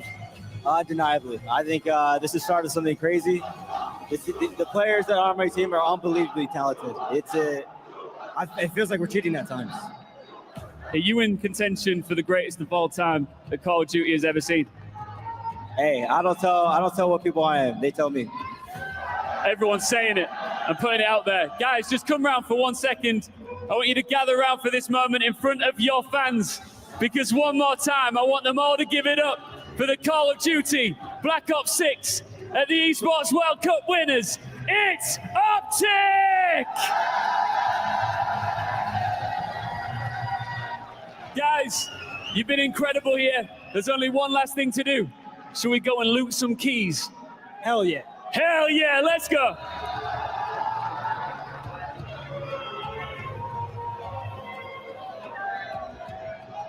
What a finish by Optic, as they are now going to choose which 3 opposing keys they will put in their trophy to remember this event forever. Enigma, you can see the joy on their faces as Hook leads the charge. Who do you think is the first team they're going to choose from this podium? Honestly, I'd be amazed if it doesn't turn out to be Surge. We were talking about potentially snatching souls when it was 0-4 earlier on. Well, these gentlemen could be well about to do that same thing, having done it back-to-back. Ali, from a world championship now to an esports World Cup title, Dude. Optic finishes the year as the greatest team in Black Ops 6. What did you just learn about them this weekend? It is just unbelievable. Just the fight that these guys have, the tenacity to be in the spot that they were the entirety of this year and to pull off 2 of the biggest wins and the biggest tournaments. And they picked 100 Thieves They say, give us as the their Thieves. first Damn. seed to put in their trophy. That was an quick. easy choice. That, of course, was their opponent in the opening round. Big Bruce says, give us these. Heretics? Ooh. And that was an absolute grueler of a series. Yeah. Their toughest match all week. And Yeah. they do go with the Surge. Okay, then. So, yeah, I mean, at the end of the day, I don't think they need reminding that they've lost these back-to-back events to Optic, but that will be a moment held in history forever for them.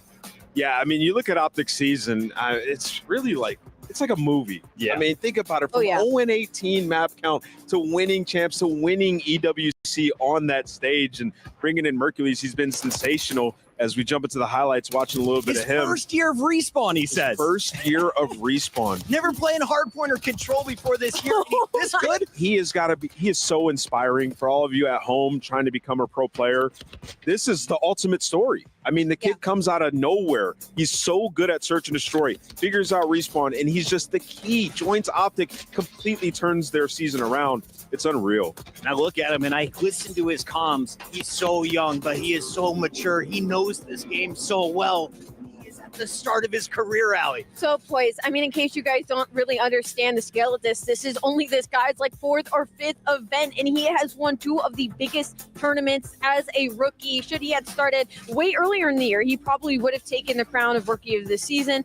He has been unbelievable. Taking a team that was 0-18 in map count, bottom of the barrel, and has made them the best in the world. Well, this now gives Mercules the highest average performance on LAN over his opening performances on tournaments. So it's a case of who you overtaking there? Sim. Do we remember how damn good we thought he was at the time? Yes. The years of dominance he has had since just the beginning for this young man. And you've been here since day one. Is this the best start to a Call of Duty career you've witnessed?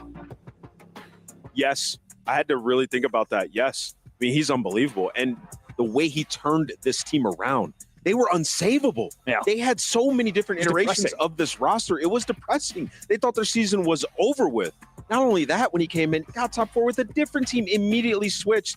On top of that, as we mentioned, first time playing Respawn this year, he's just Mr. Intangible. Everybody plays better when you sit down next to Mercules. Where it really turned around for Optic this year is when they brought Hook back in the mix. That's what gave them the first 6 wins, gave them that confidence. They went through a number of rotations, but once they found this foursome, it was the championship roster they had been looking for, and now they've gone back-to-back at the biggest events on the year. Yeah, and I saw something on Twitter yesterday, and it was when Scump retired. And, he was talking to his teammates, and, he says, Dashy, I'm going down so you can rise up. And there's a lot of people saying, like, can Dashy actually achieve it? And I just got to give him a shout out because he's just turned his career around. What people were saying about him, a letdown. Well, he has silenced all the haters. And, in that grand finals, you could see him playing his heart out. He popped off. And this is what it all means, Allie, as they walk to the totem. Only the champions will have their frame put in here in front of everyone live in Riyadh. Yep, they're going to rise to the top there and be able to put their key into the totem. And I'm telling you right now, I cannot wait to see the process. If you don't know, the Optic, seeing the way their year is gone, it's a movie. And here is COO of the Esports World Cup Foundation, Mike McCabe, to hand over the frame as the key will officially go into the totem. This is history in the making. 100%. Enjoy this moment, Optic fans, and the players are enjoying it as they get their hardware and cement their legacy in the Esports World Cup forever. What a tremendous moment. I mean, ladies and gentlemen, still in the venue, please make some noise as we listen in with Optic.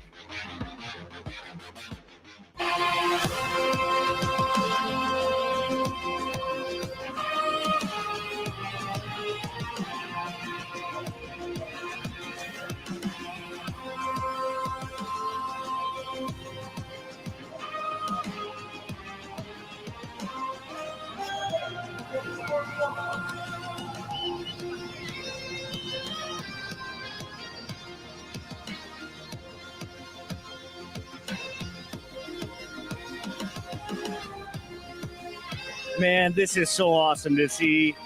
Cemented in history, your frame amongst all of the champions here at the Esports World Cup. There was no one better in Call of Duty Black Ops 6 than Optic this year. Not at all. And once again, we can't hit on it enough. I mean, even in this series, I mean, it was dominant. We were all hoping for Game 7, Andrew. We were hoping for a little bit more of a fight, you know, the surge that we've been getting all season long, and Optic Texas just shut the door right in their face. They did. There was a couple of questions at points through the year about them being tied, maybe with some other teams. No longer the case. They deserve Black Ops 6 champions. And looking at that roster come together there, it's definitely one that we're hoping to see stick together despite all the noise, despite all the conversation. These four gentlemen have been the best players in the world. And now for the highest honor, getting their photos taken with Your Royal Highness, Prince Faisal.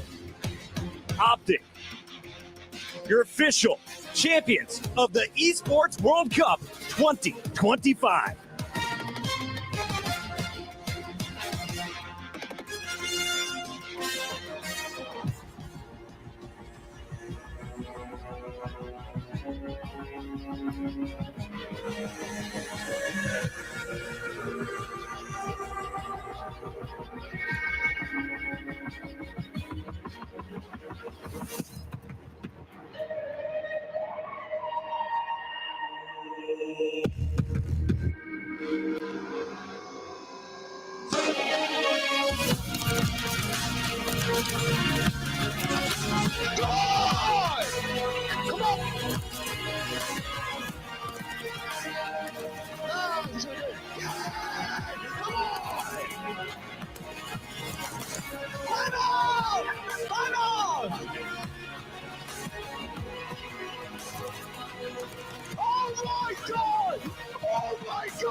Just listen if you feel like there's something missing. We live only once, so live it up. Time won't come back around. We don't need four-leaf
Thank you, guys. Bye. Bye-bye. Finally, it's over. This is just the beginning. This video is so blurry. Yes, easy like. Let's go. Yes, easy like. That. When I put it down, don't play around. I put it down, I can do it. I never stress, I never settle for less. Now I'm gonna take it all. So sensational. Wild creatures, I tame them all. We go places you wanna go. I can tell that you know. I know what you wanna see. Let's go. Doing it so naturally. Gonna be a fantasy. Easy like 1, 2, 3. Yes, easy like. Yes, easy like that. Easy like 1, 2, 3. Yes, easy like that.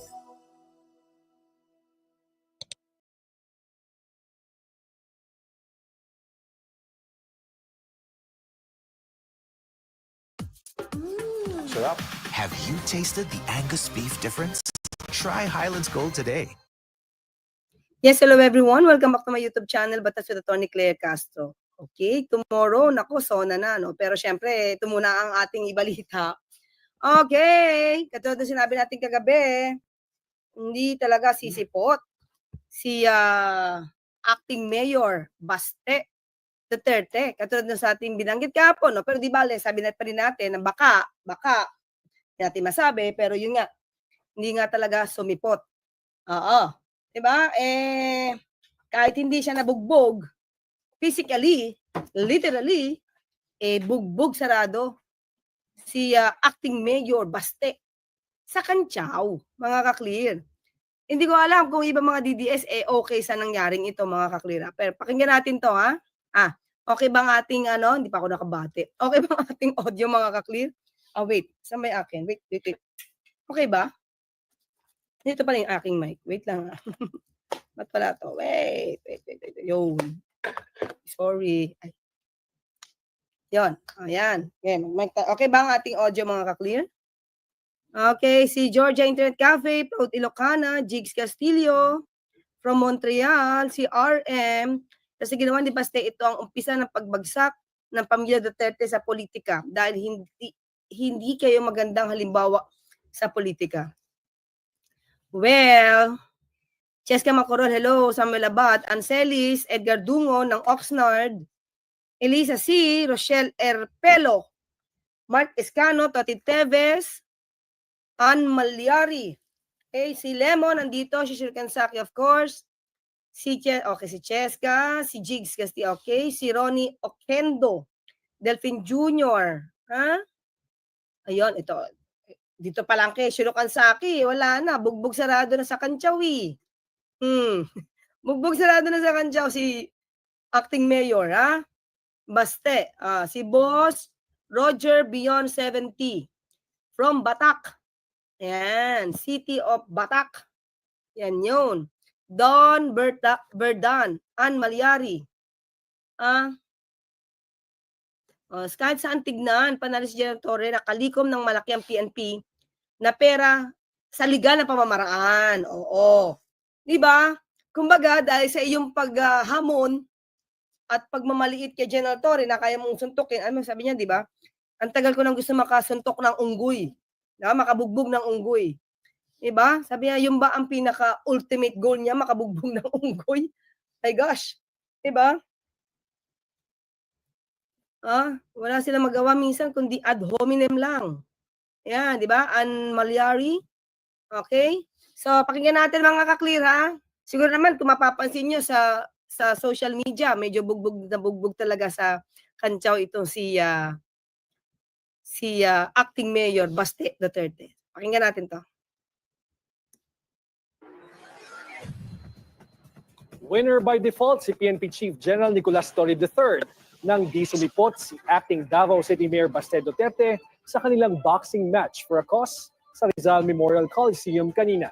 Kahit di man lang nakita kahit anino ni Baste, bugbog sarado pa rin siya sa mga komento sa social media. Ay paliwanag naman si Baste. Narito ang Agenda Weekend Report ni Paulo Barcelon.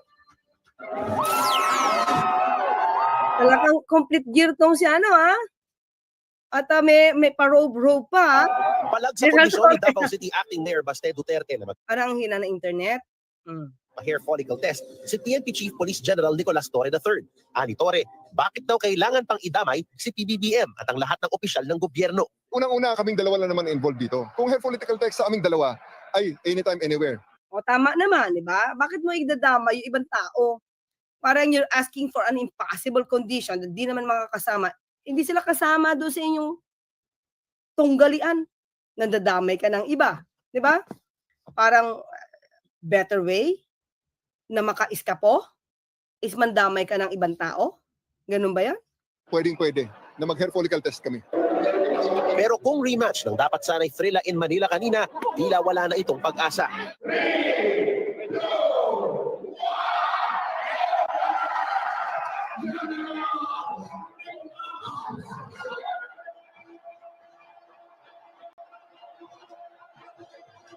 Nanalo sa laban si Torre. matapos ma-default si Baste nang hindi ito sumipot sa laban. Ano, ang dami-daming tao ha. Talagang ang dami talaga. Makikita nyo, no? Well, anyway, tingin ko, matuloy o hindi matuloy yung laban nila, hindi nila ginawang luhaan yung mga viewers kasi may undercard eh. 'Di ba? May undercard. So ibig sabihin, you can just enjoy. Yung itong sports na to, itong palabas na to, itong event na ito, dahil di man kami matuloy, at least may napanood kayong iba. Di ba? Maganda yung ginawa. Saka, my gosh, mga kaklit, tingnan nyo naman, talagang prepared na prepared. Di ba? Imagine mo ilang araw lang, Webes, Wednesday night, or Wednesday afternoon lang sinabi ni General Torre. Ibig sabihin, ang daming sumuporta. Diba? Kompleto. Kompleto pati get up si General Torre. May robe. Diba? Kompleto siya. So, ang inintay na talaga, ito si Baste Duterte.